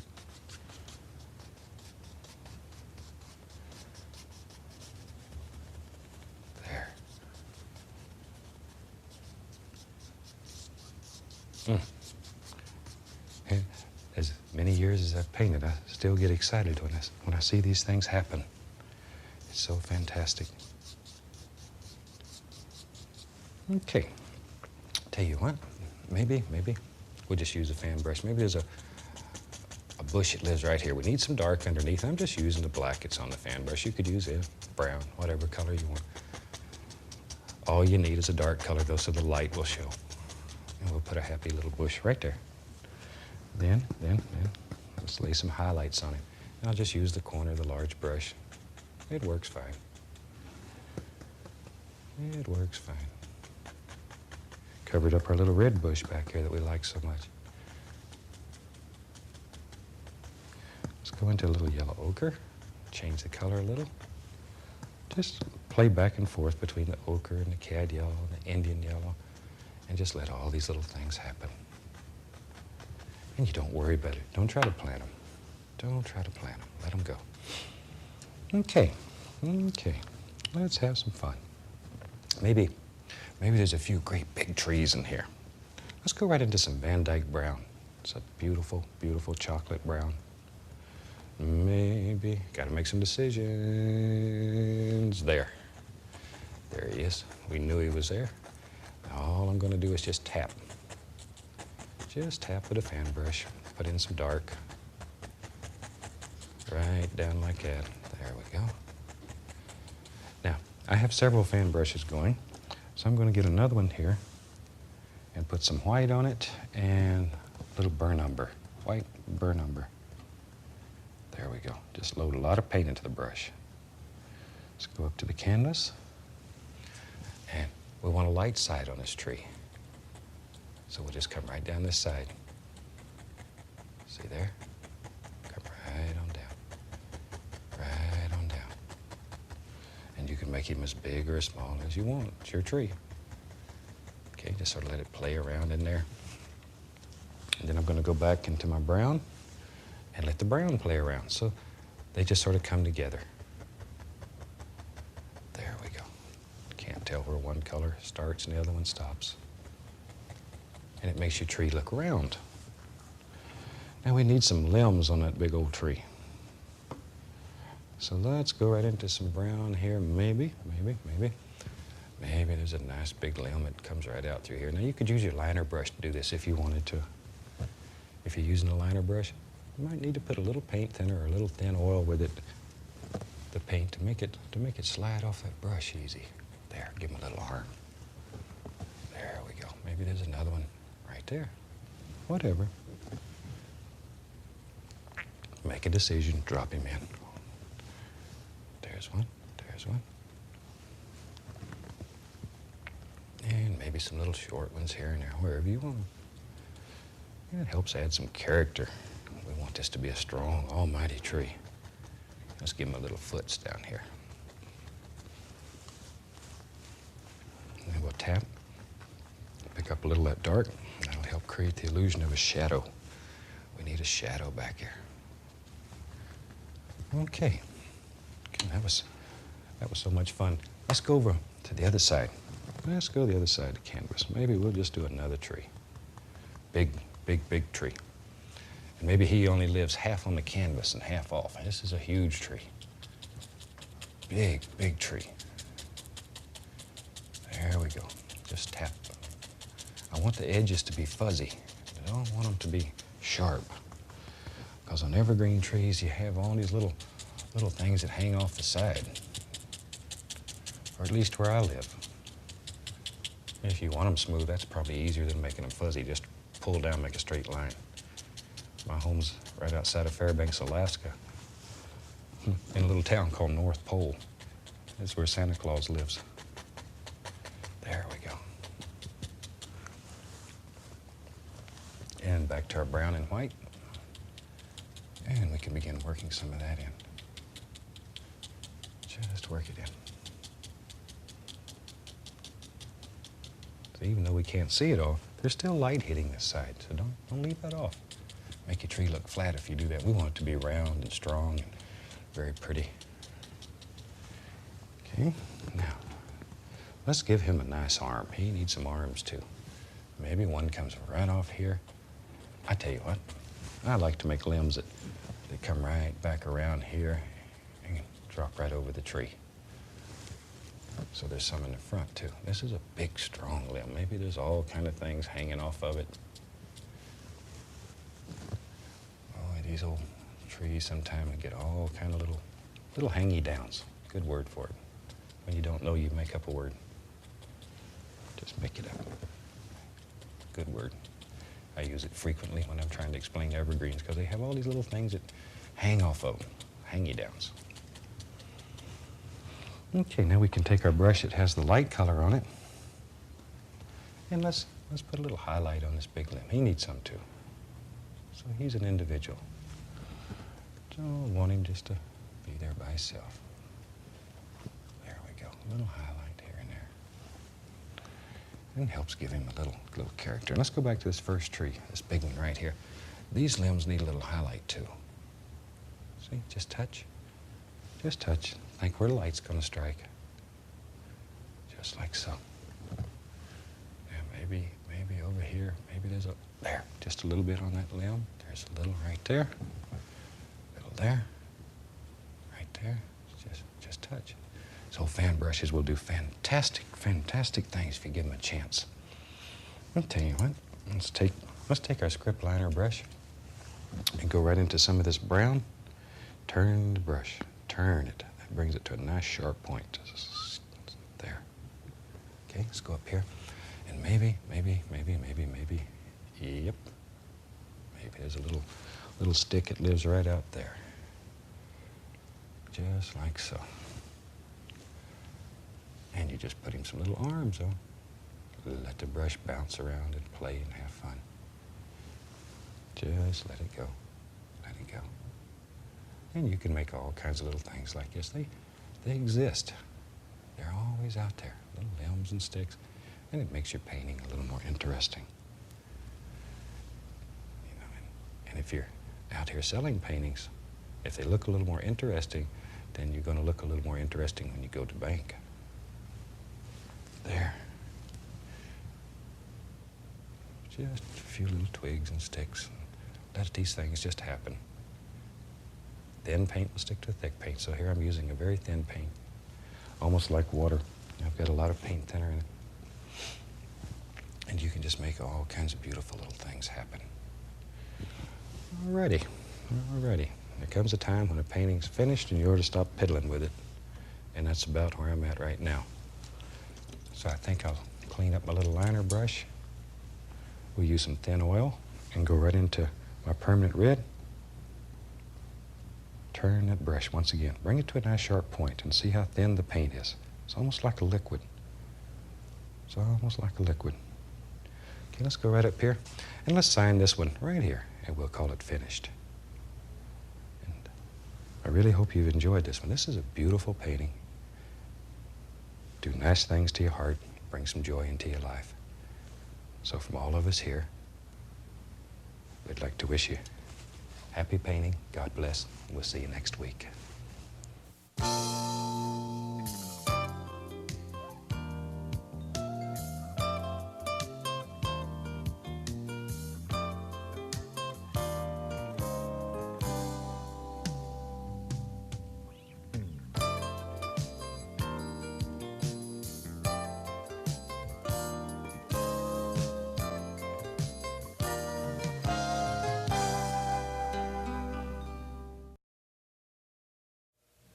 Well, welcome back. I'm glad you could join me this week. And this week I'm very excited because I have a lovely lady here that's going to show you a fantastic painting. I'd like to introduce you today to a good friend of mine, Diane Andre. Diane, thanks for being here with us today. Thanks, Bob. I'm going to turn Diane loose. She's going to do a fantastic painting right here for you, and I'll be back in a minute. Well, thank you, Bob. I appreciate that nice little introductory. Well, I'm showing the colors that I'll be using on the screen to you. I'll start you in up here. I've coated the top half of the canvas with Magic Black, Magic White, and the bottom half with Magic Black. Now, over the bottom of this canvas where I have the Magic Black, I'm going to pick up some sap green, and with a lot of pressure, I'm going to work it in. Work it in. You're wanting just to leave a thin coat of paint there. Thin coat, thin coat, thin coat. Okay. About like so. Work it up a little bit into the white. Okay, and that gives us a nice surface color to work from, and I'm going to be showing a lot of shadow in through there, and I've already have it. Okay, going to go over to my palette, and I'm going to pick up a little mixture of Van Dyke Brown and Prussian Blue, equal parts, just a touch of color. Don't load that brush. Come up in here. A lot of pressure, a lot of pressure, a lot of pressure. Bring it down in to light. One of the biggest keys when you're making those clouds is to use a lot of pressure. So they come back in there with that cloud color. It shows off, pulls off nice for a little more red up in here. Use a little bit of alizarin crimson up in there. And touch over there. Okay, now take this nice stiff fan brush, pull it through my nice thick white here. Use a stiff brush when you work with this thick paint. Pull it in there and let that paint pull off for me. Move it around, give it some power. Growl it in there. And do keep that brush clean. Before I go back into the paint, I always clean and dry that brush real good. Load both sides of the brush. A lot of pressure. Look at the bristles of that brush. Moving around, moving around, moving around. Back down. A little lighter touch where I want it to blend down into shadow. Down into shadow. Okay, we want it to be a little bit brighter right up in here. Pick up a little more paint and growl it in there. Tickle out at the bottoms. Like that so. Okay. Let's clean our brush. Gonna need a nice, clean, dry brush when you hypnotize. And when you hypnotize, keep in mind that just a few hairs are touching that paint so that the paint stays exactly where I put it. And all this does is take it down into shadow and blends it into a soft movement in through here. Look at that. Isn't that nice? Just stays right where I put it. Be gentle. No pressure. Okay.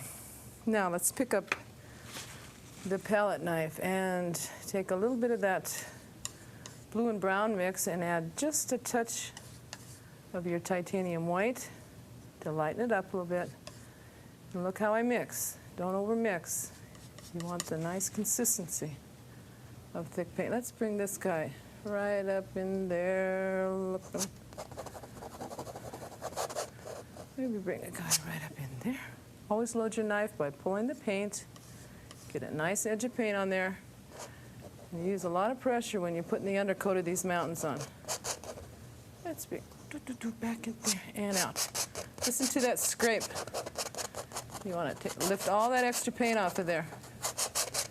Because when you come back in here with your brush, just a few hairs are touching that tint of blue under there, and the rest of it's touching that magic white. And when you give it a little bit of pressure, it blends right down into a little bit of a fog in through there. Sets that mountain right back where we want it. Okay. Now let's take a little bit of shadow color. I'm going to use Prussian blue and white, your thick white again. Pull your paint, pick up a nice little edge. Come back up in here, gently, gently, gently touch that knife to the canvas. I'll try to go as slow as I can here for you so you can see the pull of that paint, pull of the paint, pull of the paint, pull of the paint, no pressure. That's the key, no pressure, no pressure. Let the paint do the work, let it pull, let it pull, let it pull. Okay, pick up some sunshine color. Come back in here and we'll put some light up in here on this mountain.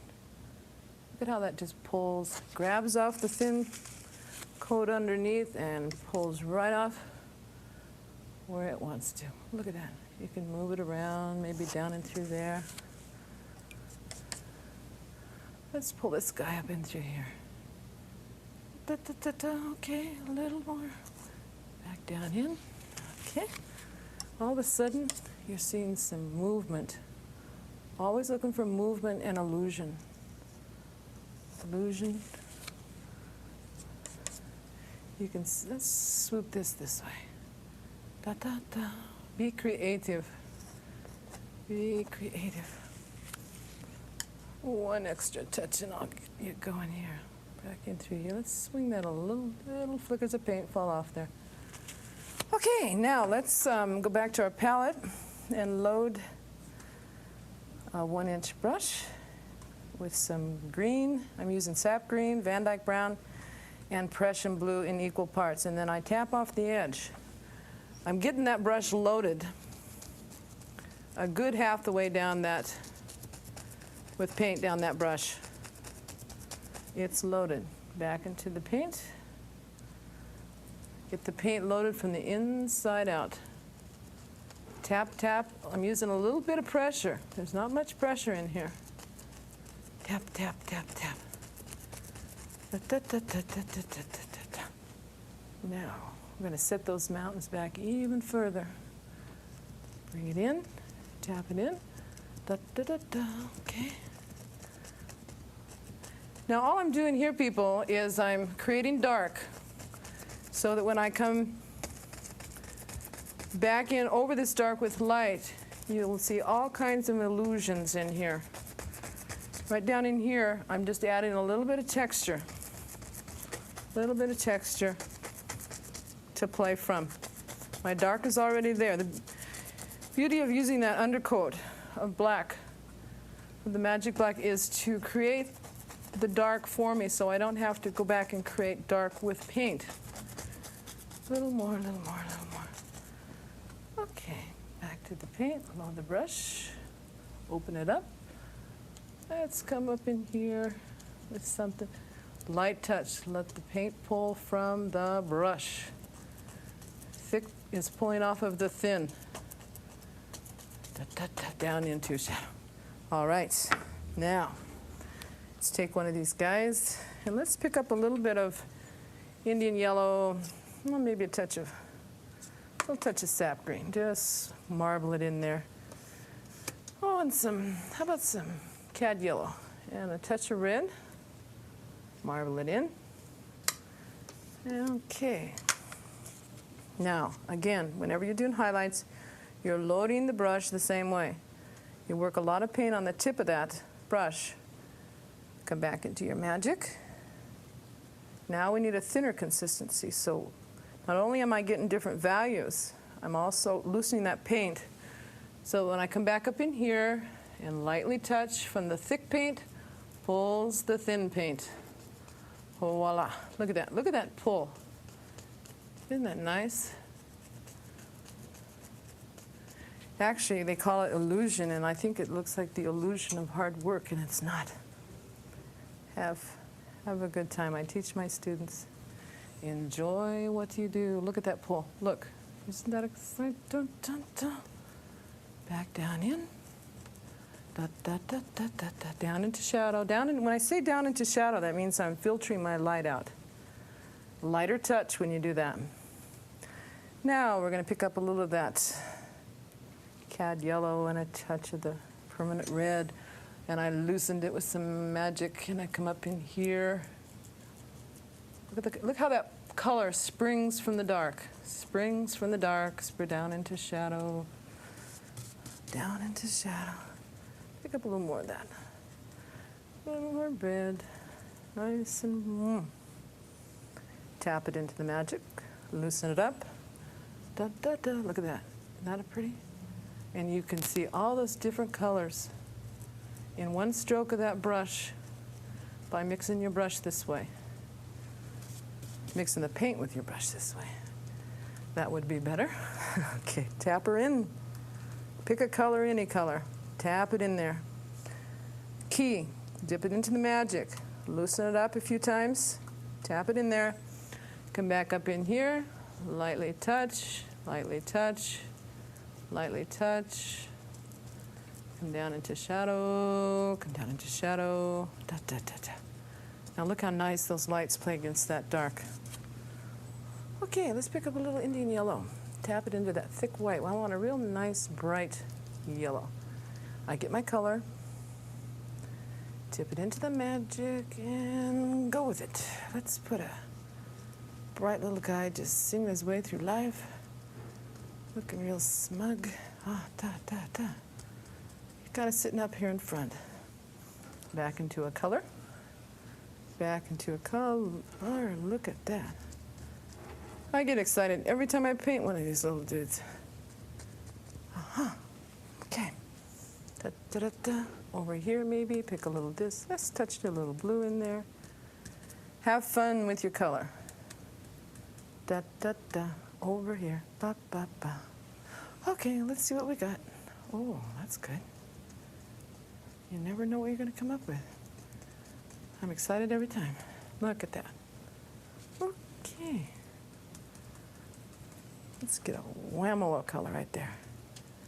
Da, da, da, da, da, da. Da, da, da, da, da, da. I get involved so much when I play on my palette that way, and I never get a mud.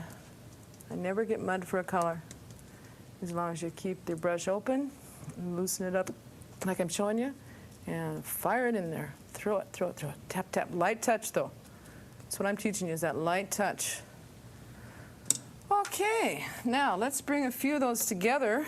Let's take a little bit of your magic white and just a touch of color. Give a little color to your magic white, but you want a real loose consistency. Pull your knife through. Pull it in. Aha, a lot of pressure. A lot of pressure. Da, da, da, da, da, da. Little guys holding around in here. Don't make one line per item. Each little bush and each little tree. Show things running around and moving around them or in behind them or whatever. Those lights showing on that dark will create the illusion of something happening more than what you can see. Look how that light, that one little line rounds the whole idea out. You can almost see this moving in front. One little stroke of that. Bring a big guy up and pull that in there. Da, da, da, da. Remember, that loose paint with a lot of pressure is pulling off for me. Something back up in you. And you know, people, you don't always have to use the whole knife. A lot of times I'm just using the little section in here, or I'll flip it over and use this little end, or I'll just shoot it up there with the whole side of the knife. Let me show you here. Let's just clip a little in. I'm just using this area right here. Da, da, da. You can move it. A little more something back up in here. Let it work for you. Play with these things and make them move with these ideas I'm giving you today. Okay, now let's take that brush we had all those pretty colors in, and we'll load it again. Look at that. Little this, little that. Drag it through. Da, da. Look at those colors. Key. Loosen it up with the magic, like so. All you're doing is loosening those colors. Come back up in here with a light touch. Tap, tap, tap. I'm tapping up at all time. Bring that in a little bit. And you can keep turning that brush over. I'm going to turn it over. A little more color in through there. A little speed. And as I come down and I'm unloading my brush, my touch gets a little bit more demanding. I hit it a little bit harder. Okay, back here we're going to pick up just an inlandine yellow and a touch of white. And again, loosen the paint. Loosen the paint. I want it to be a little bit brighter right up here in front. So I'll go back in here and I'll create the illusion of this sitting in front of what's happening there and back. You can see the depth coming in through there. Da, da, da, da, da. Go down into shadow, leave it a little darker. You see how the light's pulling in through here? Really clipping along, clipping along.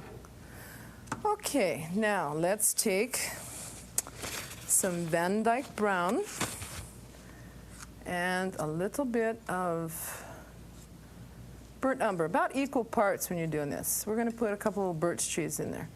Remember, don't mix your paint. You want to keep the texture. The texture is what's working for you.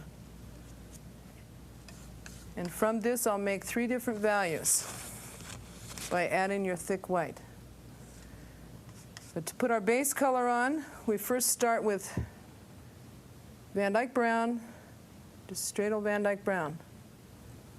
And we put a line in there for your paint. A little line in there. I pretty well draw the line and then go back in and fill in. Flip my knife over. Since I've loaded both sides, I can do that.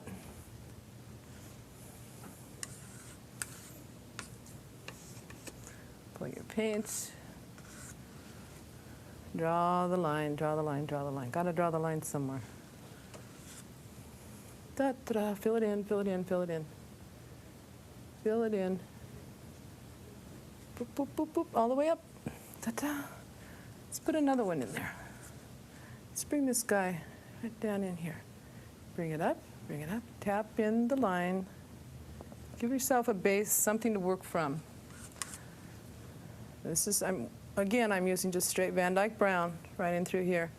Remember, you have to have shadow to show light in everything you do. Whether it's trees or rocks or bushes, gotta have the dark before you can play the light. Okay, fill it in. Oh, a little darker down in here. A little more filled in. Tap, tap, tap. Okay, now we got a lot of texture on there too. I like a lot of texture. Okay, now we're gonna take that Van Dyke brown and burnt umber. Like I say, it's about equal parts. We add just a touch of your titanium white to that. And again, I'm going to make about 3 different values of that. Let's get that a little darker for the first one. Remember, your shadow's coming from your right, so the right side of your tree would still show shadow, but it would be darker. And as we come to the right, we will start lightening up. Look at the pull of that. Watch. Don't push. Just let the paint pull off for me. Okay. Let the paint do the work. All I have to do is da-dum, da-dum. Guide the idea. Let it happen. Let it happen. No pressure, no pressure, no pressure, no pressure. Da. Okay, we'll take a little bit lighter value of that. And do the same thing. Again, you get that loaded paint that I showed you. Always load your knife the same way I showed you. Light touch, let it pull, let it pull, let it pull off for you. No pressure, no pressure. And all the way up. Da, da, da. Remember, your knife really never touches the canvas. That roll of paint you got on there is what's working. It lifts itself away from the knife and it pulls in the direction you want it to pull from. Okay, a little more white. And some of that mix. Marble it together like so. Da-da. Okay, give it a little more light. Da-da. Right here on this one side. Let it pull, let it pull. Tap, da, da, da, da, da. Pull it in. Light touch, light touch, light touch. Look how those trees are starting to round out for you. You can see the movement running around. Da-da. And the texture. Look at that bark. Isn't that grand? Okay, let's take that green mix I had you make, and we're going to take just a little bit of your magic black. We want a loose paint. So I'm going to thin it down with a little bit of magic black because we want a real dark color here. We're going to come back up in here, and we're going to lightly touch. Let the thick pull off the thin. Da, da, da, da, da. See, look at that shadow. It wouldn't pull, it wouldn't grab for me if I didn't thin it down. Da, da, da, da, da, da, da. Like so. Okay. Now let's finish off those trees. They need a few little branches. Take some magic black and a little bit of burnt umber. You want a loose paint here. Keep it loose.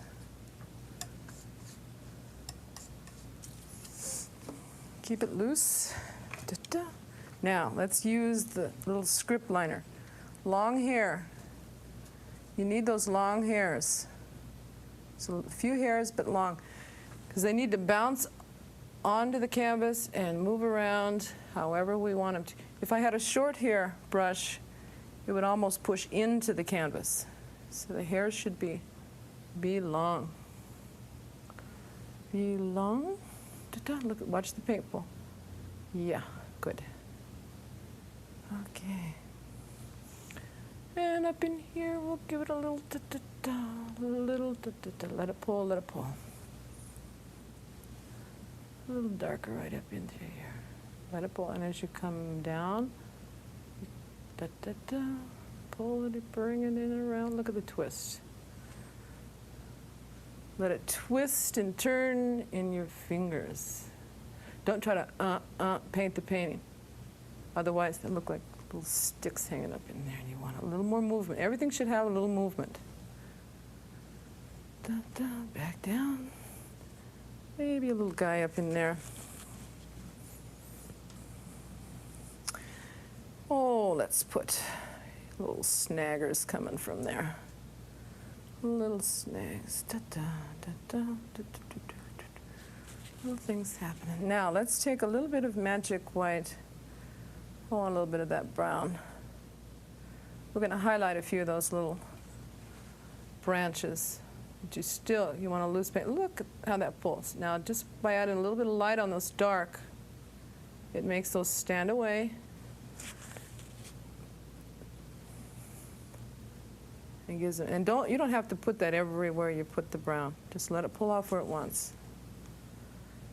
Remember let me show you this. I'm letting that roll around in my fingertips, and I'm always bringing that to a point. Back up in here, a little light back up in here. Back up in here. A little more light up in here. Okay. A little light back up in there. Let it pull. Let it pull for you. Let it move. A little over here. A little sun clipping in there. Okay. Now before I have you go paint this on your own, let's throw just one more thing. Let me show you one more thing. Take a little bit of magic white and touch it for a number.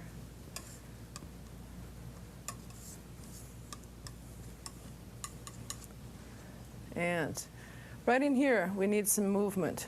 So we'll go back in here, and we'll make a little more of a definite, larger little thing moving off in here.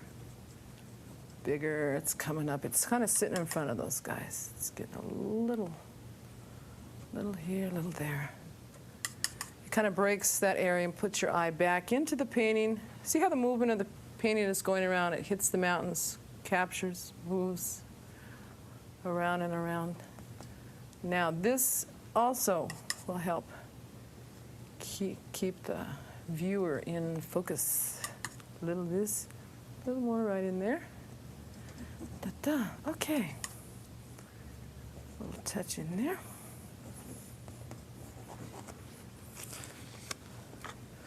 Alrighty.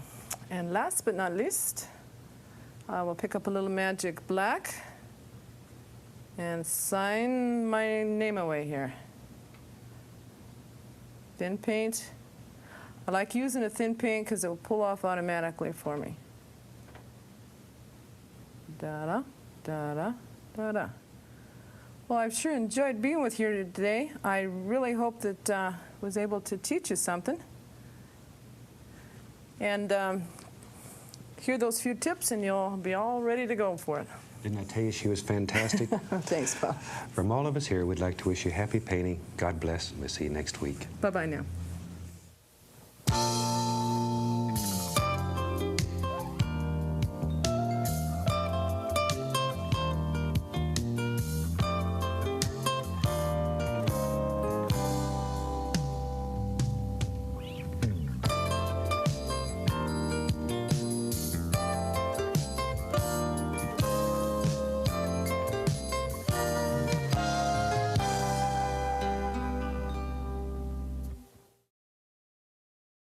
Hi, glad you could join me this week. And today I thought we'd do a fantastic little painting that will make you happy in here. So let's start out and have them graphically run all the colors across the screen, and they'll come across in the same order that I have them on my palette. While they're doing that, let's go up here and talk a little. I started with a black canvas today, and it's covered with a flat black acrylic paint and allowed to dry. Onto that, I have added, I just sort of went all around here, and I put a little bit of alizarin crimson here and there, a little bit of phthalo blue in spots, a little Prussian blue. Just sort of mix them up and let them happen. What the heck. Now, I'm going to go right into some magic white. And we'll go right up here and just start making little crisscross strokes. And look at all the beautiful colors that begin happening.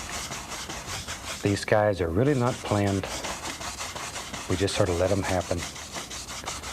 All kinds of beautiful little things will happen. And the more magic white you add, the lighter the sky will get, of course.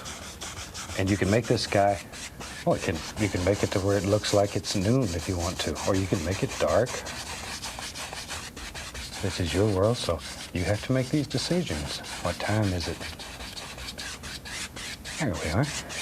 And it's just a fantastic way to make a very effective, quick little sky. And not much of the sky is going to show, so I'm not worried about having a lot of sky today. Just want some pretty little colors happening back here. Alrighty. Now then, we'll wash the brush. And we'll wash it in this odorless paint thinner. And there's a screen down the bottom I scrub the brush against. Shake off the excess, and then you cover the whole camera crew.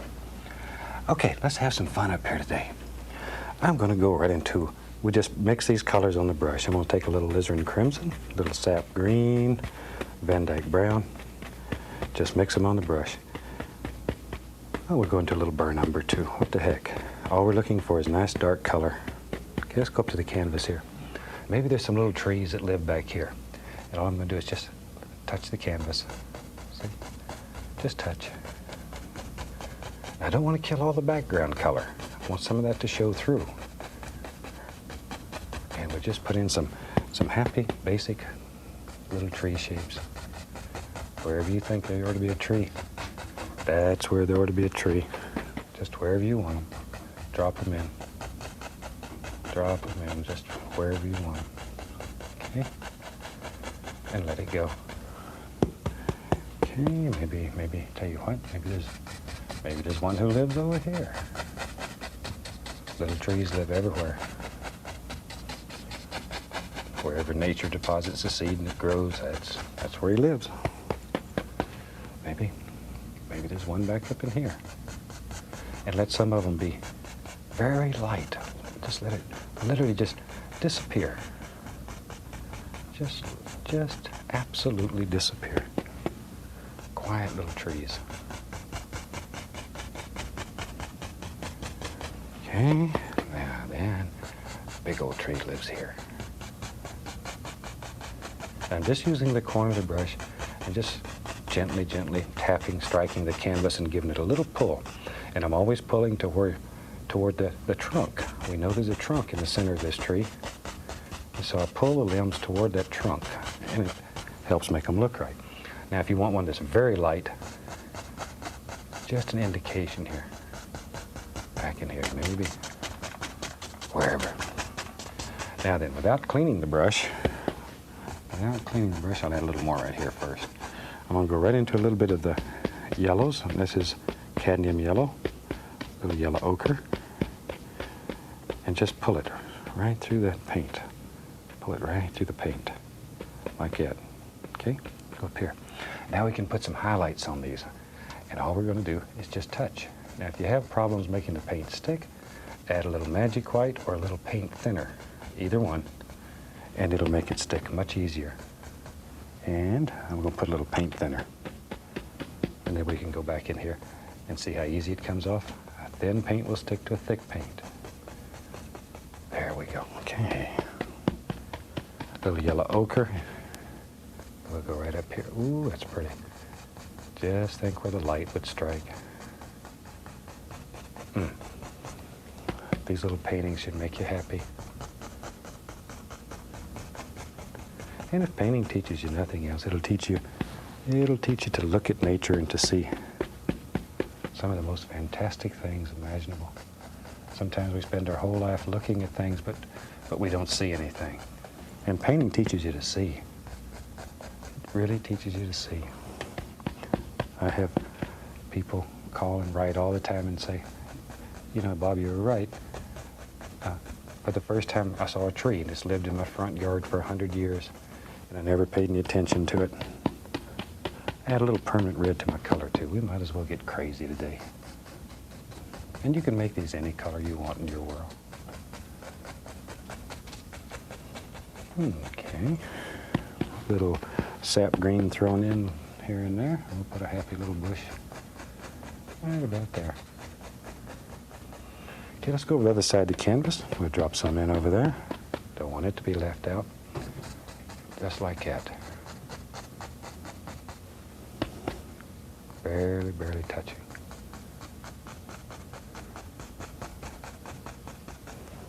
Okay, maybe there's another one that lives right here. And I'm going to leave this one right here without putting any highlight on it. So it'll look like it's really far away, and you can put several of those in your painting. It'll really help, once again, create the illusion of distance. And distance is created by making numerous planes in your painting, and planes are just different levels. Here's a plane, here's a plane. Each time you put another plane, it creates more depth in your painting. It makes it much more interesting. And that's what brings the happy buck home. Okay, let's have some nice soft little grassy areas back in here. And all I'm going to do is take this large brush and begin tapping. Now there's color on the bottom of this canvas just like there was on the top. But I'm just pushing very easy so it doesn't mix. Later on maybe we'll put a little water down in the bottom of this. Then we want it to mix. Right now we're not even using the color, it's underneath. But we will. There we go. Again, making some little hills. Tell you what, I'm going to take the liner brush, put some paint thinner on it, and go right into my dark color. This is brown and alizarin crimson, sap green, all those colors I was using. And let's just put an indication here and there, a happy little tree trunk, just here and there. Now remember, you're not going to see all of the trunk because there's leaves on this side of the trunk. So just here and there. Maybe there's one that lives out here. Where do they live? These also help create different planes in your painting and give it more depth. There we go. Okay, let's go right over here. There's one. He's got a friend that lives there. That's another thing. When you paint, painting brings you new friends. I have met, since I started painting, thousands of people that are so dear to me, and they're so special. And if I had never started painting, I probably would have never had the opportunity to meet so many fantastic people, just like you. And when you start painting, you'll find it changes your whole outlook on life. It changes your attitude. You look at nature different, you look at life different. And sometimes I get fanatical, and I even have a little pond behind where I live, and I feed the fish, and they come up, and I'm a little crazy. I sit there and talk to the fish, and they're on the verge of answering. That's what scares me. And I feed them bread every day, and they come up there and they wait on me. And it does nice things when you begin to understand nature and you fall in love with it. And it makes you appreciate the fact that you've been allowed to be part of it and to explore it. And hopefully it'll be there for your grandchildren and my grandchildren, and they too can see some of the fantastic things if we just take care of it. Have to take care of it. I'm just going back and forth here between permanent red, yellow ochre, Indian yellow, little cad yellow, whatever happens. And throwing in a little sap green every once in a while. Let it go.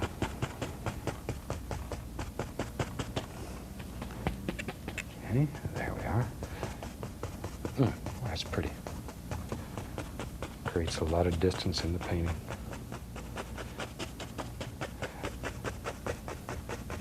There we are.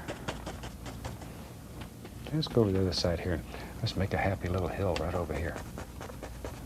But when you're doing these black canvas, don't always think they have to end up being very dark. You can make canvases that, when they're finished, you would think it was noontime maybe. They do not have to end up being very dark paintings. They can be light, shiny, bright. Experiment with them, have fun. Learn to mix color on the brush. Don't worry about mixing it on the palette. Mix it on the brush. Okay, now then,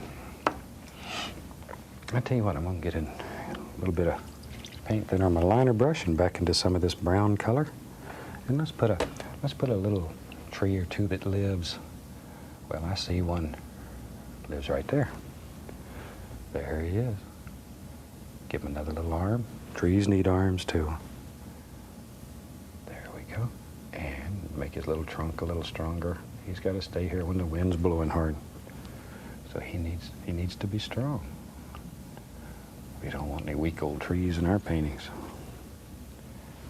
Maybe he's got a friend that lives right over here. A little more paint thinner here and there. There we are. There. And we're beginning to make some thick, deep woods here, maybe. Oh, yeah, you're right. There it is. There it is. And trees grow however makes them happy. And sometimes, you know, when trees are little babies, maybe the big bear comes through here, the moose, or maybe a deer, and he steps on that tree and hurts him. But the little tree doesn't give up. But maybe he grows up and he's got all kinds of, all kinds of little crooks and bends and hurts in him. And that's what makes him interesting. Don't make all your trees just perfectly straight up and down. Let them bend and play and have fun. Okay, I'm going to go right into let's try a little cad yellow here. Okay, you need a color that's bright enough it stands out against your background. And we'll just put some happy little indications here and there. Just let them drop right off your brush. You can use this brush sideways or straight on, just to make some little indications. Not looking for a lot of detail yet, it's too far back. Practice with these big brushes. You would not believe what they will do. Okay, I'm going to add a little yellow ochre to that same color. And we'll drop some happy little leaves right on that little tree. Maybe there's a few little leaves live right here on this tree. There. This is the same old dirty brush. My gosh, it's got every color in the world on it. I'm just adding yellow onto the tips, and then it's all mixing together right there on the brush. And let's add a little permanent red in there and yellow ochre and see what we get. You know, we don't make mistakes. We have happy accidents. And some of these happy accidents turn out to be the most beautiful effects. If you were trying to make them, you couldn't make them. So when you get one, don't get upset. Look at it before you wipe it off. Sometimes these happy little accidents are the nicest things that could possibly happen in your painting. Okay, let's come right down here. I'm going to take a small amount of the Magic White again, just the tiniest little bit on my big brush. And in my mind, yep, there's going to be a little bit of water down here. I like water. I spend a lot of time playing with the water. As I say, I have all these fish that I feed. Sometime we buy up to a couple of 100 loaves of bread at a time, and we have all these fish trained, and they almost walk right out of the water, and they come up and eat bread. And a couple of 100 loaves might last a week. Now you understand I have a lot of fish friends, and they come up and they sit around there and wait. They'll almost climb up on the shore and come knock on the door and want to know where dinner is. I have a lot of friends that come over and look, and they can't believe all these fish. Anyway, enough fish talk. Let's get busy here. Van Dyke brown, burn umber. And let's put some land in here. What the heck? Just let it play like this. Let it play, have fun. Wherever you want land. And it don't matter. Anything you don't like, you cover up with. Just put grass right back over the top of it. Well, just wherever you want it. Wherever you want it. Now then. Maybe, yep. Comes right down through there. There we go. Right over. Look at that. Isn't it fantastic that you can do that with a great big old knife? It almost looks like a putty knife.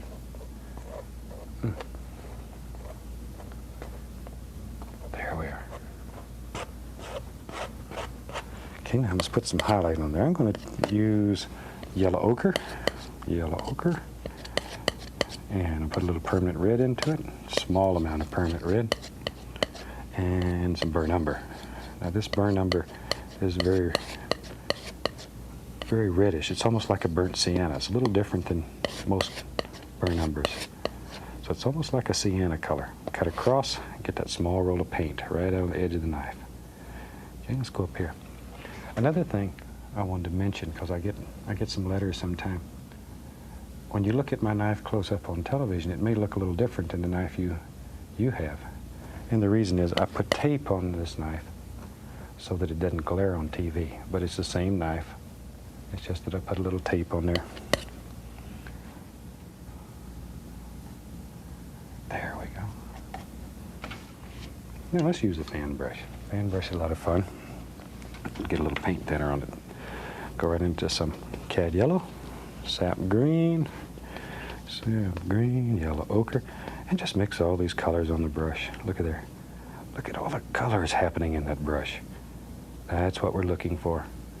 We don't want one flat, dead old color in there. Let's go up to the canvas. Now then we can begin bringing all this together. And all we're doing is touching, pushing, bending it upward. Look at that. Just bring it right down into these land areas that you built in here. Okay. There we go. And anywhere you want grass to be, you just come right over the land. No big deal. This is your world. You can do anything. You can really do anything.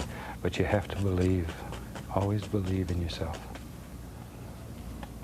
Maybe, let's go over to the other side here.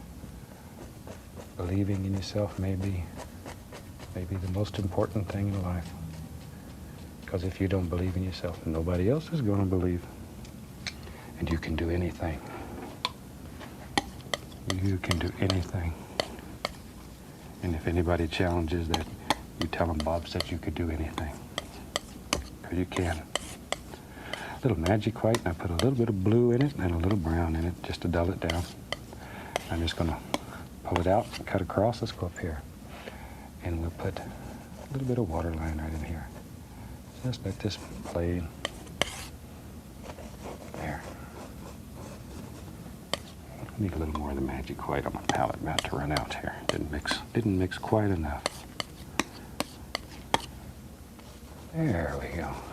Let that run right on around like that. Let's go right there. And that's super. Okay. Let's have some fun. I'm going to take a big brush, go right into all my dark colors of brown, the sap green, all of them. And that, there it goes, comes right down like that. And we'll just cut that little pond right off, put it right where we want it.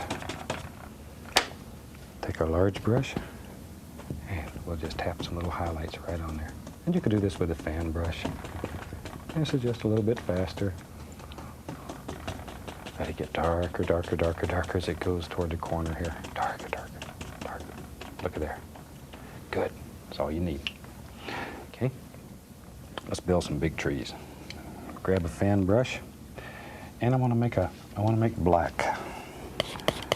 Let's clean off a spot here. I'm going to take a phthalo green, alizarin crimson. phthalo green, alizarin crimson, in about equal parts. And I want to mix this very good. Pick it totally up off the palette, turn it over. Pick it up, turn it over. Ah, there you go. Okay, let me clean my knife here. Now then, we need some big trees. Got to make a decision. I'll just use a fan brush today. The knife works fine, but the fan brush is in my hand, so we'll try it. And there is a big tree who lives, there's where he lives. Make a decision and throw him in. Just drop it in. Because on your canvas, you can do anything you want. Get my big old foot sticking out here. Don't want him to fall over in the little mud puddle there and make a big splash. There we go. And let's give him an arm. The tree needs an arm too. There we go. There we go. Tell you what. Yep. Right here. We'll just put us another tree. We can have as many trees as we want in our world. Another big old tree. And this one's closer to you, so he's bigger, he's stronger. Give him a big old strong root here. Oh, he's floating in the water. He's floating right there in the water. Maybe he's got a little friend. He lives here for protection. He knows this big tree won't let anybody hurt him. There. And we'll just, while we got this good dark color on here, we'll just drop some in the bottom. We got to give it some land for him to live on there. See there? That easy. That easy. Okay, now I'm going to take another fan brush. Today I think I'll just take a little yellow ochre and a little white. A little yellow ochre and white. And let's just go right here. And just, all I'm doing is touching the canvas. Just touch. Just touch. Let a little bit of highlight play along these trees. Just so it stands out. Like so. Okay, let's do this other big tree over here. Same thing. I'm just going to use the same color. You could vary these colors a little bit. Add a little permanent red right in there too. Just sort of tap. Makes it look like bark and rough and strong. There we are. Now a little bit on this one over here. He's a skinny little tree, so he doesn't need too much. There. Okay, maybe, tell you what. Let's give him a little arm right there. Tree needs another arm. And maybe shoot, big old arm on this tree. He's a big, healthy, strong tree. We'll give him a big arm. And you could do these arms on these trees with a knife. It'd work just as well. I'm just in a fan brush mood today. And maybe we'll put a few little indication up here of some leaves and stuff. So let's go right into the yellow. Little yellow. And I'm still using that same old dirty brush. Okay, let's go up to this tree. And I'm going to take, and all we're going to do here is just touch and just sort of let some happy little leaf indication just float around up here. They're really not connected or anything. Just sort of let them float around. Isn't it pretty? It's fantastic what you can do with a little imagination and an almighty brush and a dozen colors. There. And once again, use the colors that make you happy. I use colors, a lot of times they're a little brighter than I normally would, just so you can see it better on your set. And if I can teach you how to do it, then what you do is, that's up to you, because each one of us sees nature through different eyes, and what you see is what you should paint.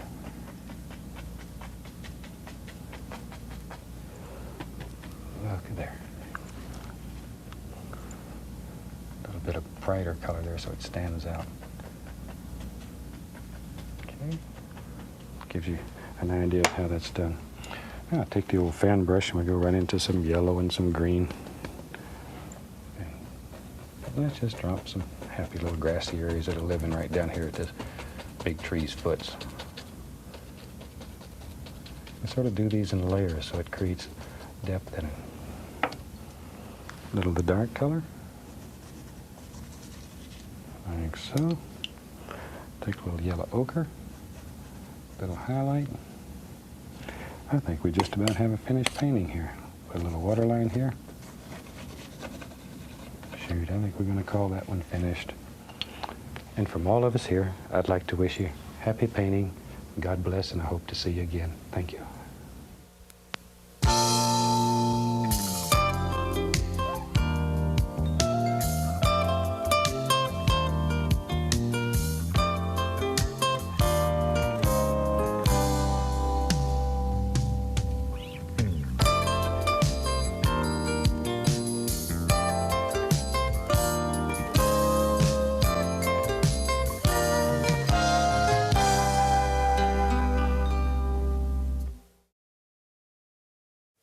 Hi, I'm glad you could join me today.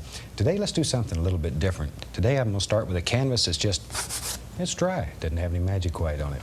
So I'll have them graphically run all the colors across your screen that you need to do this painting, and let's get started. I'm going to start today with a 2.5-inch brush. I'm going to put a little paint thinner on it and go right into some burnt umber. Very thin paint and just a small amount. And I'm just going to put a little wash up here on the canvas. This is just burnt umber.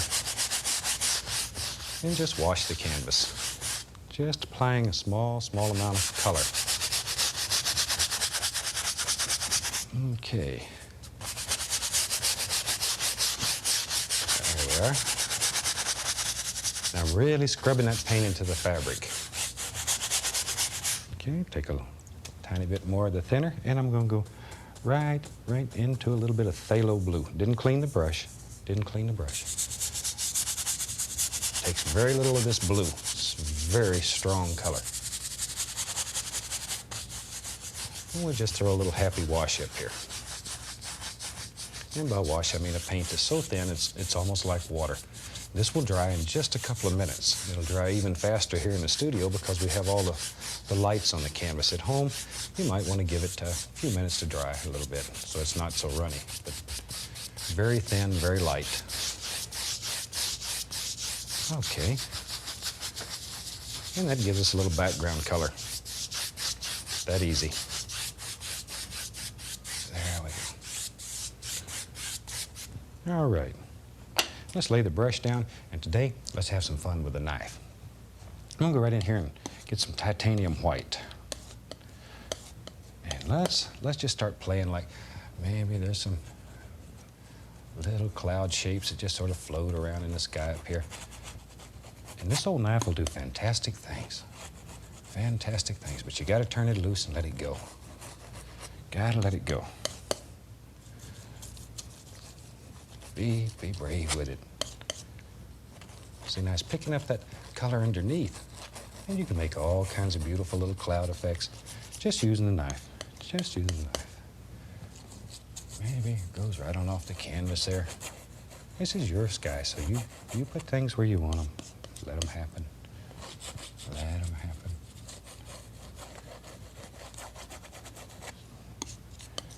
And when you're painting with a knife, normally you probably use a little more paint than you normally do because it's thicker on the canvas. It has texture when it's dry. It makes a beautiful, beautiful effect, though. Now, just clean that knife off. And we can just rub this a little bit, and it picks up the undercolor and just blends the bottom of these clouds right in. All the beautiful blues and browns that we've got there. And there we go. See how easy you can make a sky just using the knife. You don't have to have all them big fancy brushes. All you need is a nice knife. A little practice. And have some fun. Now, maybe under this beautiful little sky here, maybe there's a happy little mountain. I'll take some Van Dyke brown. I'll take some Prussian blue, good strong dark blue. A little bit of alizarin crimson. Just mix them together here. Put a little white in there. Okay, so we got blue, brown, a little crimson, and a small amount of white. Okay, let's go up here. Maybe. There it is. I knew there was a big old mountain lived up here somewhere. You just have to sort of find him, decide where he's at, and drop him in. That's all there is to it. And when these paintings are dry, they look a great deal like traditional paintings, where you would take washes and glazes and all those good things. These paintings will give you that feeling. Okay, now just rub that right in like that. Just rub it. Because we want this mountain to be a little bit lighter down toward the horizon. So rub it, let it pick up that color it's underneath. Any excess paint you can just scrape off. All you're looking for is that dark value in the canvas. There we go. Put some little bumps and things in there. Alrighty, now let's put some highlights on this mountain. Let's take some white, a little bit of alizarin crimson. Just a very, very small amount. We don't want to set this mountain on fire. I just want to warm it up a little bit. And it's also a little easier for you to see at home. And maybe there's a little light that plays right down through here. Just let it strike the canvas. Just like so. Wherever you think light would strike, let it play and have fun. Okay, a little bit. Yep, right there. There it is. There it is. A little bit right there. Just let all these things happen. Let them flow right out of your mind. They're there. They're there. Come right down to some of this color and let it pick up, blend together. Okay, now I'm going to take some white, a little bit of Prussian blue mixed into it. And we'll make a little shadow type color. And we'll go in here and just here and there we'll put some indications of a few shadows. I don't want to cover up all that dark. Just here and there. A few little shadowy things happening. I want this painting to be very soft and very quiet when it's done. Okay, maybe there's a little light strikes right out here on that peak. It's your mountain. You let light strike wherever you want it. That's where I want it, right there. There we go, a little shadow right in there. There's another happy little shadow. Just let those little shadows just play and fall in there. Okay, clean the knife again. There we go. See, just blend that together so it makes it look nice and misty. See how easy you can just bring that together. I'm really pushing quite hard here. I want to blend that so that it's misty.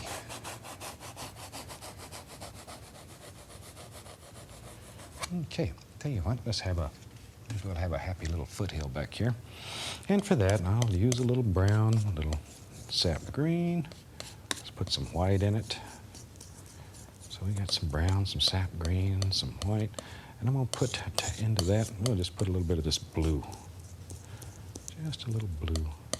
Maybe this is phthalo blue. There, that's about what I'm looking for. Okay, let's go right up here.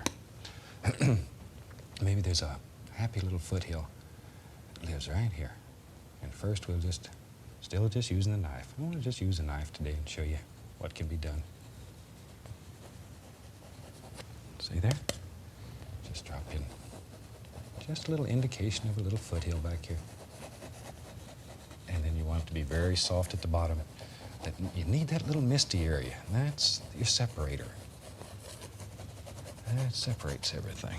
Yeah, I'm gonna just keep using that same color. Maybe I'll add a small amount of blue to it, make it a little bit more into the bluish hue. Let's go right over here. Maybe there's a, yep, there is. I see it. There's another little bit that comes right down. So this is a little darker. It's a little closer to you, so it stands out a little more. See, I'm just pushing this up here and there to make it look like little trees, far, far away. And as things get closer to you, you want to have more and more detail in them. Add a little white so I can create some mist down here at the bottom. And as things get closer, you begin making out color. You can see all kinds of little colors as things get closer. So if you wanted to begin showing a least little amount of color, I'll add a tiniest little bit of cad yellow here and there. Tiniest little bit. Just want to put an indication here and there. Don't want to overdo. Just a little. It's too far away yet. Don't want a lot of detail in it. Still too far away. Okay. Maybe. Shoot. I'm going to add a little more brown to that. Same color. A little brown. See, and you just keep making these colors darker as you come closer. And maybe, there it is. There it is.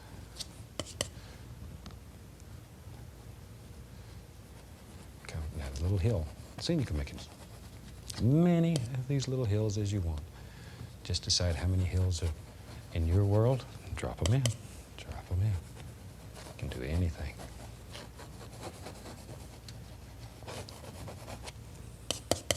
There we go. Create all kinds of depth in a painting using nothing but a little knife. Still same old color.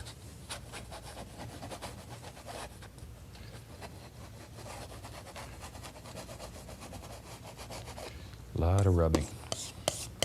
That rubbing makes it very smooth. When this is done, it'll look almost like it was done with a brush. It'll be so smooth, I hope. That's what we're shooting for anyway. And it takes a lot of this blending and rubbing. And you can spend hours and hours on these. They're a lot of fun. A lot of fun. It's a good painting to do when you're not in a hurry and you just want to have some fun. A little more color right in there. Now, I want to lighten this a little, so I'll add a small amount of white and blend it. Maybe.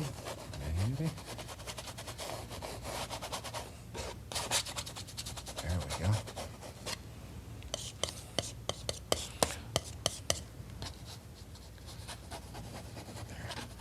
Another little layer right there. I just added a little more blue, a little brown.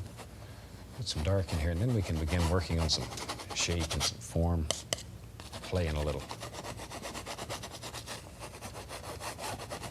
Okay, I'm going to go right into a little bit of yellow ochre. Yellow ochre, and to that I'll put a little bit of blue, a little phthalo blue into my yellow ochre. Makes a nice green, but it's not so bright and shiny, it's a dull green. Let's go back up here. And maybe you're beginning to make out detail in here. Little things are starting to happen. And you can vary these colors. If it's not bright enough, you can add a little yellow. You can make it as bright or as dull as you want it. Just let these colors play through there. Here and there.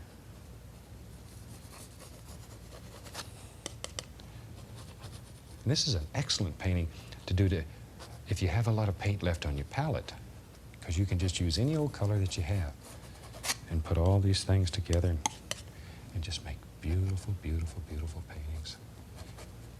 And you really make friends with your knife. You'll get to know that thing just like an extension of your hand.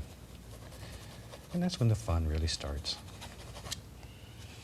Okay, maybe let me go back and get a little Prussian blue, a little Van Dyke brown, put a little white into it, a little sap green. Add some more brown there. Now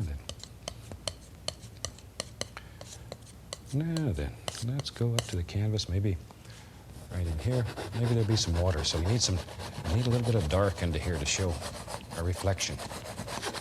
So we just rub some dark in here. Just rub it in. Some over here. I don't want to kill totally all of that, but most of it. Let a little bit of that thin area show through.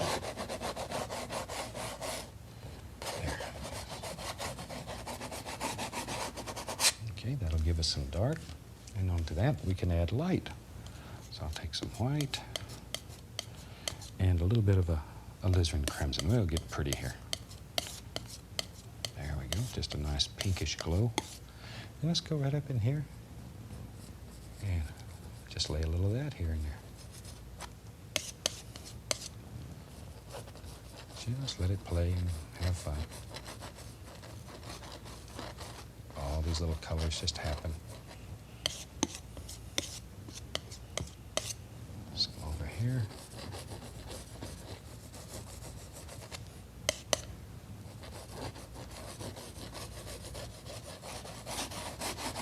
Pushing very hard right there, very hard.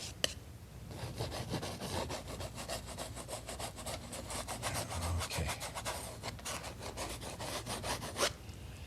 Now, I'm going to go into some white and a little bit of, let's go into some phthalo blue. White, phthalo blue. Cut across, let's go up here.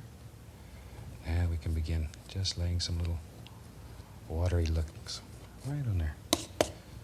Just come across. Now these little lines that you're putting in, they need to be straight. If they're not straight, it's not going to look like water. They really need to be straight.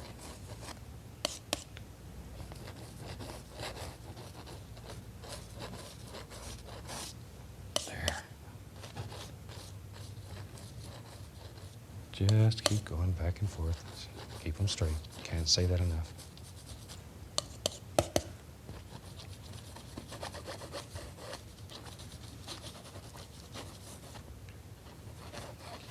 We can just play this back and forth all over.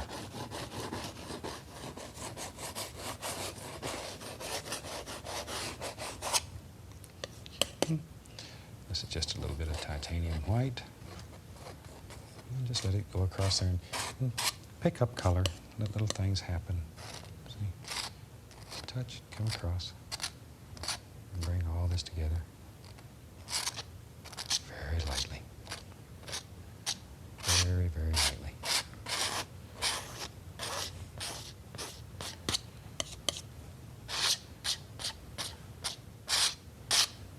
There.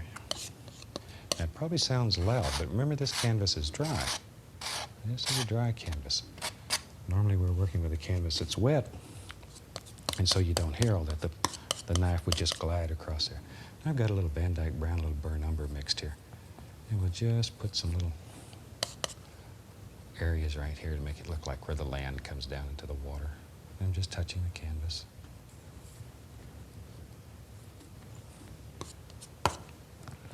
Just touching. This just sort of separates everything. Maybe a few little happy bushes right along in here. Some of the different yellows.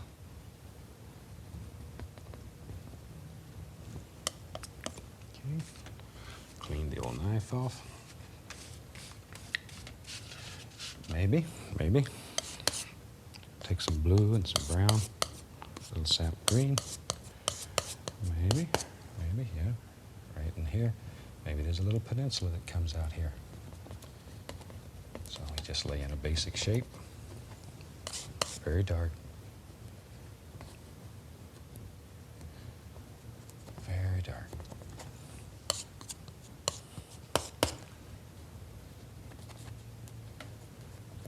There. Maybe. Right underneath there's a little color in the water. And some of that dark underneath. Create the illusion of a reflection. You need a reflection in there to set it down into the water. We'll take some blue and some white. Just let that go across it. That easy. Gives it the impression of water.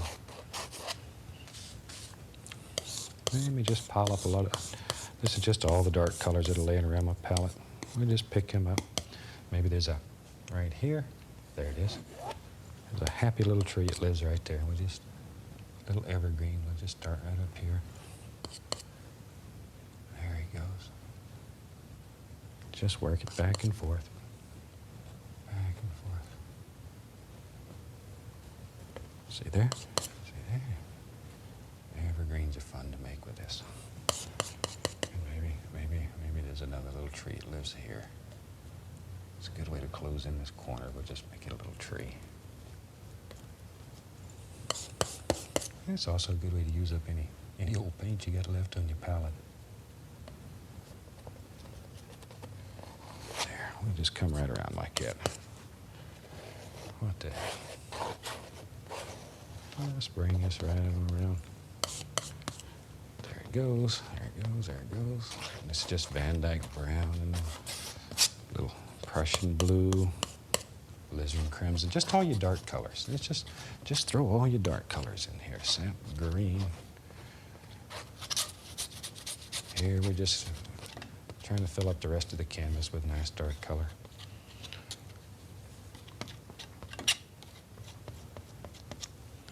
There. And these paintings they're really a joy to do. They're a lot of fun.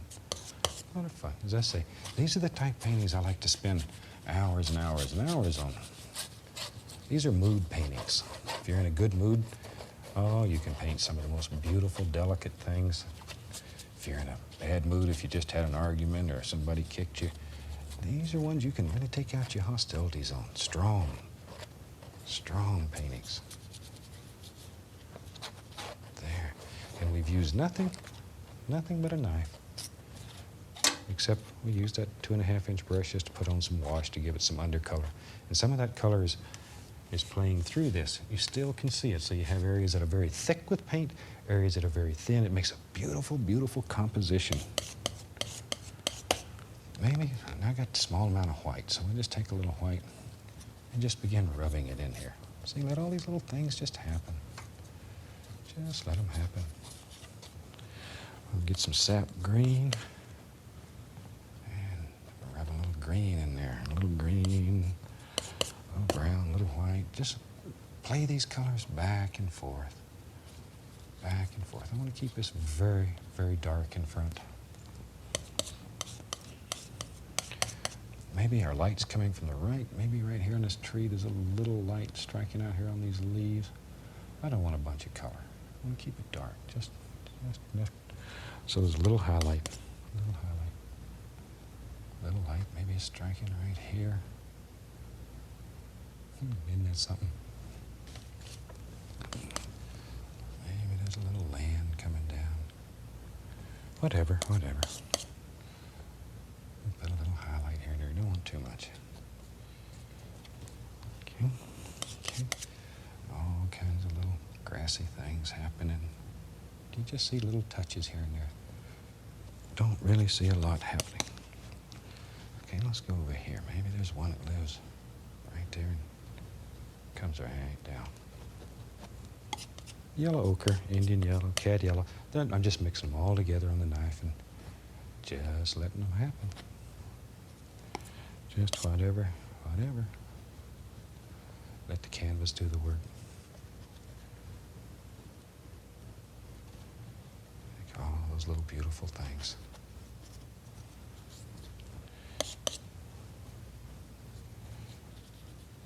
And this is such a fun painting. I really hope you try it. I really do. I think you'll be very satisfied with it. You send me a letter and thank me for giving you this. And I'd like to hear from you. Don't get to answer all of them, but I certainly do read every single letter that comes in. Every one.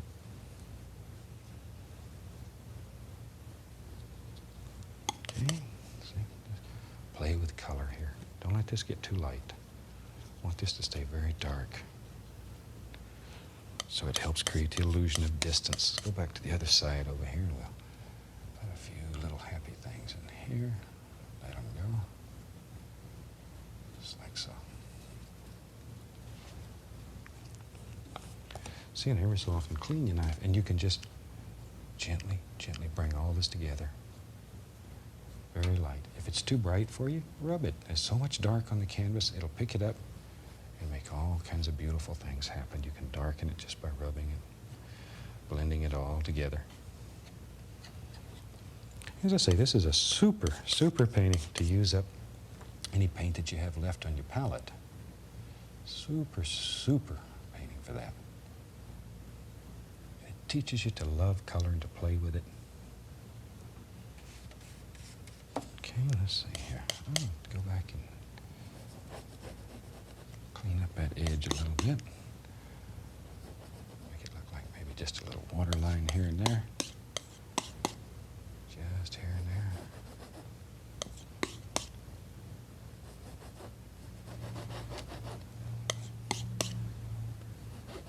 By golly, I think we just about got us a painting going.